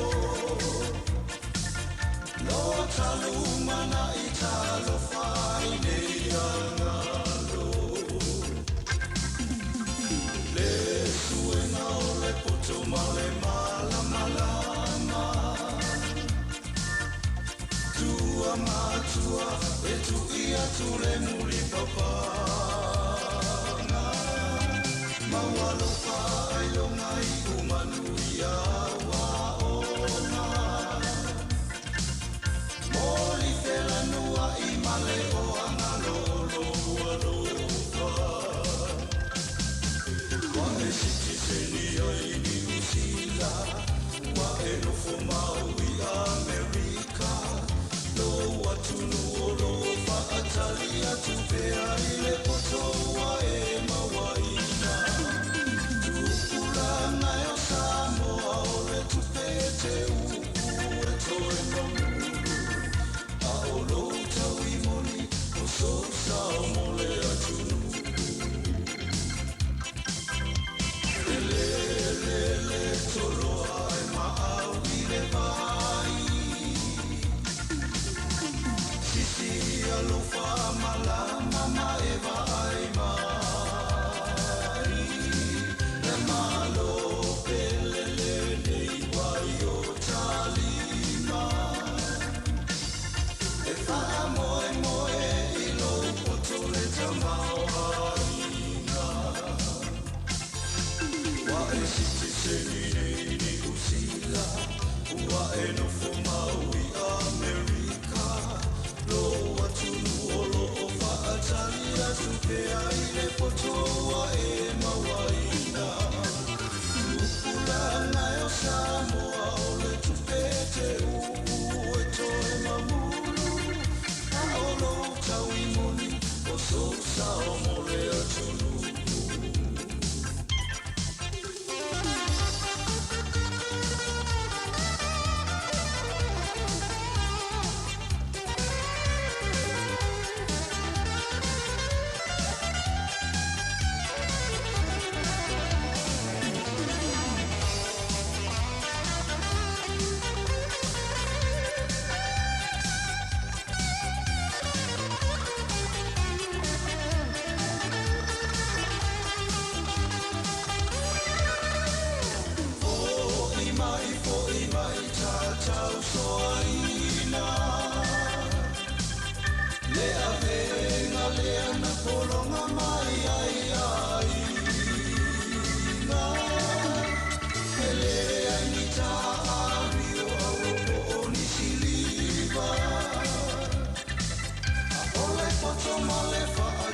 Tuana te whaatautaia. Wa e siti seni nei ni usila. Wa e nofo mau i Amerika. No atunu o lo whaatalia tupea i le potoa e mawaina. Tupulanga e Samoa o le tupe te uu e toe mamuru. A o lo tau i moni o so sao mo le atunu. A o lo tau i moni o so sao mo le atunu.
Talofa lava o au o Nina Foese, whaalongolongo mai pea I le sio fofonga o le laumua.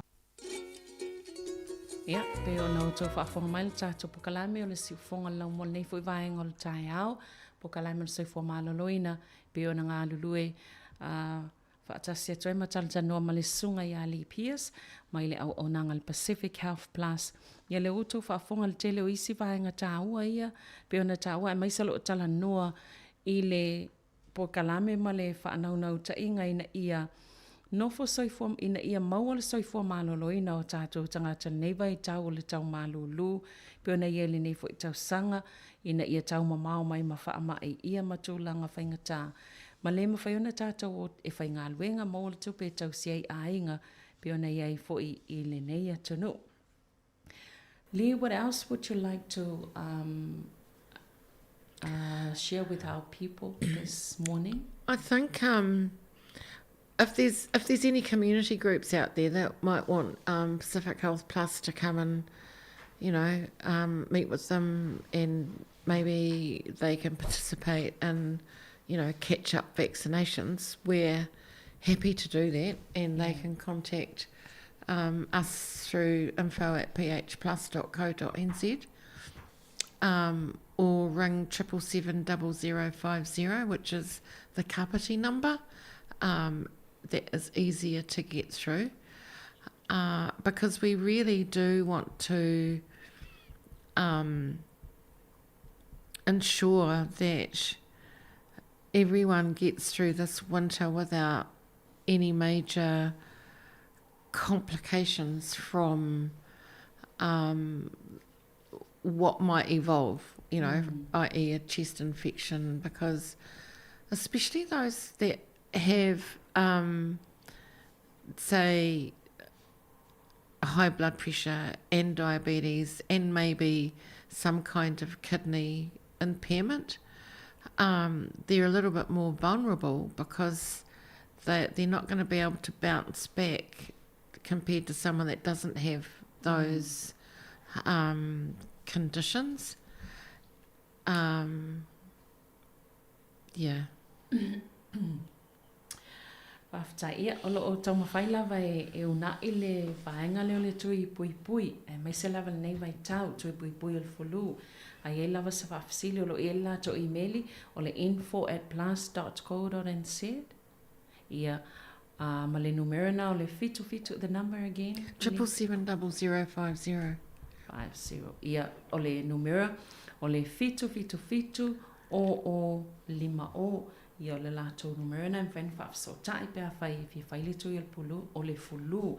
E se le tau o nei vaenga ia ona o le pui ngā tātou mai le ni. Vai tau le isi vaenga ia o lo o pe e a lai ona o lato nau e whaatino pia le tūlanga le mauna ina o tātou tangata. Ia o isi o lo o iei le toto mawalunga, ia o le maisuka.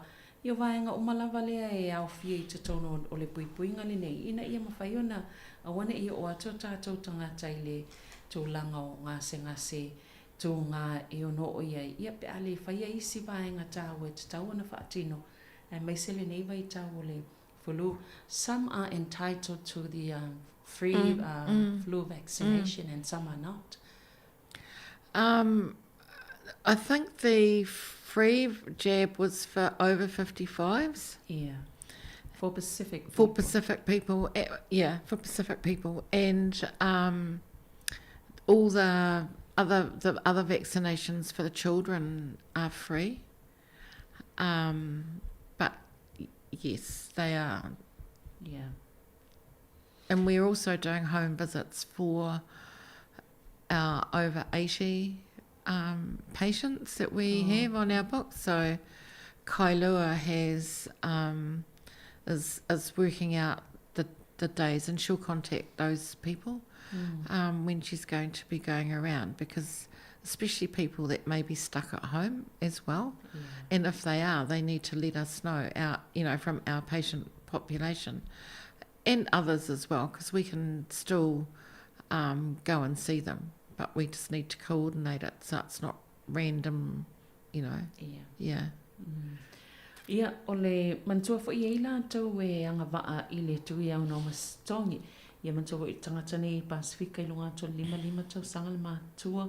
Ia pe o le anga waa i le tui pui o le fulu e au no mase tutongi. Ia mantua fo i isi la tau pe o lawana o mai e ia ngase tu mawe a fia ai. O talitonu fo i isi o la tau lo mwhai o na anga waa i le tui au no mase tutongi. Fa pe fo i maisi tui pui mo whana witi. Ia mauai le avanoa e pe on wha manatu mai le leila wal wha o ngā o ia tūlanga. Mai se mo whana witi tui pui nei e au no mastutongi. E ele au nanga wha atino le Pacific Health Plus lea. E asia tu e ainga. Mōna i tangata mātua i lunga tol valus futa sanga le mātua. Ia e mai se pe o whaingata o na o atu i tutono le au nanga.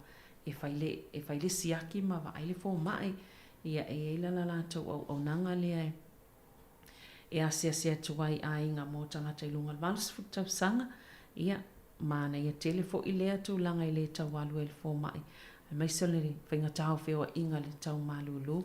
Is there a service for people who need transportation to the clinic? Yeah, we do. Okay. We do, and our team even take people that cannot get to their hospital appointments. They just need to let us know, but we also get notification of when appointments are due, and then we will book our team to transport them to the appointment, whether it's at Keniparu or Wellington. Oh, okay. Ia, e ele, e tasir fo nei whaamama awenga lo whaia leo o nanga Pacific Health Plus. A whape wai lola ya so lau appointment po lau siaki, po le whale mai Keniparu, ia po isi whale mai tele. E le isa ta awale momoli ai oi, ia, e ele au nanga e whaatulanga i le vaenga le Pacific Health Plus. Ia ma momoli ai oi i lau siaki le whale mai, pia whai, wa mo mia se ta vale te aluai. Ia wale mwhena al stasio lai ngai. Ave oi lau siaki po o lau appointment le titono al whalma.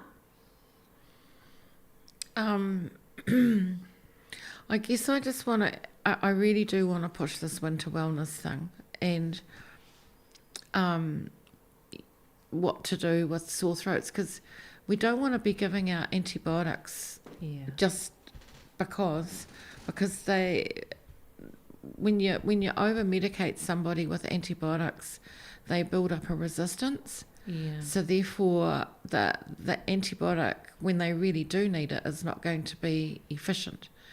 So there are some things that parents and people can do, like if they have a sore throat, and dare I even say it, is if you have a sore throat and a runny nose, wear a mask. That's what I'm saying. Dare I even say it? Put the mask on when you go out. Or don't, because you don't want to spread the bugs, and if you can and you've got sick leave, don't go to work. But there are things you can do, like having hot lemon drinks, taking paracetamol if you've got a bit of a fever, if you've got a bit of a cough. Then there's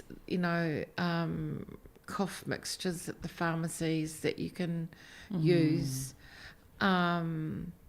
If you've got a runny nose, use tissues and use the cough, or the protocol for coughing and a runny nose. And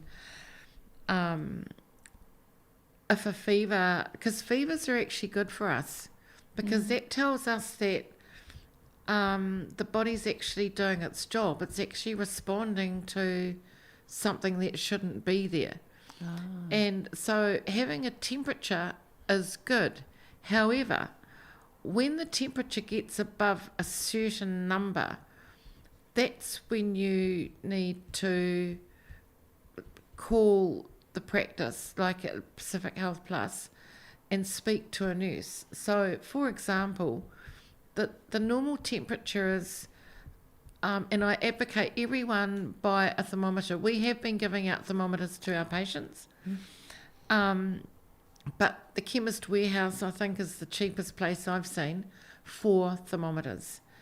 And the normal temperature is 36, and the upper limit is 37.3. But when a temperature gets to 38, that's when you're giving, taking some paracetamol or giving children paracetamol. And if it doesn't come down, and it keeps climbing, you ring the doctor, because it means that the immune system is really trying to cope, because there's now probably, green gunk coming out of the nose, and you're probably coughing up green spit. So that tells you that, okay, this is turning into a bit of an infection. So it's then that the doctors and nurse practitioners will prescribe, antibiotics, or may. But I just feel that we just need to problem solve it first. And with children, it's a fine line with children and fever, but with adults and teenagers, there are things that we can do to try and bring it down and get it under control. Thank you for telling us that, because that's what we sometimes do in our, household. We boil the water, squeeze in the lemon, and then some ginger, and we just drink it and take the paracetamol. Yeah. So that's good to hear from you. Yeah. No, well, it's and it works. It does work. Yeah. And we just have to do things, but, because the sore throat, and I think the big drive with sore throats and rheumatic fever is the bug lives in our mouth. So it lives in our teeth. The strep A bug lives in the mouth. So that's why it's so important to brush the teeth. Yeah. Brush the teeth, and regularly, like, twice a day or 3 times a day. But that's where the bug lives. So when kids get a sore throat, yes, you take notice, but there are things that we can do to prevent the sore throat from happening in the first place. And as we've seen with COVID, viruses jump from person to person, but the strep A is not a virus, it's a bacteria. Okay, it's a bacteria. That's the difference. Yeah. Yeah. Okay. Yeah. Thanks, Lee. Yeah. Ta wai vainga le sa tala noai. O lo o whanga solo po kalamene o le tamwhainga o le puipuinga o le ngase le taimi o le taumalulu. O le fo ila ta wai le wha i ti ngā. A wha pe ti ngā le wha i. Ele o yese la tau nau ngai ti ngā lo le wha i. Tu ua tu loa le antibiotics. Ia po whala au ia le wha pe tapia i le siama ia. Ai e mana na o tangata ina ia a whapeti ngā le wha i pe tawhi fo i le isu. Ia tam whai le mask. Ia whai le vai le e whapuna le vai ma tu i le tipolo. Le peo na ta ua e le. Ia mai inu le whala au le o le paracetamol. Whala au ale e peo masani e tātou i pe ati ngā se vaenga o le tino. Ia pe tale fo i. Peo nei vaenga whaingofie o le ta umai e le. E mwhai ona whai e tātou te tono a inga. O nisi taime i le fiva, lea na sau noa ia li. Ele lei le fiva a wae ta o mai ele tangata. E ile vaenga ua le talia ina po o ise tūlanga o wha le tono le tino. O le vevela i le fua vevela e maasani e te tauna maasani e le tino tangata le tolu ono. Pe a wha peo leo i le fiva. A o tolu fitu te sima le tolu. I olo i se tūlanga lava e le o whaapopole tele ai. Ai o lo le tūlanga po ua tolu valu le vevela o le tino tangata. Pe a fua i le fua lea fua vevela. Ia ona tau mawhai lo lea e whai tūlanga pe o le inu le paracetamol. Ia a whai le alu i lalo. Ia ona ua i lo leo le tūlanga ia te tau ona wa aia i le fo mae ma tūlanga wha apea e iei le mea pe fo i le ua whea anu mai pe lanu. Did you say the green spit? Yeah, green. Oh. Yeah, there's different colours. Oh. White, normal. Yeah. Yellow, and then green means that there's something going on. Oh, okay. Ia, le lai mantua, pai lei, ia, o le tūlanga ana, o le pe o le whaua se tulo, masani ai, ia, ma le lanu sama le pe tātou te loai. Ai, o le saulo le pe ua filongia mai le lanu mea mata, ia, i le tūlanga wha le tonu na wai ai wa awhia i le tino, po wa awhia i fo i le lo tūlanga soifua maloloina, le lai na ia saunoa ia i le leile wa ai o le fo ma i le taimi le nā. O le tūlanga pe ona toi wha amanino o le bacteria po le siyama le ta o le strep A le na ta ua. O le wha apea, e nofo i tutonu o le ngutu, o le mele na e ta ua e ta wai, to angai fufulu ni fo se i tulo. Ia ena ia tau mawhai ave e se whafo le bacteria lea. O lea e wha atupo mai ai ma wai tātou. Ia fo i wha amai po le tinga o le wha i. Ia awaine i o atu i stulanga i ono o aile ave le fo mai.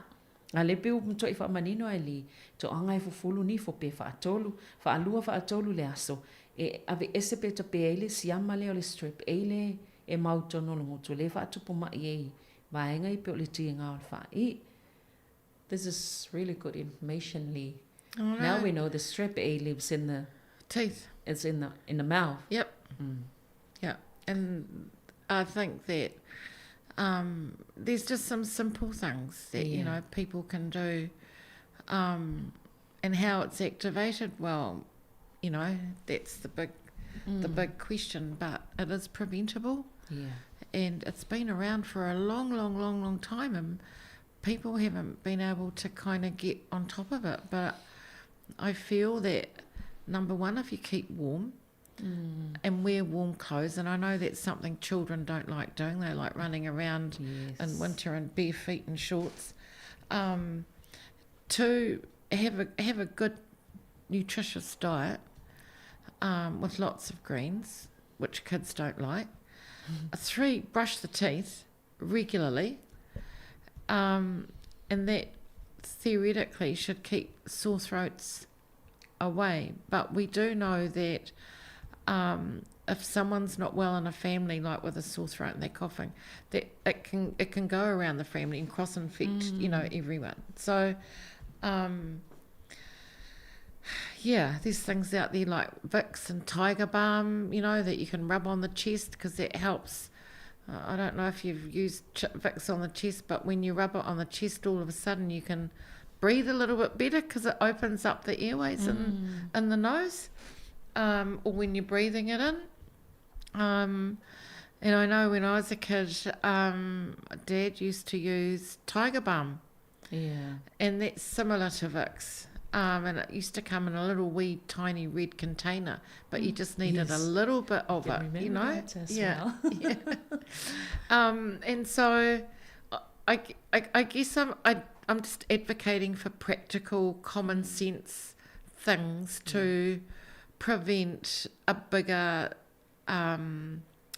consequence. Like with rheumatic fever and sore throats, for example.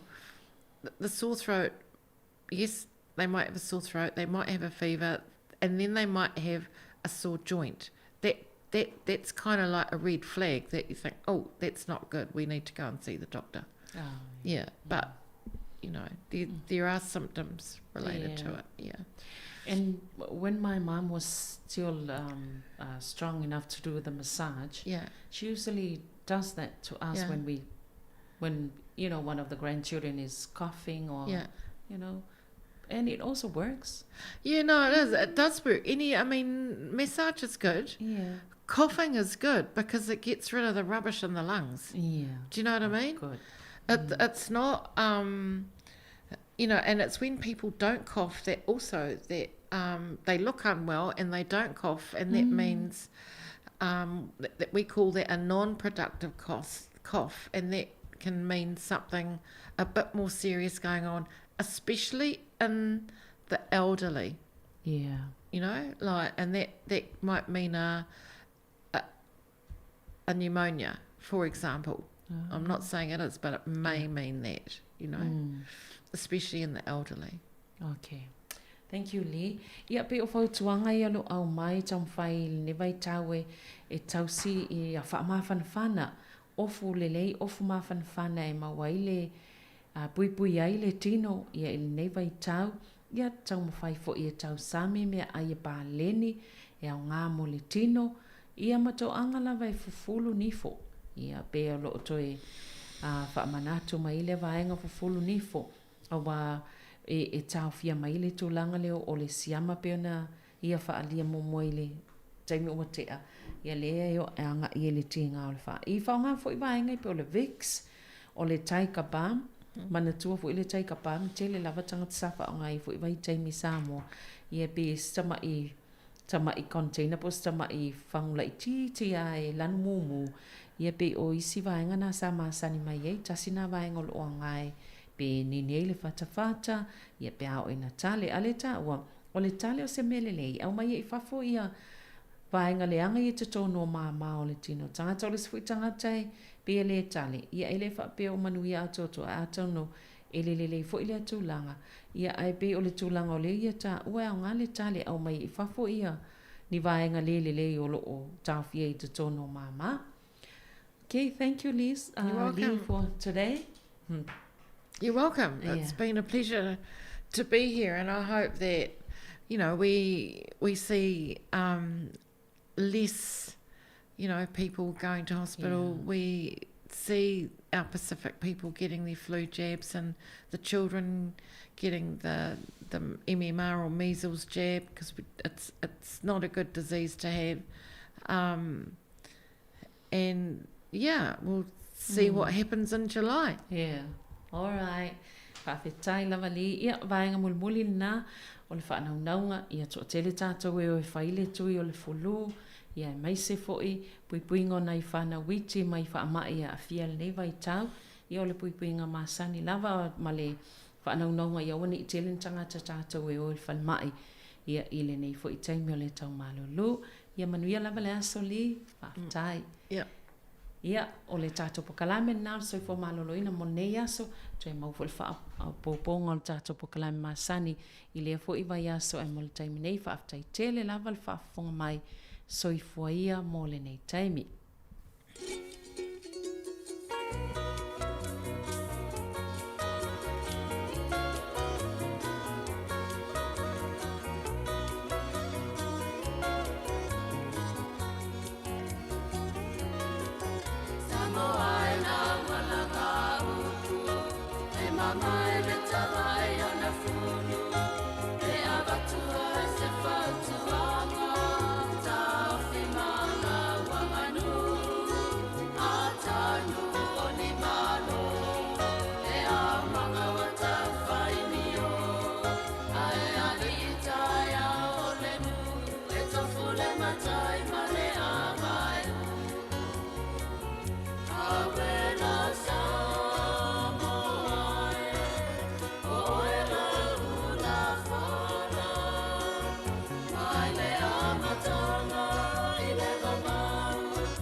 manua Pali e tona ia au maia Me avalea i Samoa Me avalena o le a o whakatala Usi mai loa la ia le whaapoponga Ua amata nei le ngalue ngā whailoa o lipu e pala pala Toto o ni atapule o e ilema Waitalia o e peta i pia Mana tua na o lima e whaonga E sa o vai le i le ola Le avale na o lo ua ola I le umi e tolu tausana O uloto e lua fia fia Le ama ua ola ola manaia A o le pesili I le ingoa Po o se la au e po o se avalena Le avalena ua matua Le au manga whai le ngaluenga Wa aini tuma se ia whaamama Ia le leifo I o na mango wala Le mauta ua malotia Le ali itae au o tala ia Le tulapa le ua petalai Se au manga e se itula I mai Toso le falapa ata amiro Moli moli ama I malo Le tulapa le se e lunga Amataloa le ngaluenga Arfua, lava papai Ahora fue lo ya y lo bola para pasar Aquel pase le acompaña y lo cantaya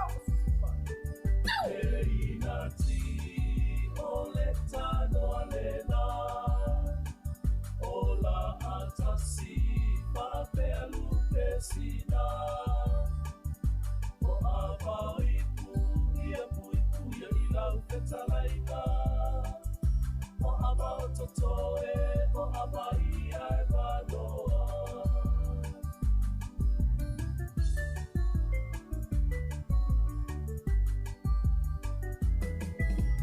Le tausana sauni le ama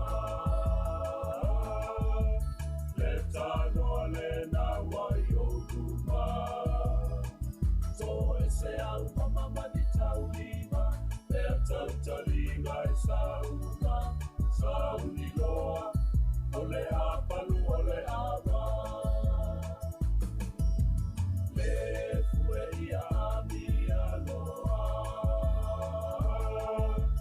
Fatito ole vai ile tanoa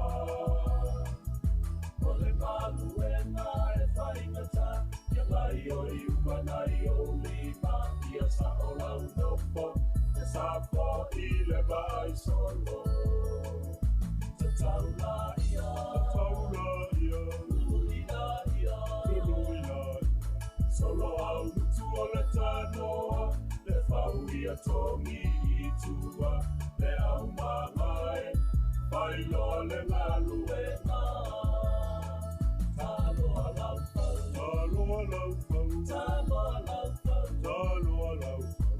Maulua loa tongi matau Le tau salai po le whau Sauni loa O le awhai o le solo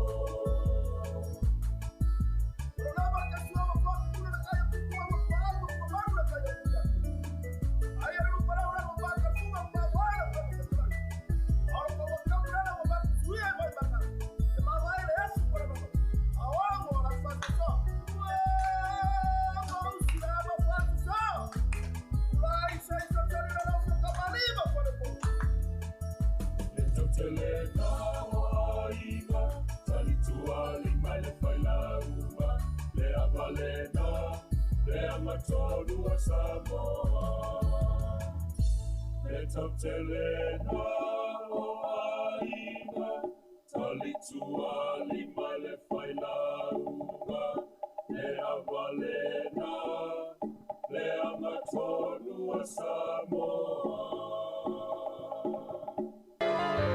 O nisi wa vele poto Vai ai mea se se atu le sa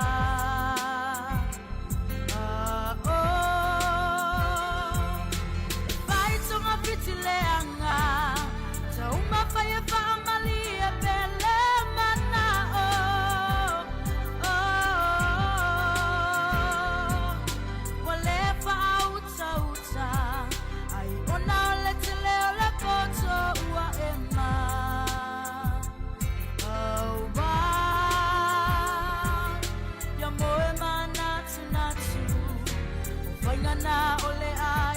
lelei unga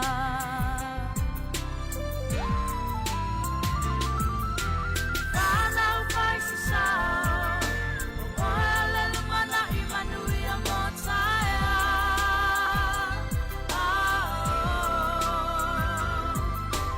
Pina upa malosi Spinga leo langa ia e tau mama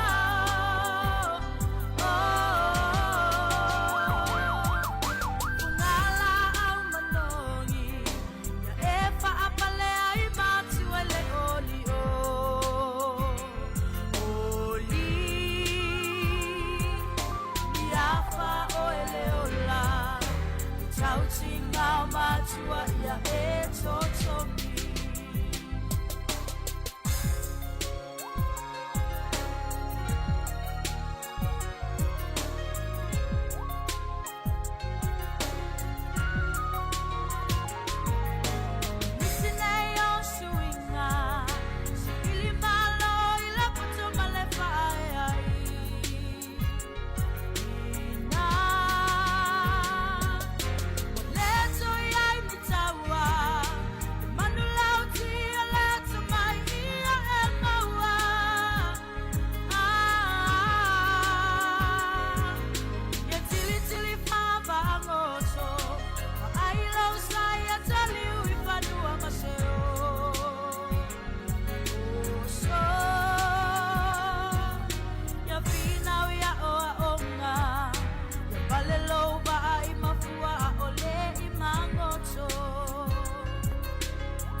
Asi ulo ulau mua Ai eva I te eva fua fua E mamalu ona kulenga So o se mea e te liso ona fai Pelelei Maria Pelelei Maria Pelelei Maria Pelelei Maria O fasito o mate suso o Ole numu e fa amali e loto Ele fai ai Sofia Toto So o se mea e te sa o loto Pelelei Maria Pelelei Maria Pelelei Maria Pelelei Maria O i maua le mai numero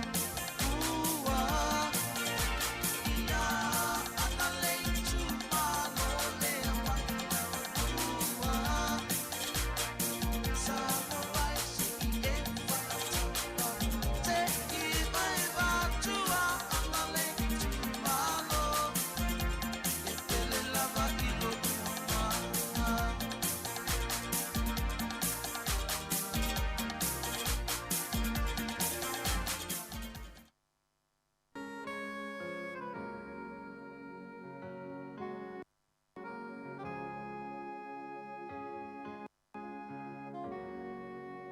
No for bea malo I mata bea manatu I whaingata o leo langa ai o se mafuaanga e ta umai po o ai e fisa so ani mai taimi o te vai taimi o tinga ai o te mafana fana bea o te vai e u ma o fatau va ai e te tupe o au tafa Whawhetai tele matua Whawhetai ia o ulua Le tau singa ia uola Fia fia ai awalei polonga Whawhetai tele matua Whawhetai ia o ulua Talosia umi umi pea Le mafutanga Matou le whanau Ia whaau pea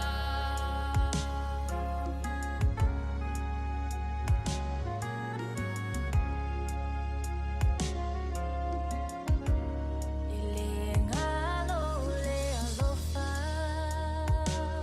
Le tau singa I tau sanga Ia so mamasina Ta whaingata Ai ono sa I pea Ai salua whaapale pale lava Le atua I lunga Salua te talo ai Ia malo si ai lo vai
Pia fianga ile nei taimi o le tai ao, ia o siu fonga maria fo i o nei whanau man latu pese, ia whaafetai ia i nei matua, i na ua luas fulutasi minute o te nei le tu lasi fulmatasi, ia o taimi fo i o whaafianga su i whiwhiloi, ia o a fo i le whianga i o le atinu i ngā luenga tau whaawau o le nei fo i tai ao, ia e meise fo i le tapo inga nei matua o lo whaafonga mai tonu a inga, ia meise mo le mai moanga mai tonu, ia o maotanga se ngase, maota o tangata matua, o tonu fo i o lau vale, ia meisi fo i ngā luenga nai o lo e mai mua mai ai, po e whaafonga mai ai, e whaatalo whaatu, mā lo lava le, tau a tai ia i whiau ma ngā luenga o le nei tai au, mā lo fo i wha mā lo losi, ia mā lo fo i le o na sai, ia a o whaawai pia ngā luenga, ia e to ese lau fo i ngā luenga, o isi ngā luenga o tonu o fisa, o isi ngā luenga o fafo, ia a meisi fo i, ia o isi ngā luenga o lunga o le awala, ia mo le awafita avale la, wha amnatu lava ia ina ia tau sia pea le tātou saonga le mō awanga ia tua i ngā ruenga i tono lau ta avale ia i le nā fo i vaenga o le awala o lo e whelo iai ia le si whonga lau mō Wellingtone wha watu wha fia o vipese tāris fururua talafau matala mai Samoa ia musika o le auli se le te o le tūlas fumare lua.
Alofa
Whawhiwhianga ni waenga o le tae ao le oa.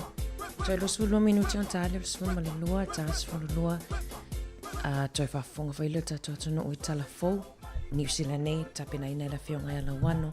Ngā tai leo tala fau mai Samoa, le oro tapena ina ele songa ya tasi sa nem sam. Toi whamalo atu tato au whafonga maa lole. Me ngā lulue nei aso maa lo fwil tap ai mai. Tono maota malawa nei tato ta mama tina maa tutua. I oro tato iai nei i le aso lua nei o le aso lua sifuru nei o Juni. Wa tato aso solo, wha aso solo te foi i le whai o Juni. Ia walata mai foi tu lai mai foi Julai. Ia e whamalo atu e la tau le oro mafuta mai tutono maota malawa. Ia na fo mai atu tau tua le sunga ia tasi tutulwa mai ava. Ia tau ina foi le malu. Ia ma le malu tau tunu mai lava le tai au fa pe ma le sunga ia tu fue. Nisi fo i o por kalami o tsoi fo maloloina. Ia le safa tau tai atu i le tai au ana le la. Us mai pela fa fonga o le tautua ni si fonga no mo tatu taltala no atu lava se ia pa ia le tu la tasi. Fa mo tele tatu tautua i lungo le tatu wala leo ai fa wawa tu ai pia se ia pa ia le tu la lua i lungo le Facebook ma le YouTube.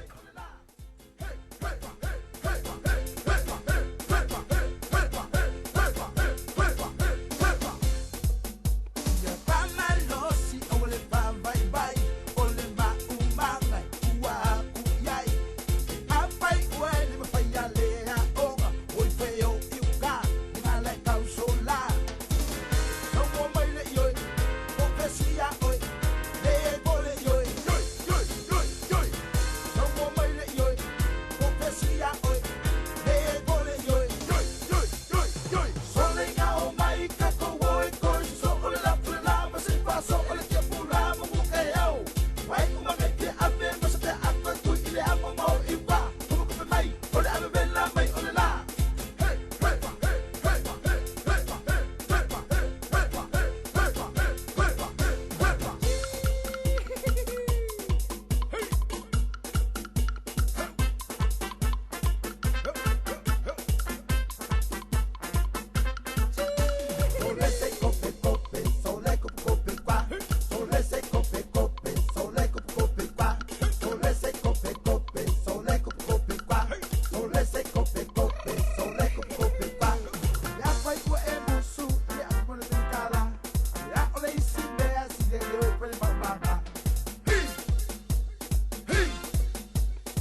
o te fia.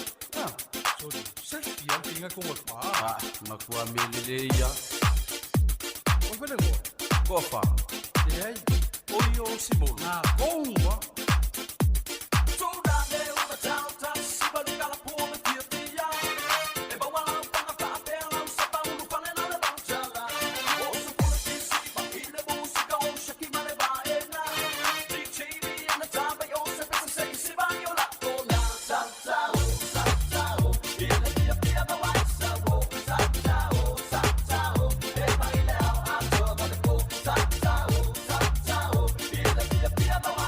Whoa.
Samoa ina ia pule he matai Aua olo na sua faua vaelua ia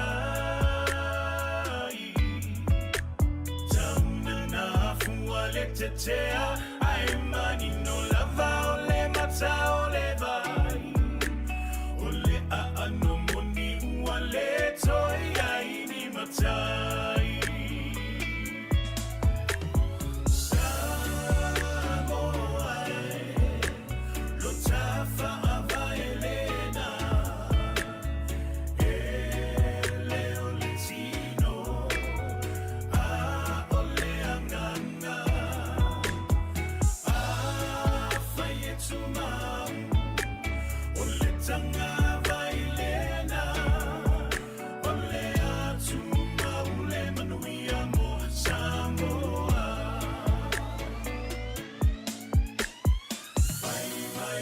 Se ona fili fili sui o le fono sili Ina ua malo le leilo a ingilisi O isi fo iwa popoto i le ingilisi Ele ai o se fa auta uta Ele o ta fa ingata e alona i Samoa, lo tafa a vaile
Talo halava o telefone nei ele si ufonga le lau mua I Wellington o le tatu tala mua na whailo mai whala wa I tele le mano New Zealand la so na nafi I lana fuafuanga si iti ai a mate la so mua o Julai le pei meni po le tupe maua mo matua ia no nofo maranga ruenga ona o le tau singa o la tau pepe fau. O le si tanga le nei o le tupe maua se tina po se tamai nofo tau sila na pepe fau o le a whao popo ai le limas fultasi tala I le vai aso, ma o atu ai I le fitu se laus fulua talas ful fitu sene I le vai aso, ai le I ave sea le la fonga, pe tu sa lea o se si tanga fitu tesi ma le fitu pa sene. O le wha moe au tua le nei si tanga, pe ona wha ai lo mai, ina I tau wha awhitau ia I le wha soa mātua, ma ia wha ina I le tau o le soifuanga, ma le maurunga o le inflation. Whailo mai fo ia nafi le li pārmia ia Chris Hipkins, ia se swinga I le fuafuanga I tusa o I tu la wha au popo luas furu, a onga fuai, ia ta maiti te ilua te usanga le mātutua ia onga amata. Whaalia le pārmia, o lea ua talia le mālo, ia le ngona mamanatu le whaalapo tonga wa onga amata, tusa ai o le nei mata aupu, ma o lea ua whaia iai, ia le suinga tā la whea ngai. E se furu lua te usanga le matua o se taumaititi na umalo na ola I Hamilton, ona o le songi ina I le mea whaamanongi ngoa o le aerosol deodorant. O le nei whaalawelawe na tupu I le fiafi la stonai, na awhia I le taumaititi le nei, maniana uo se tolua, I do tono o se whale whaatali pasi, I le wale ngoa o le Tasman Road I Hamilton. Na o te iai se tangata sa iai, mai moni mawina le nei ngā yo inga taumaiti nei to toru, Marua I le atoa I lesi tuwala le li ile ua tupu ai le whaala melawe, mai o ina na wa ai ua pau o ia I lano. Sa tau mwhai tangata na iai a tau fo I mara au whai ngā luenga le ambulance, e feso swani I a te ia, pe tai e le I mwhai o na whaasao ina ai lunola. E iai le talitununga na songi ma mana wa ina mo se teimi umi, e le neita mo I titi, ia se whangu whaamanongi o le tu ainga o le Dove deodorant.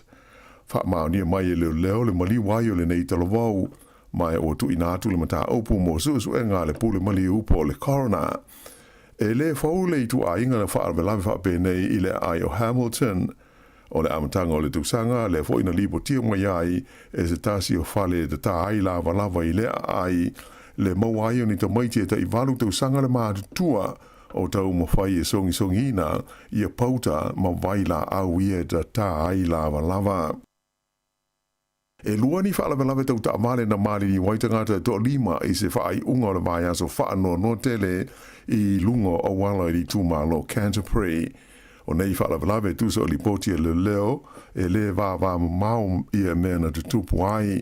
Whaalawelawe mua na wheto ai ai se ta amale ma se pāsi e ta maitia onga na mali li waitangata to lua I le fiafiulas foreile terwai, I le ala tele nu me la fitus furulua I Sefton. Sa whaamau ni mai le pule a onga o le onga maurunga ringiora o Paul Donnelly, e to ono te maitia onga na iai de tono le pāsi I le taimi na tupu ai lea whaalawelawe, ia mai na manu nua miti I la tau. O te ngata e te olua ia na mali liu, o le awe taamale o le taamale le titi, o se li e tolus furulua te usanga le matua, malana pāse se luas furu walu te usanga. O le asonga fuana nafi sa whaailoa mai e foi e leo I le tūmalo Canterbury, e to tolu istangata na mali liu, ona o seisi whaalawelawe te utamale I le pō leo sa. O le nei whaalawelawe na mali liu umai awe tamale, o tamale lua sa fiai, ma le pasese le tasi o tamale sa awina atu mo tongo fitinga I le whale mai, pe tai na umai luna ola I le whale mai te leo kala I stete, I le pō lava o le sa. Sa whaailoa mai e le teita I leo le tūmalo Canterbury o Peter Cooper, o nei whalawalawe o mau le so I fua o tangata e to lima, mai o se tūlanga o ilonga o nā whaina ma mawhatia ai o lātou ainga, ai whape ai fo I tangata ia ngā lulu ngā luenga lawe ai I taimi o whalawalawe whape nei, ta ua le li teita I leo, o lo fa o pesu suenga ile mafua anga o ia fa la velave ai ua mautinoa sa te le fa le tono tu langa mo wingo le tau i le taimi na tupu ai le whaalawelawe lea i le pō o le sā. Nā toi te tala i le whiawhia na nafi, le whale mai tele le no shoa i Aukilani, le ana ta puni maloka mo le pui ngā le saunga le mū, ona o se tangata, e whaapea sā i a whaia ai ni la fonga tau whaamatau. O se taimi i le awauli o le songa fua, na whaia ai le whaai unga e loka ma tāpunia le nei whalamai, ona o le whaafi tāuli, mai sa wawe o na taunu atu i ai ma leo. Se taimi muri ane i le whiawhia na nafi, na mawai e leo le li o lo masalomia le nei ta opu e mai o lo so swani o ia I suenga o lo whaia. Ua whamaunia mai e le ofisa o le pāremia o New Zealand e whapea o le a maua se whailua inga Chris Hipkins ma le presidente o le malo saina o Xi Jinping a o iai o ia le na malanga wha le malo I saina I le vai aso a sau. E le ngata I lea o le a whailua I fo I le pāremia o ia o la file foi le parlemia New Zealand ma le parlemia o le malo saina o le ingo ia Li Chiang fa pe ai ma le te fono o le committee tu tonu o le fono o le malo saina o Sao Li Shi e to Louis Fruiva le a fa yo la malanga le li parlemia New Zealand e o fiai ia le foi business ma tai o tangata Maori o le a fea I le malanga le nei le li pāremia le lau mua saina o Beijing, ai whapea fo I le ai o Tian, ma Shanghai, ma e tere ni Pol Kalame ua whaatulanga ina, e au fia I ma se saunoanga le pāremia o le a whaia I le University o Peking, mai o le a waifo I se fontanga tau I le tamau a inga. I le ai o Shanghai o le a te tala ina ai le li pāremia o New Zealand, ia se ati nae se sofa antasi New Zealand mo saina I le tūtau tū lisi mai o le a whailo e fo I mataita I o lea ai te leo saina.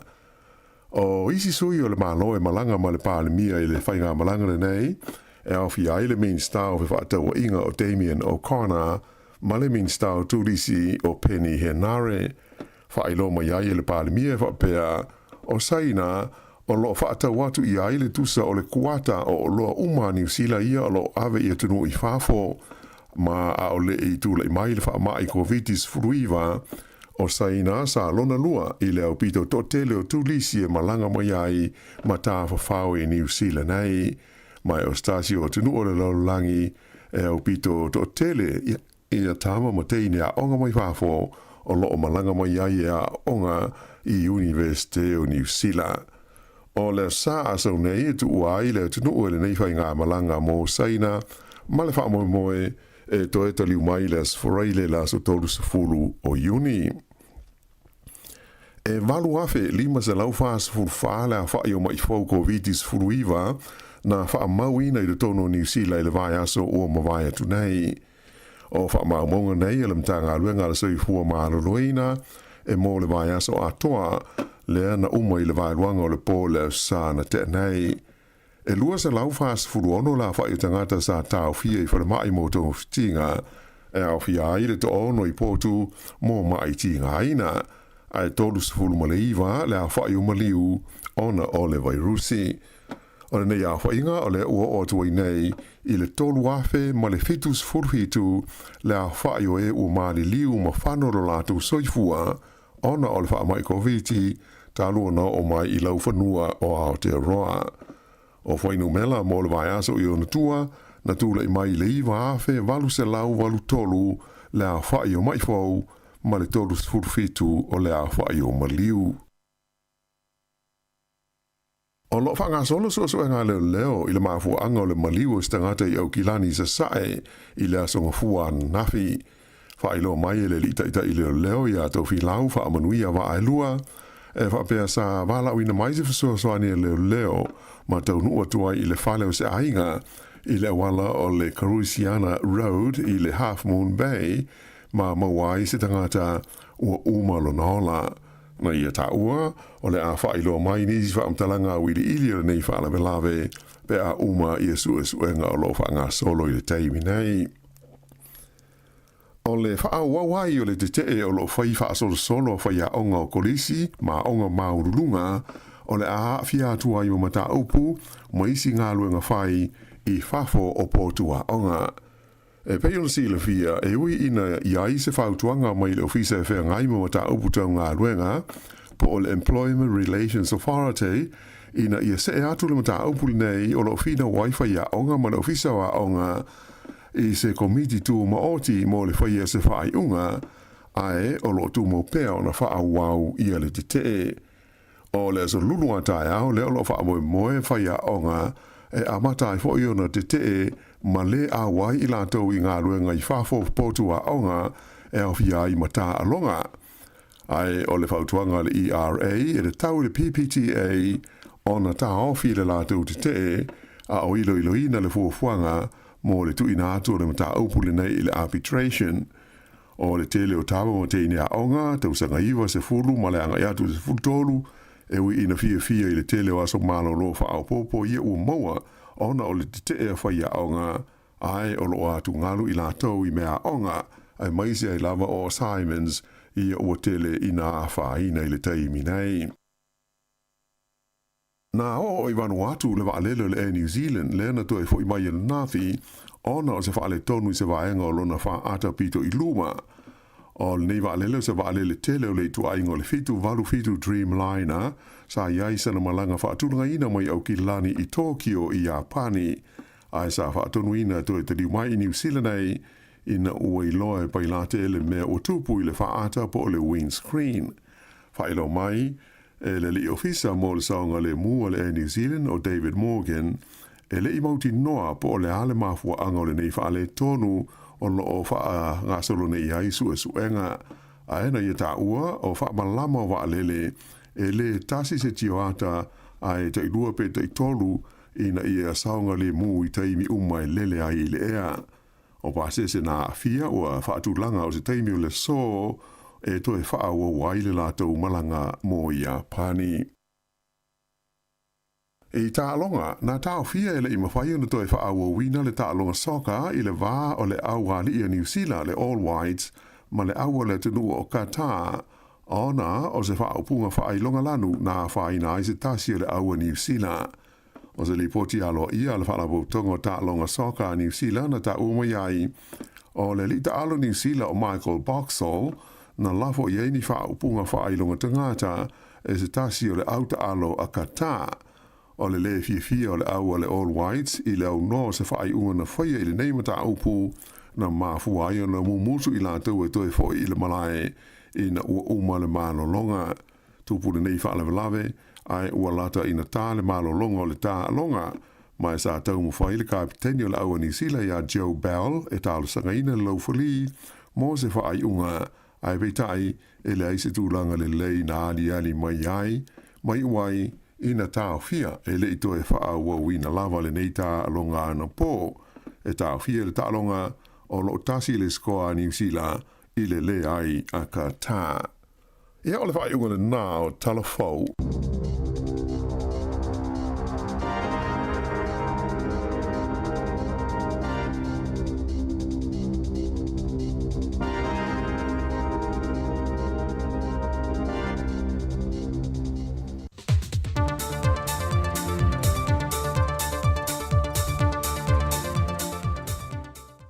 Toi whātalo whātu tātou telefou seisi o na whaopoponga le nei, ai o se mai el whafonga.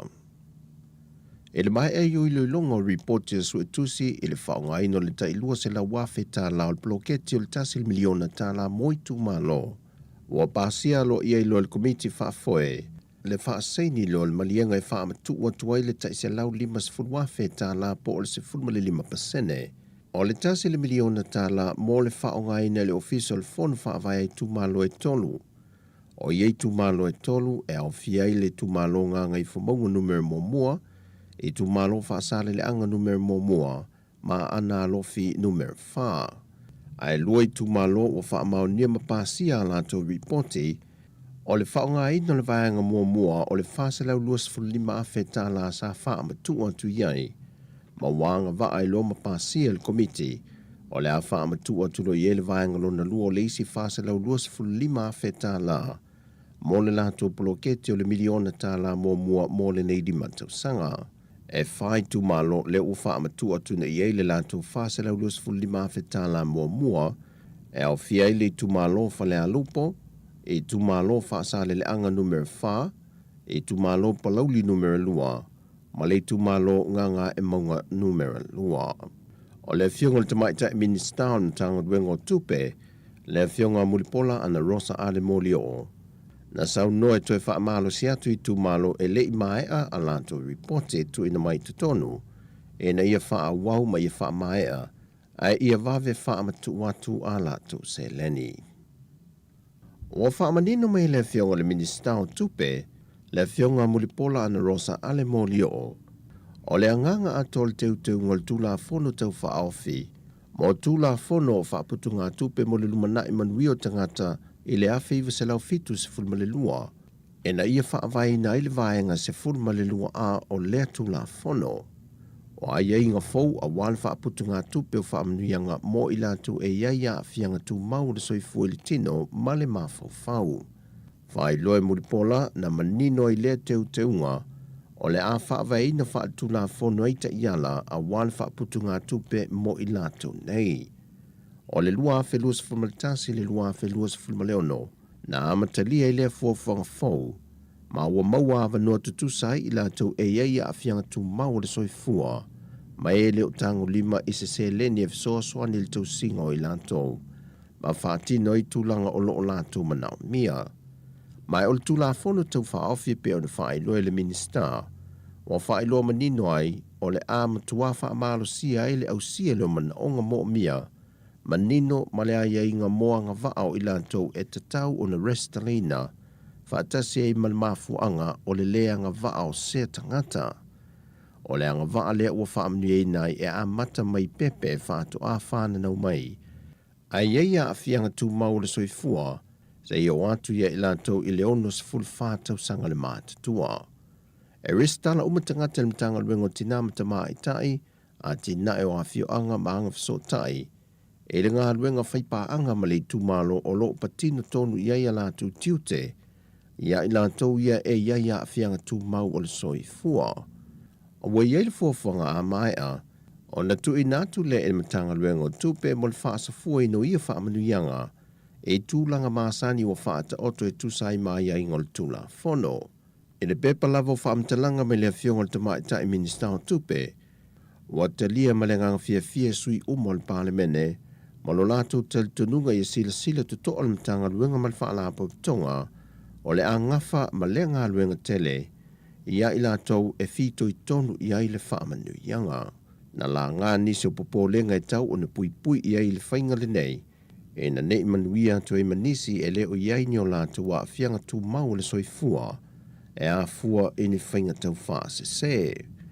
Na amata mai ia whaamanuianga I le se lauta la I le masina, peitai I le reporti mwhatu langa le mtanga luengo tupe, wa si tia to e le lua se lauta la I le masina, e le anganga lava ma le wha moe, ia mauai fai ma se wha amnianga I lātou lo ngafa ma le tausi eino I lātou. O lo wha ngā solo pele wha atalano ino le neitu la fono tau wha aufi, e fono tanga ale pare mene o lo wha ngā solo. O fola silu mo le pale mene le sau nuanga le fionga ia leota laki la mustele, o le minister le ofiso fai numera wha mawina Samoa, le aunga o le tula fono tau wha aufi o le aia ingo se porkalame, wa wha tatia tu le mtanga luenga mo pepa wha maunia, e nei ia malu pui e wha maunga ma wha amtalanga tō tino i o tātou tangata, po le National ID le wa wha ngā solo. Sau no leota wa tele wha atalunoanga sa whaia mo lea mata opo, ma soa lau pule to to ai mal talitonunga, e aua nei motu sia le sila fio tangata lau tele malo lato malama, e le ngā yoinga o le a whaatino.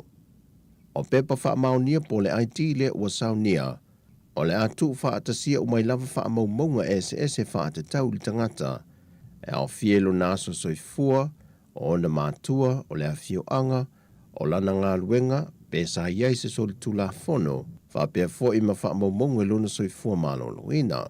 Peitai e iei se o fionga I whaipule na wha alio lato whina ngalo le mata opu po le tula fono tau wha au file nei, e te tau fo eo na iei ni wha e teitenga le wha ai loa o mo wha amtalanga I wha atatau li tangata, ona o leo o tātou mōli mawina le laulangi le wha o ngā ina nisi o le wha amtalanga wha pe nei, e whai e ni whainga whaasol tu la fono, ai me se lava i awala palpala e mawai se leni.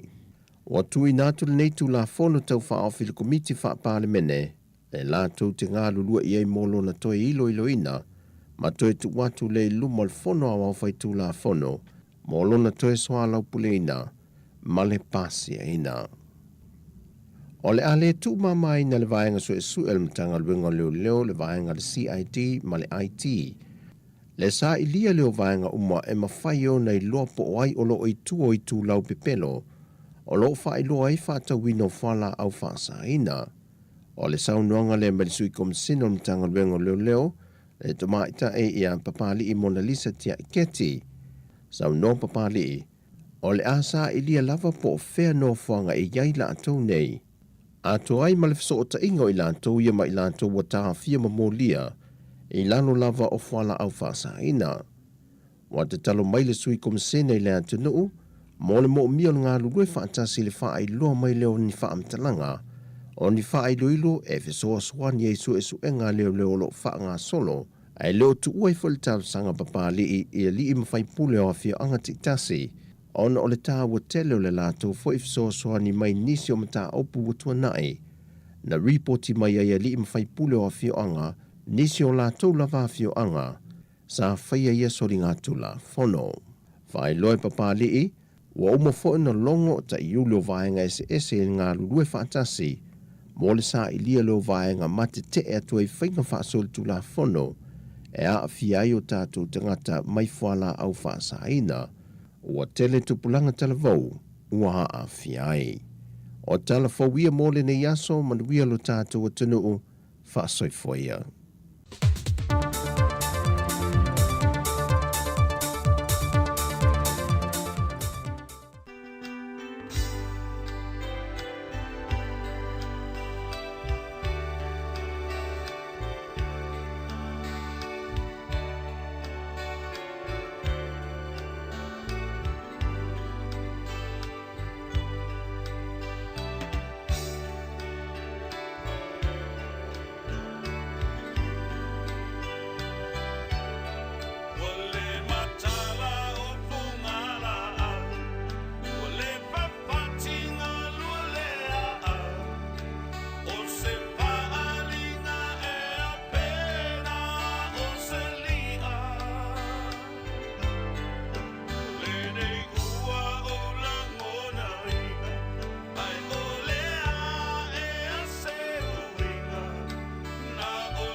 Talofa lava o au o Nina Foese, whaalongolongo mai pea i le siofofonga o le laumua.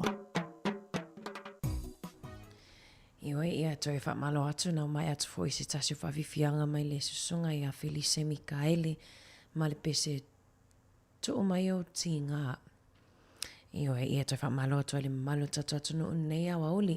Mamalo atu i le au ngā sese le ua tu sa le ua vila mai le whai ai foi lea whai e le ni le whai e tawipu. Tamala na ai le ulu tau. Oka se mana ian manongi o le tau samia ta mama tina ma tutua. Mamalo atu i la atu le olo o malolo mai foi ngaluenga le ua tale lunch la uli po le malolonga foi whaistau mafutanga le uli. Sauni foi le toi ta pena wale toi whaawa wina ia o ngaluenga le nea uli le toi mafo ia piki nai whana wa onga. Ia olo o ia inisio wasenga i kolisi ia po a onga maulunga. Ia le olo o malolo mai foi ia nisio wasenga o nolfea ngai foi o whaiha onga ia malato teva ia po lato solta te e foi. Ia iwa ia so taitasi iwa malo atu foi tupulanga tala vou, fa malo atamu matine ha onga tarusi o whaisau me ha onga. Na ia i lava ia tatou me ha onga nei awina atu lunga o penga ta whailangi. Ia i mwhaiona e ngalue mai le fale. Ia o tau i nei atu no olo whapea i le tau amoni api mani pepa mani peni. Ia anai tatou i Samoa ia whai kopio pepa e ave tusi lava i lima. Ono le uti o whaasoa fo i le tau le aini masini fo ia po Chromebox ia po laptops fo i. Ia awa fo i le whainga o mea onga. Ta ilo i nei taimi ia ai o le suinga o le o langa ma le whainga o fiaina o le whainga o ngaluenga whaiha onga. Whamalo atu i la tau o mafuta mamao mai lunga o tatou ala atu le Facebook. Ia ma le YouTube whapea fo i la tau o whaongaina mai le tatou Samoa Capital Radio app e whafonga mai ai tatou i le tatou tautua. Lea ua a whatonu lava le tu lai sifululua au ina tu tatou whawhiwhianga sui whiwhiloi a wafo i lau whafonga mai le ni vaenga o le awa uli.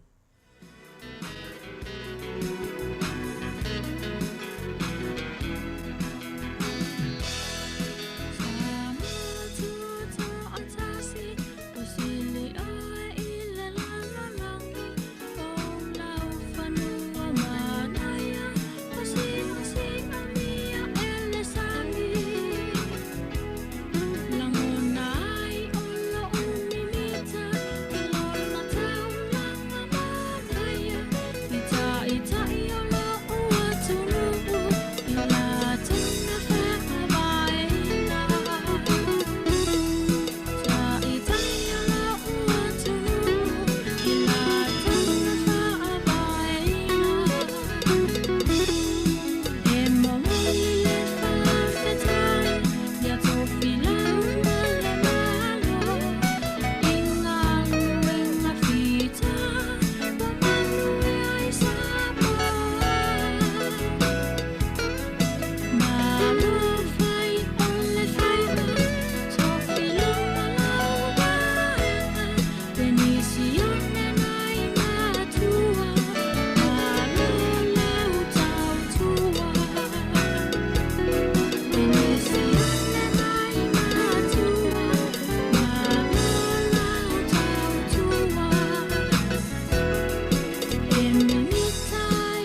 talae ua salalau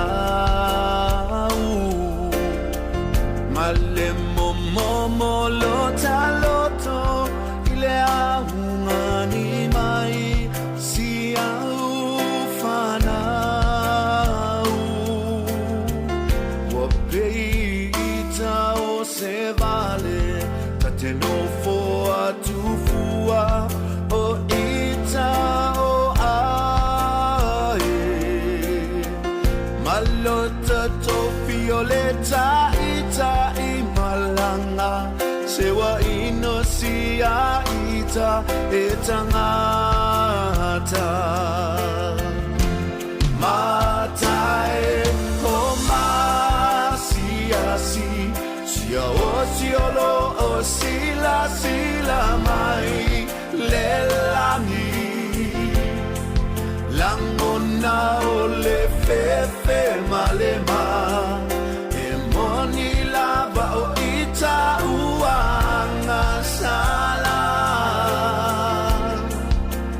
taluai o Susana I lo bebelo malo falata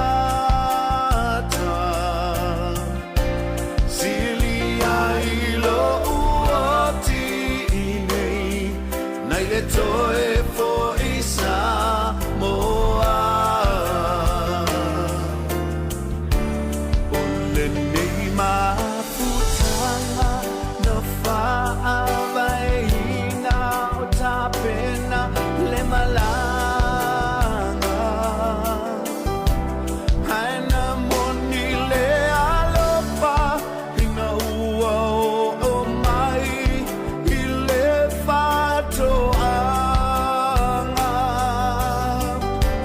what a view in a night I will only mawina hele au malanga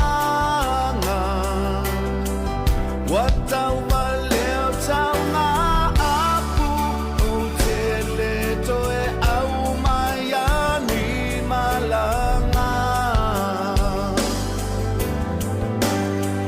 matai o masiasi sia o siolo sila sila mai le langi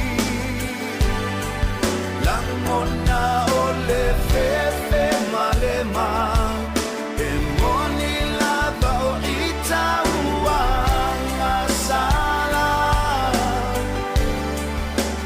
taluai o Susana I lo pepelo malo falata silia I lo uoti inei nai le toe fo isa moa faamanga le mai ita tunga Susana saudi e toe fo isa moa toe fai le luaina e uile matui tui tinga ai tu pea I lunga au mai ai lona vile mu ia ola oe malau tama au mai ai lona vile mu ia ola oe malau tama silia I lo uoti inei nai le toe fo isa moa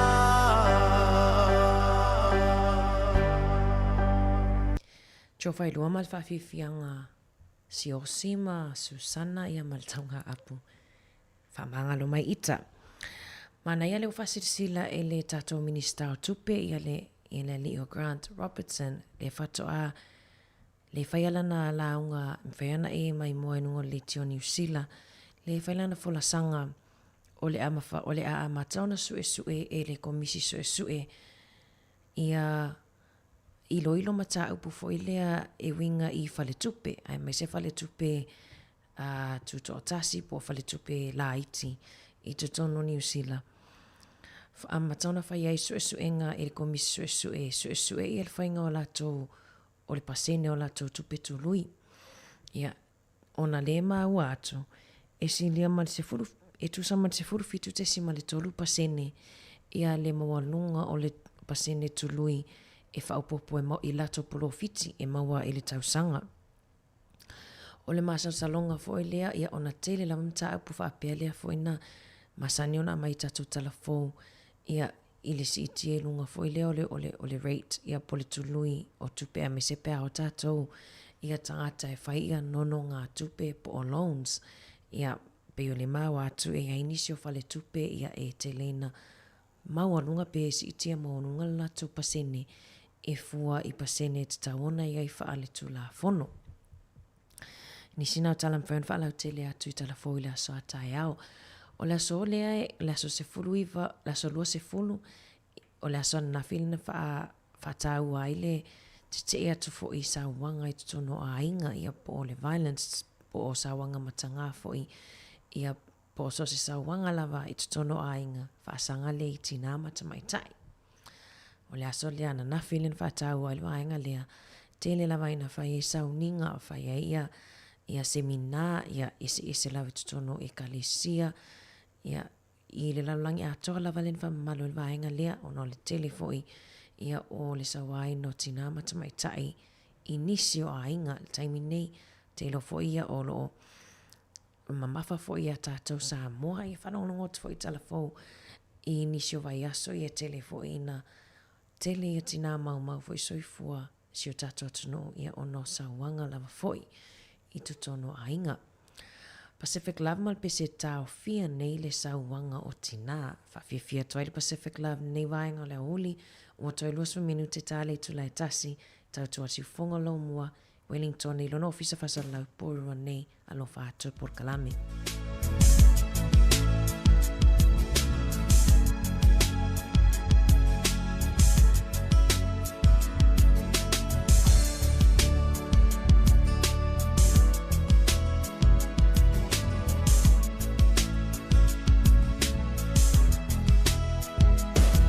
What's a pele utuli tu maita unuti pala le felu fan ule sefa ule hilo le lufa lingi ya yulu imata wa ufana wa umatua ai ule onga wa esawana betio tainu tili mafaina phone pio man anga usio uloto italufa oh pulonga isawanga fa anono aile anganga ai ngalu puli tautonga titausia oile unga ai tau pinele sawina otina tamawa esolile tula fono aletua seva aina Tautia, oh, inaitina, uefasia. Ia taupinele sawaina otina. Ua masofa ile batapu imaletua. Sitama, mole mole,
Soa ya tolu manawe misi luki sua mal pesena ile tamai taifa ya onga.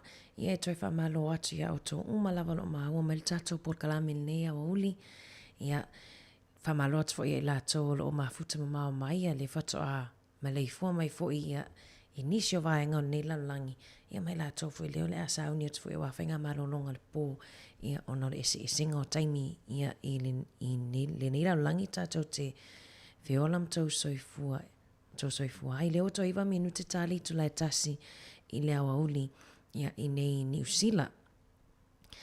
Nisio tala fo ia mai atu no mamao leo lo tau sa ilia lava ia nai tangata e toa lima ia o tangata ia na oanga i tu sai o fo ile lalo o le o ngā sami fo ile Atlantic Ocean o nisio ila toul toa lima leo tangata ata mamai tangata e o e whailato su e atili mawhaia nisio whamatalanga ia i le vaatele fo ile o le Titanic ia le nangotoa i tele o tausanga o le awhiwa se lausfuru lua le nangotoa ai o tangata lai e toa lima o fia i malatou pinitu risi e fia o e mai mua ma o e moli mau ai fo ia po taimo mo fo ile e fia o e mata fo ile ai i tō inga o le vaa se itolo.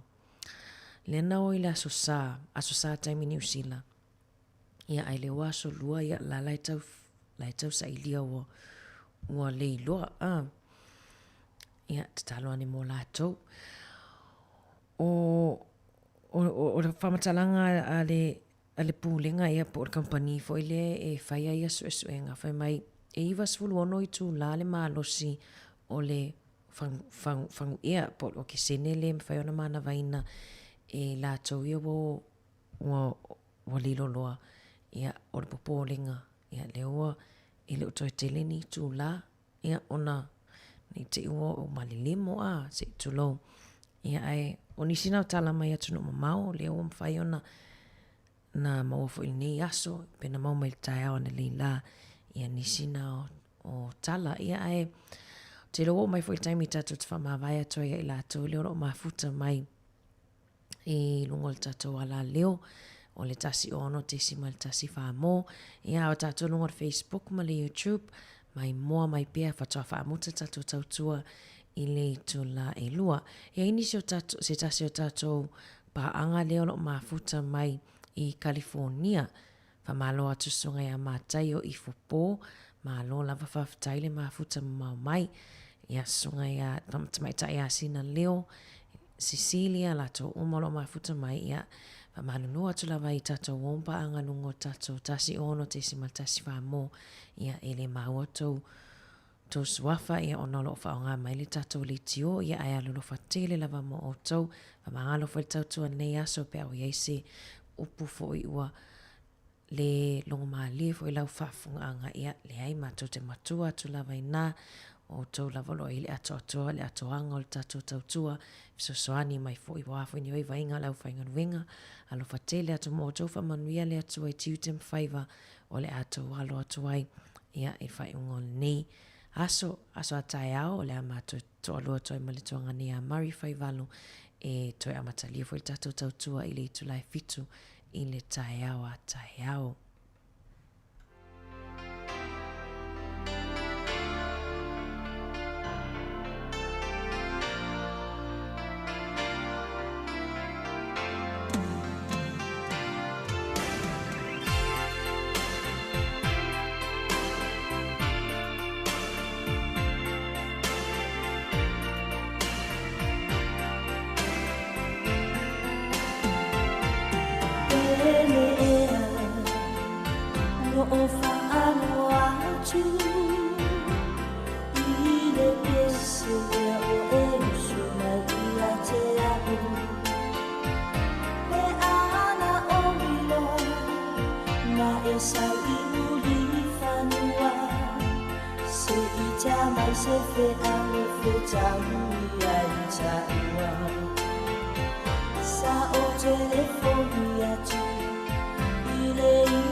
aingata la fiifiina o te le te fia foi atu ilo aina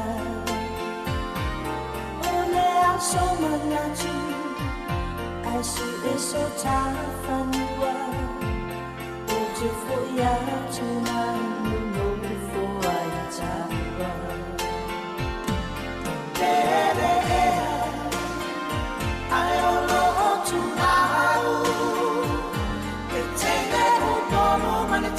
Sama ia fa'ababa o oe o lang tontonga I luma o Yerova le mawhai e vai e tele o na tine o le alofa le mawhai e vai e tele o na tine o le alofa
Talo falava o telefone nei ale si ufongo le lo mua I Wellington o le tatu tala mua na whailo mai whala wa I tele le mano New Zealand la so na nafi I ala na fuafuanga e si iti ai a mate la so mua o Julai le pei meni po le tupe maua mo matua ia no nofo maranga ruenga ona o le tau singa o la tau pepe fau.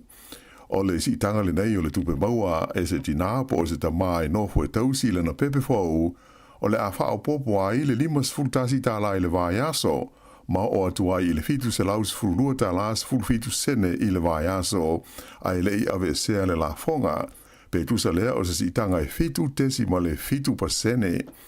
O le wha moe au tua le nei si tanga, e pe ona wha I lo mai, ina I tau wha awhitau ia I le wha soa mātua, ma ia wha ina I le tau o le soifuanga, ma le maurunga o le inflation.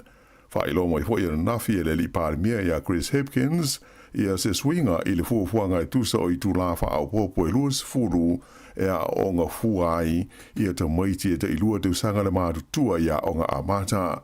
Whaalia le pārmia, o lea ua talia le mālo ia le ngona mamanatu o le whaalapo tonga wa onga amata e tusa ai o le nei mata aupu, ma o lea ua whaia iai ia le suinga tā la whea ngai.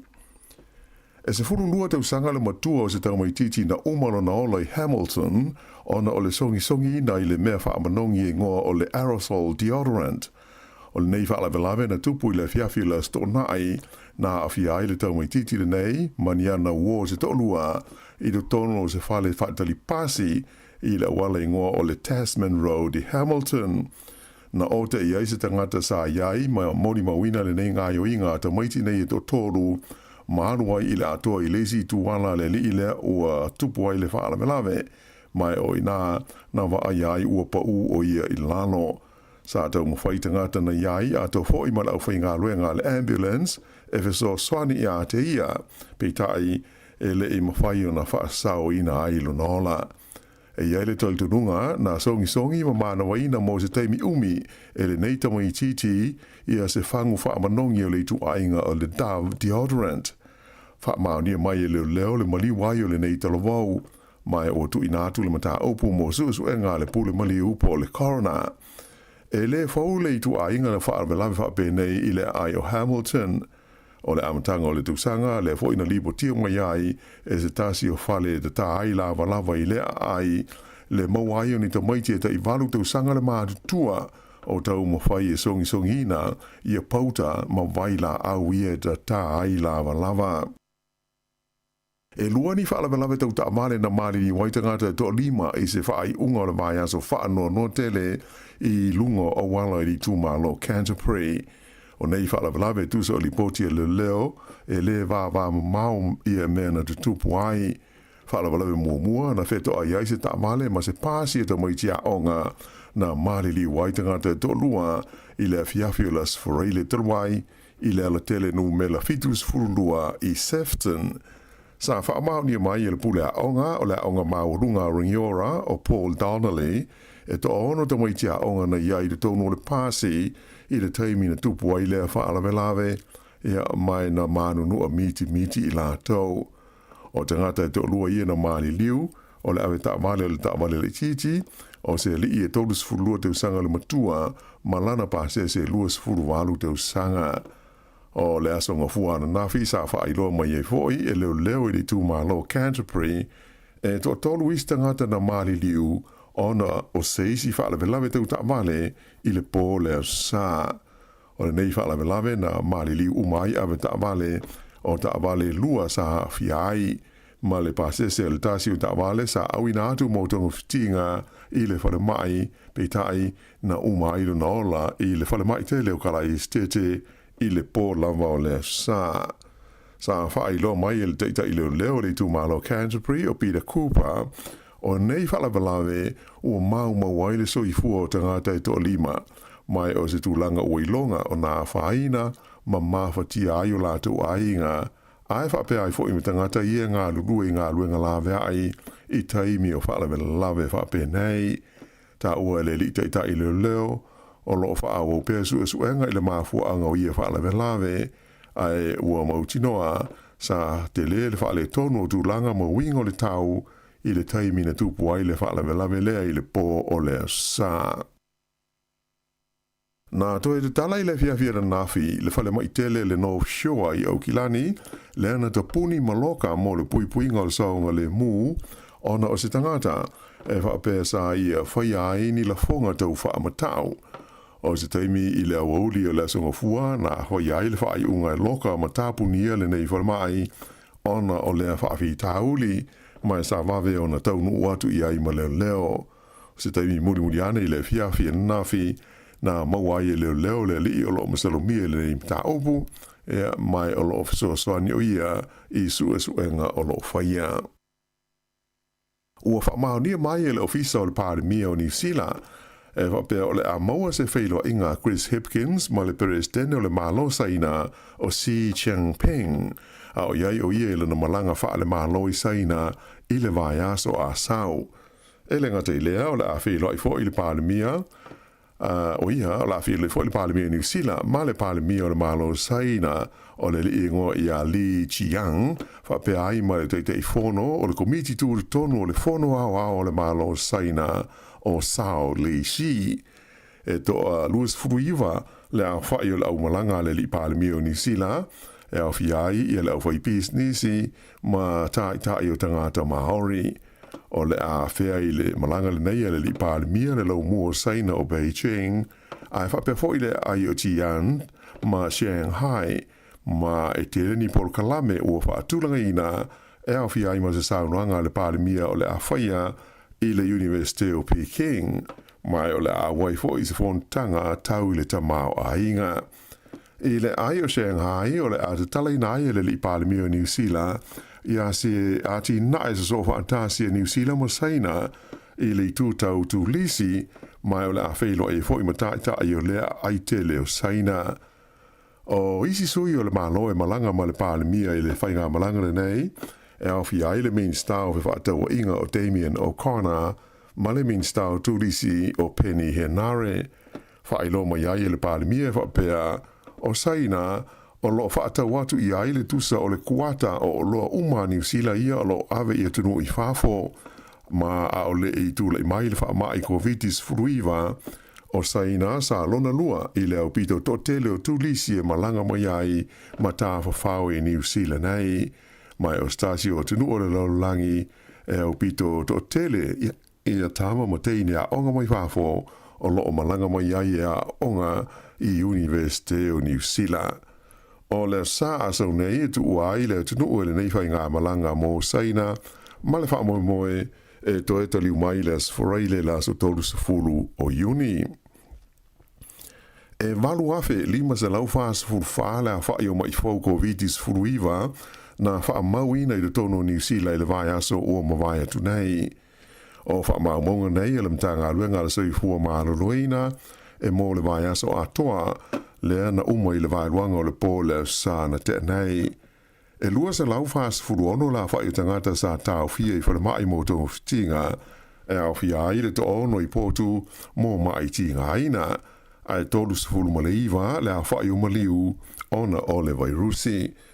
O le nei a whainga o le ua o tuai nei i le tōlu afe ma le fitus furhitu le a whai o e ua maali liu ma whanoro lātou soifua ona o le wha mai COVID tā lua na o mai i lau whanua o Aotearoa.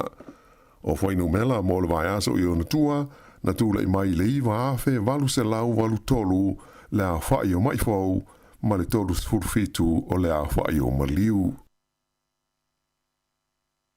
O lo whanga solo so ngā leo i le mafu anga o le maliu o stangata i au kilani sa sae i le asonga fua nafi.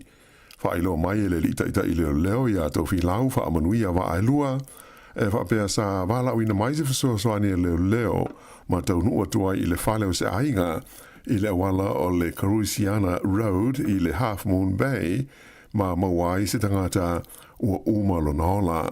Na ia ta ua o le a whailo mai nisi whaamtalanga wili ili o nei whaala velave pe a uma i esu enga o lo whaanga solo i le teimi nei. O le wha wawai o le te o lo whai wha solo whai a onga o kolisi ma onga maurulunga o le a fia atua i o mata upu ma isi ngā luenga whai i whafo o pōtua onga. E pei ona si le fia e ui ina i ai se whautuanga mai le ofisa e whea ngai mo mata upu tau ngā luenga po o le Employment Relations Authority ina i se e atu le mata upu nei o lo fina waiwhai a onga ma le ofisa wa onga i se komiti tu ma oti mo le whaia se whai unga, ae o lo tu mo pea o na wha wau i ale te. O le so lulua tae au le o lo wha moe whaia onga e amatai fo i ona te ma le a wai i lātou i ngā ruenga i whafo pōtua onga e au fia i mata alonga. Ai o le whautuanga le ERA e le tau le PPTA o na tā ofi le lātou te a o ilo ina le fuafuanga mo le tu ina atu le mata upule nei i le arbitration. O le tele o tawa mo te ina onga, tau sanga iwa se fulu, ma le anga iatu se fultolu, e ui ina fia i le tele o aso malo lo fa au popo ia ua maua, ona o le te ea whai a onga, ai o lo atu ngalu i la tau i mea onga, ai maisi ai lava o Simons, ia ua tele ina a whaina i le teimi nei. Na o i Vanuatu le waalelo le New Zealand le na toi fo i mai nafi ona o se whaale tonu i se vaenga o lona wha ata pito i luma. O le nei waalele se waalele tele o le tu aingo le fitu walu fitu Dreamliner sa iai sana malanga whaatulunga ina mai au ki lani i Tokyo i Japani. Ai sa whaatonu ina tu e te mai i New Zealand ai ina ua i loa e pailate ele mea o tupu i le whaata po le windscreen. Whaelo mai e le li ofisa mo le saonga le mua le New Zealand o David Morgan e le i mauti noa po le ale mafua anga o le nei whaale tonu o lo o wha ngā solo nei ai suenga. Aena i ta ua o wha malama wa alele e le tasi se tioata ai te ilua pe te tolu ina i a saonga le mu i taimi umai lele ai le ea. O pase se na fia o whaatu langa o se taimi o le so e to e wha ua waile latou malanga mo i a pani. E ta alonga, na tau fia ele i mawhai ona toi wha awa wina le ta alonga soka i le wā o le awa li i New Zealand le All Whites ma le awa le tunua o Qatar ona o se wha upunga wha ailonga lanu na wha ina ai se tasi o le awa New Zealand. O se li poti alo ia le wha labu tongo ta alonga soka New Zealand na ta uma iai o le li ta alo New Zealand o Michael Boxall na lafo iei ni wha upunga wha ailonga tangata e se tasi o le auta alo a Qatar. O le fia o le au le All Whites i le au no se whaai unga na whaia i le neimata aupu na mafua ai o na mumusu i la tau e toi fo i le malae i na ua uma le malo longa. Tupu le nei wha lewe lawe ai ua lata i na tā le malo longa o le tā longa mai sa tau mu whai le kapiteni o le au New Zealand ia Joe Bell e tālu sanga ina le laufali mo se whaai unga ai veitai e le aise tūlanga le lei na ali mai ai mai uai ina tau fia e le ito e wha ua wina lava le nei tā alonga ana pō. E tau fia le tā alonga o lo tasi le skoa New Zealand i le ai a Qatar. Ia o le whai unga le nā o talafau.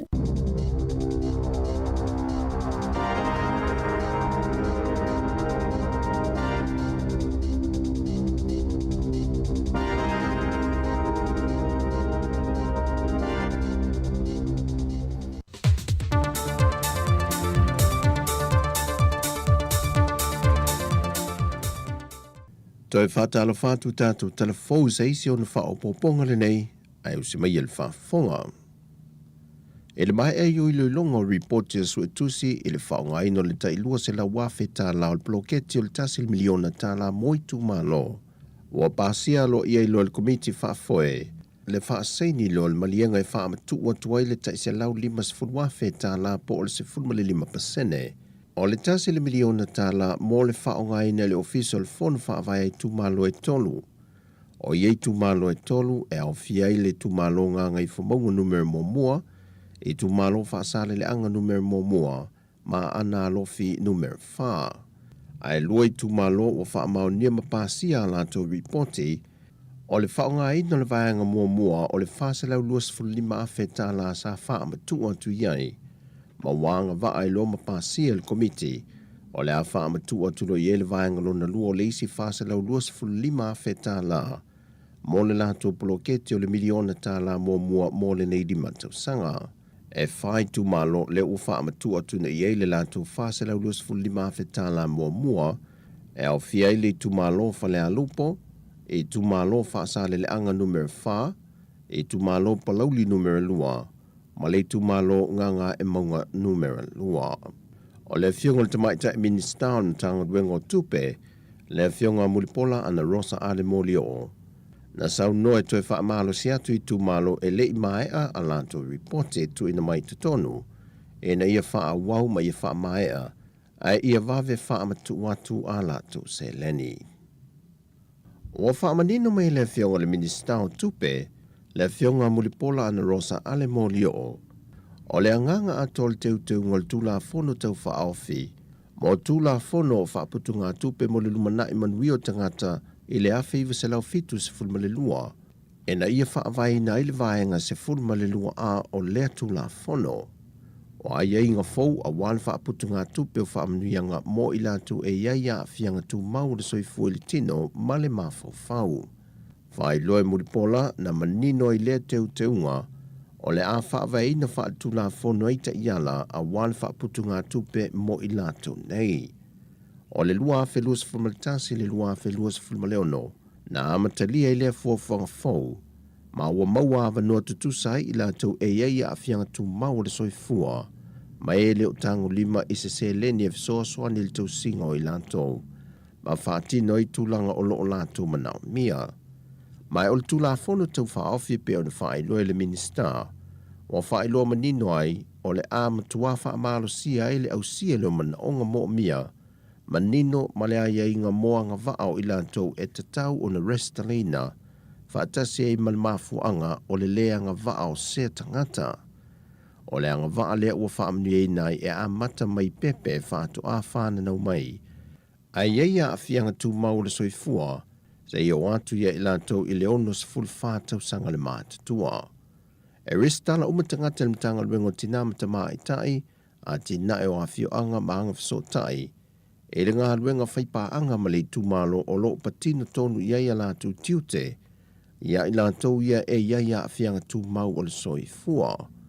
O wa iei le fuafuanga a mai a, o na tu inatu le e matanga luengo tupe mo le whaasa fua ino ia whaamanuianga, e tūlanga māsani wa whaata oto e tūsai mai a ingol tūla fono. E le pepa lava whaamtalanga me le fionga le tamai tai minister o tupe, wa talia malenganga fia sui umo le parlemene, ma lo lātou tel tununga i sila tuto o le matanga luenga mal whaalapo tonga, o le angafa ma le ngā luenga tele, ia i lātou e fito i tonu ia i le whaamanuianga. Na la ngā nisi o popolenga e tau o na pui ia i le whainga le nei, e na nei manuia to e manisi e le o iai ni o lātou a fianga tu mau le soifua, e a fua i ni whainga tau whaase se. Na amata mai ia whaamanuianga i le se lauta la i le masina, peitai i le reporti mwhaatu langa le mtanga luengo tupe, wa si tia to e le lua se lauta la i le masina, i le anganga lava ma le whaamoe moe, ia mauai fai ma se whaamniango i lātou lo ngafa ma le tausi eino i lātou.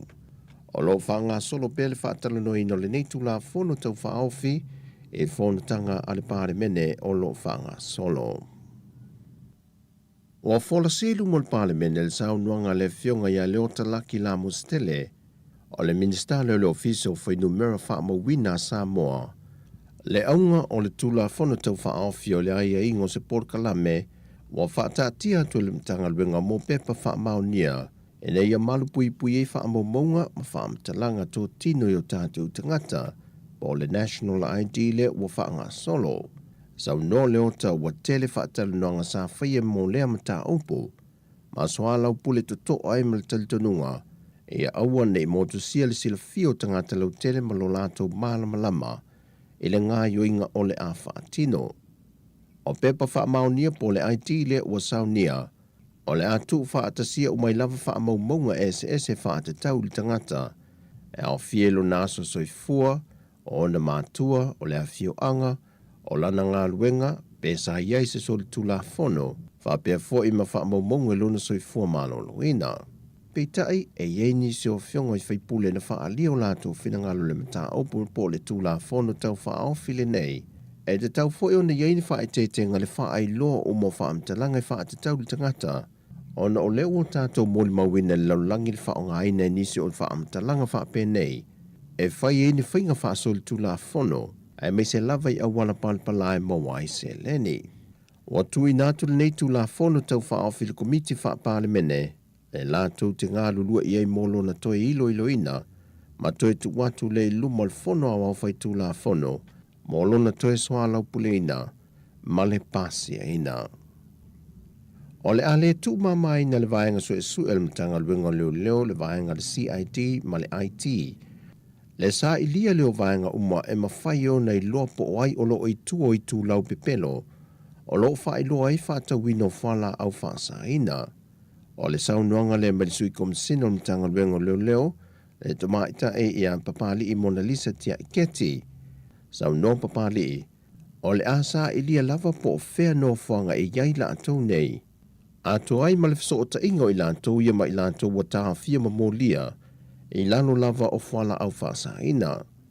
Wa te talo mai le sui komisina i le atunuu, mo le mo mia ngā lulue whaatasi le wha ai loa mai leo ni wha amtalanga, o ni wha ai loilo e fisoa swani e su enga leo lo wha ngā solo, Ai leo tu ua I fo le tau sanga papali li mawhai pule o awhia anga tasi.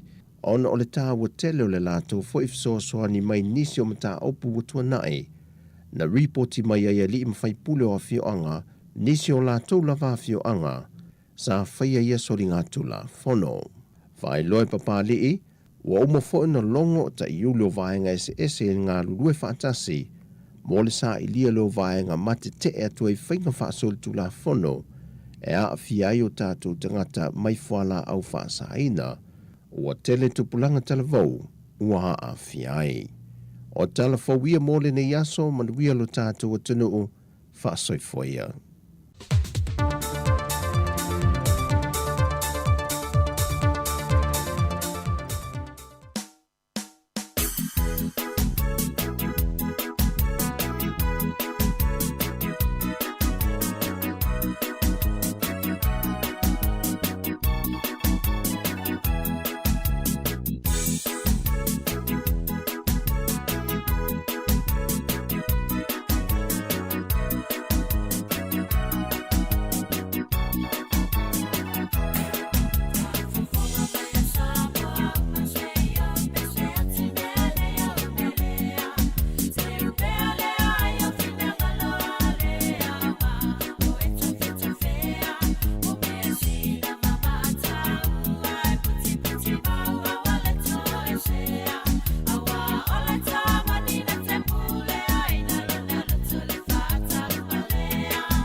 sit fale moe mal tamai ta ia Sonia mal pesen na fautuanga mo to pulanga tala vou tele fo ia tato tala fo ia mai fenia so ia winga fo ia tato to pulanga tala vou ia mal tele fo ia lu tau fianga mai lato tele fa fita uli o ana na file na mfai fo ia na fasoa mai fo i se tasio o tato pa anga ia i Cannons Creek tato porirua ia ole vainga fo i leo o le whaonga anga i tupulanga i tamaiti a onga tūlanga lua. O le ai o atu tamaiti matupe tu ui i tangata fo i le aisi tupe lumo o whaleo loa tulo. E o atu tu uai pe tu uai le lua tā la, tu uai lo male tupe. E alu le tangata matua le alu e whaatau mai le, e le vape po le sikaliti i le tisi. O nā le tangata le whaatau mai o na awa tu tamaiti e le talia o na ele ato le taise fulu valu. Pe lau le whaano noanga fo i lea ia o le ai longa e tali ngō fie nei tato mātua lea vaenga o le tau e tau whaititi atu lava le a fianga ma le tele o tamaiti e tango fia le vape.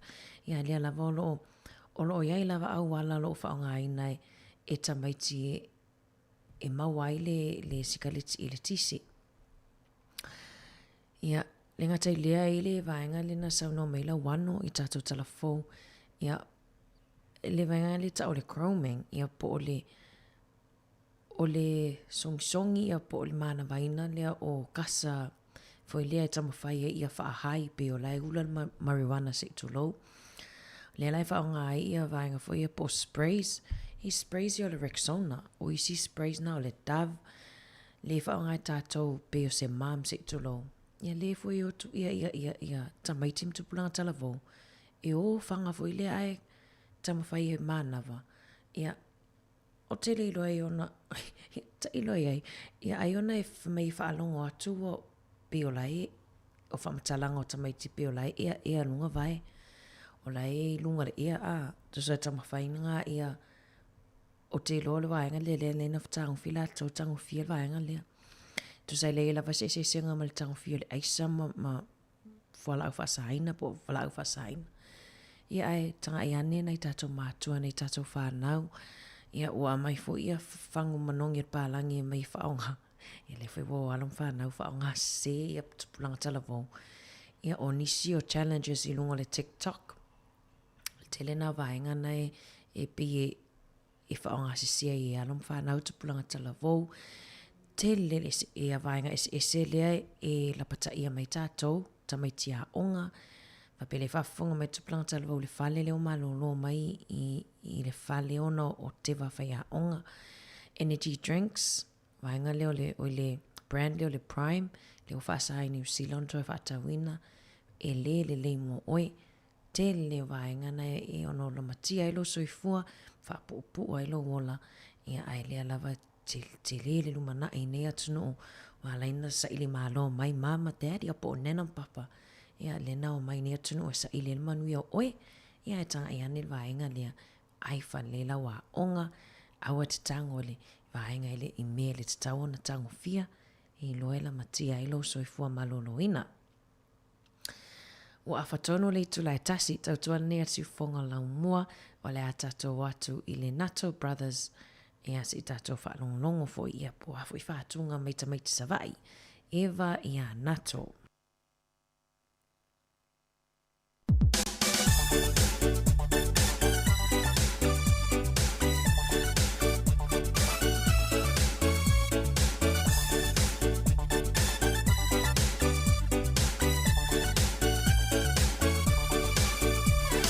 Eva mai,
mai si ba ma fa si ki mai la musica se e fu hop pa tu mi stica e ok fai coffee ka ma di ole lilo pingi mai sai si ba ma fa e ba ni ma sing ai ba mai lo ya na cha tu le ai e pe ole aso chung chung swag gi mo chamu ke ya e ba le ni so awale so o ma fa chi that mix Erica o party tonight si ba so awale fa away ba Spanish yo the master e out my man king of rap he's back ali no mga o e ba mai so se aso vestido no ya tuki o ka mai ole hospital ever mai you e mai ever mai you e mai ever mai you e mai e fia mai ever mai you e mai ever mai you e mai ever mai you e mai e fia mai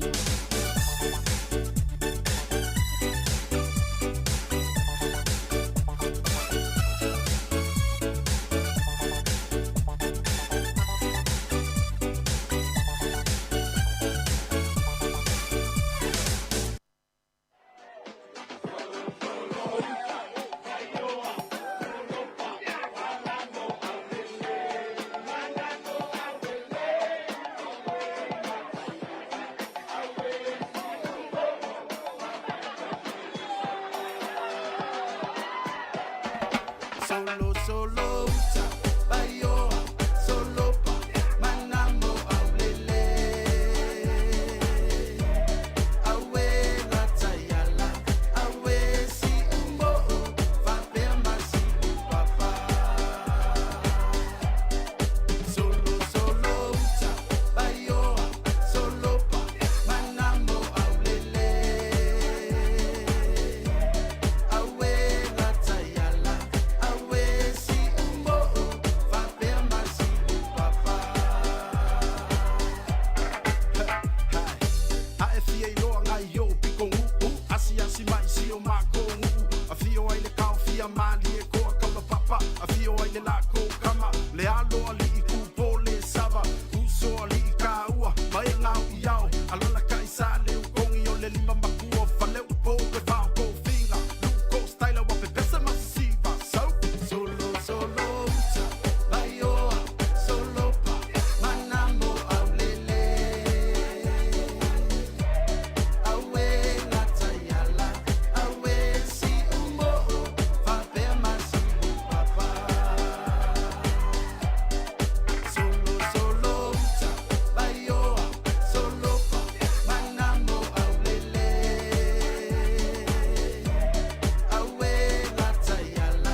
Welcome to my new white lady, Lord ever. The city ain't the cool. This is still Samoa. I do white the south. Oh, I'll take it all. So.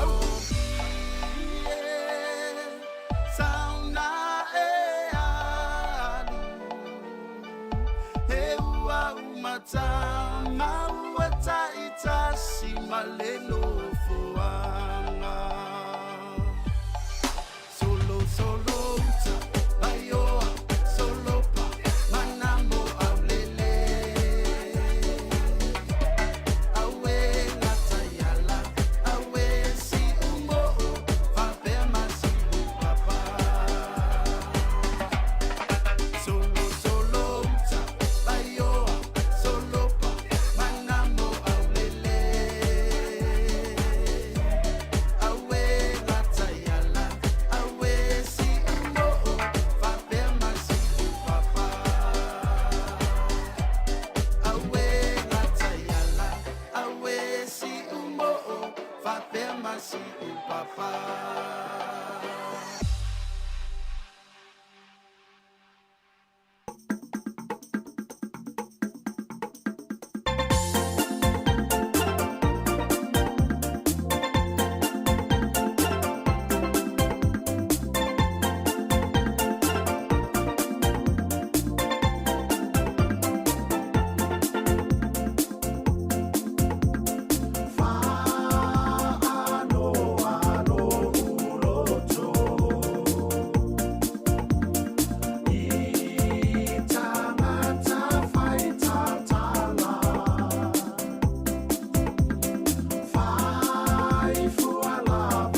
Tolu maana me misiro kiso amal pese na tangata loto leanga. Se le mealia tatou fai fua lesi o lesi. Iwe, o le tautua si ufonga lau mua pe whapele whatu a ki mai lava lau YouTube o lau Facebook. Tautua nea si ufonga lau mua ia e atoa i le tausanga nei. Ia le tolu sfutasi o tausanga o lana tautua. Ma o le urua i le tiofo i lea Pasifika i totono New Zealand. O to isfuriva minute tale i tula i loa. Po le ase tau mafutanga maa nei ia e alu la fiafia na nei.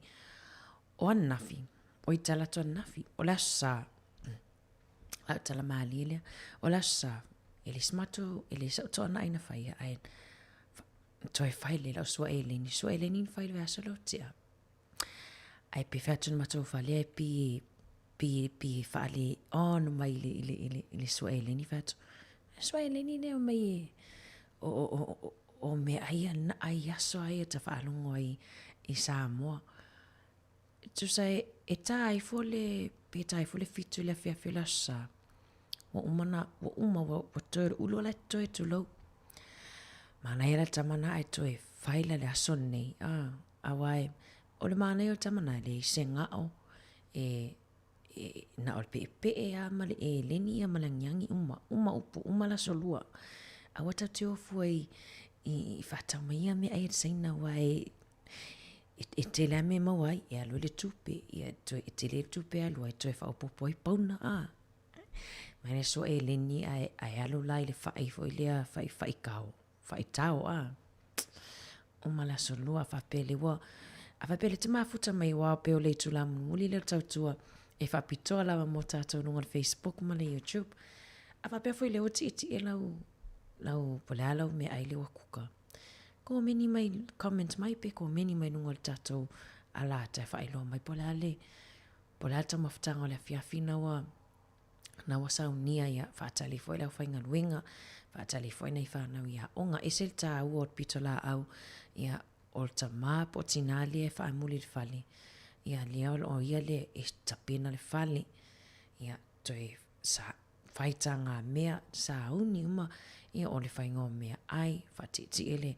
tamaftanga ia tu ua mai tamaitima tu ua mai amana me lo fainga wenga ia le wa vilat ai le ngala le mana me lo fainga wenga ala e le seme ai ia o whamisa fo tātou.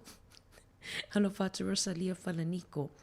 No whātu mo o tō umala, watato atu whawhiwhianga mai a Punam Fonti.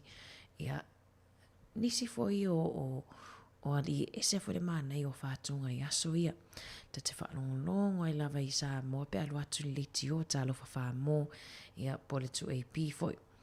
Talo whawhamo malato o porkalami foi lea o le Eva lau whau malu.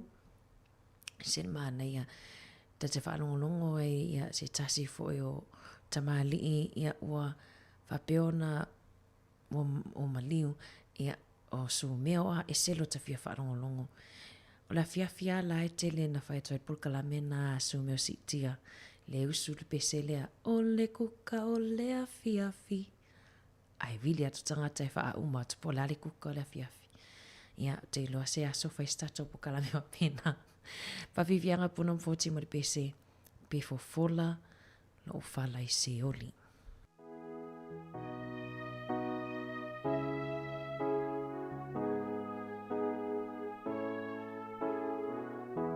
Baby, I'm forever grateful.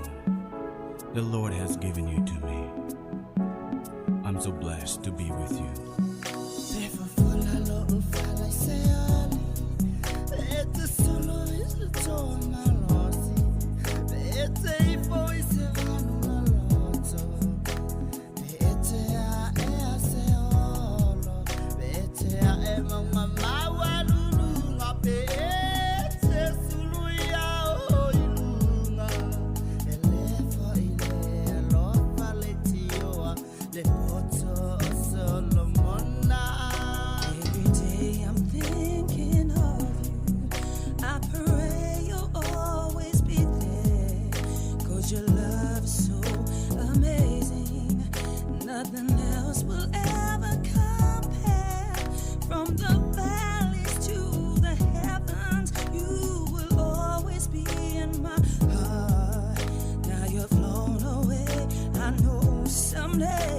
This pain won't last forever, Lord.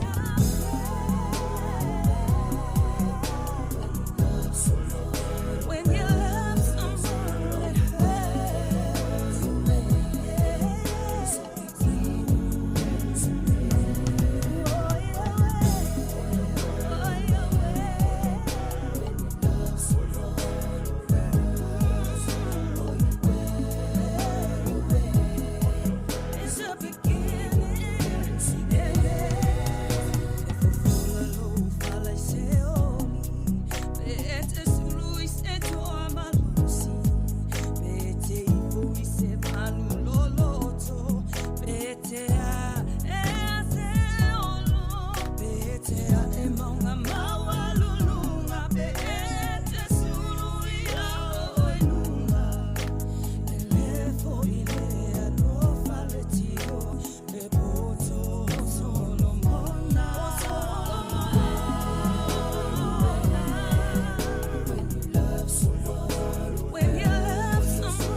Everything I ever need in my life. She's the love of my life and my beautiful wife.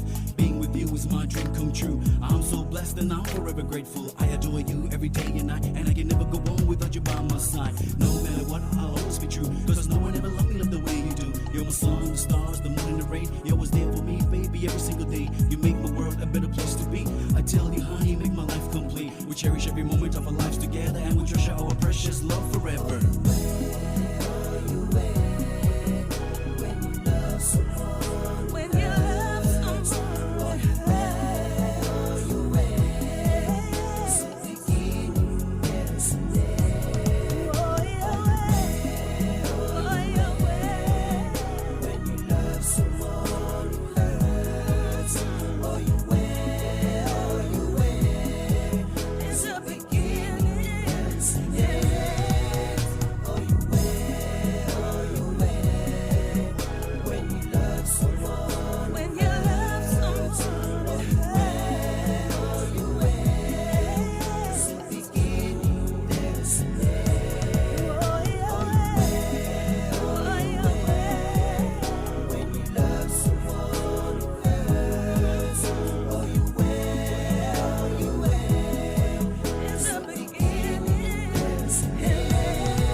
e toi whaamalo atu, toi na minute whaamuta tato tautua. Whawhatai atu la vaisia o le na vili mai ane. Se taswira tato paanga le na vili mai tua. Whai mai, o lai wa vela lana whalai e lingi. Whalai e lini a vele. Ne tamato, kukama, ia o le aniani. O le whalai e lini soskamako. Le ise vai a ve ai. Na ole nga o lava marsua le lini tulo. Ai fa mai lai ai le whaali futalo. Ai. Le la whai atu ai. E wha tangala ni tangata fui. Tama fui nai le ta ule au vai ai. Mai le ai. O iendo foi lo wat. Ia e toi wha malo atu tato wha fonga. Mai mua mai pea. Ia le umalo le tato wha fifianga le la awina atu. Ia ona tatou wha maa vai lola ia eri tau la pini vivi inga o se oitu maa lo whale alili tu lai mai tau le la tatou tau alunga ia le tatou tau tua le nei vaenga o le awa uli tau tua si ufonga la mua eri tau la pini ma le pese whale alili uma.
Ane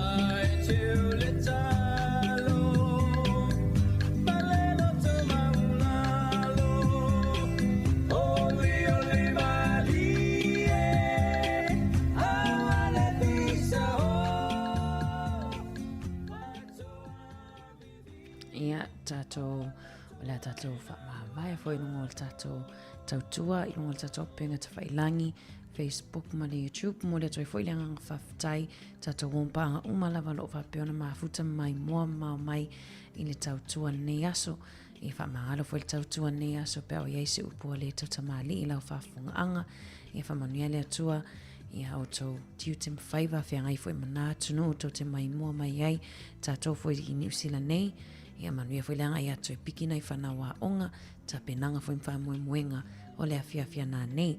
Tai awa tātou toi wheluai i le ito lai fitu o le amato alua toi fo i mane tuanga ni a Mari Whaivalu e whaawau pe le tautua a le siufonga laumua i le nei. Pai aso, ai alofa te le atu mo oto umalawa lo mafuta mai, me le whionga le li pule, me le whainga luenga, mātou te whato whawha soifua mo nei taimi.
Hey.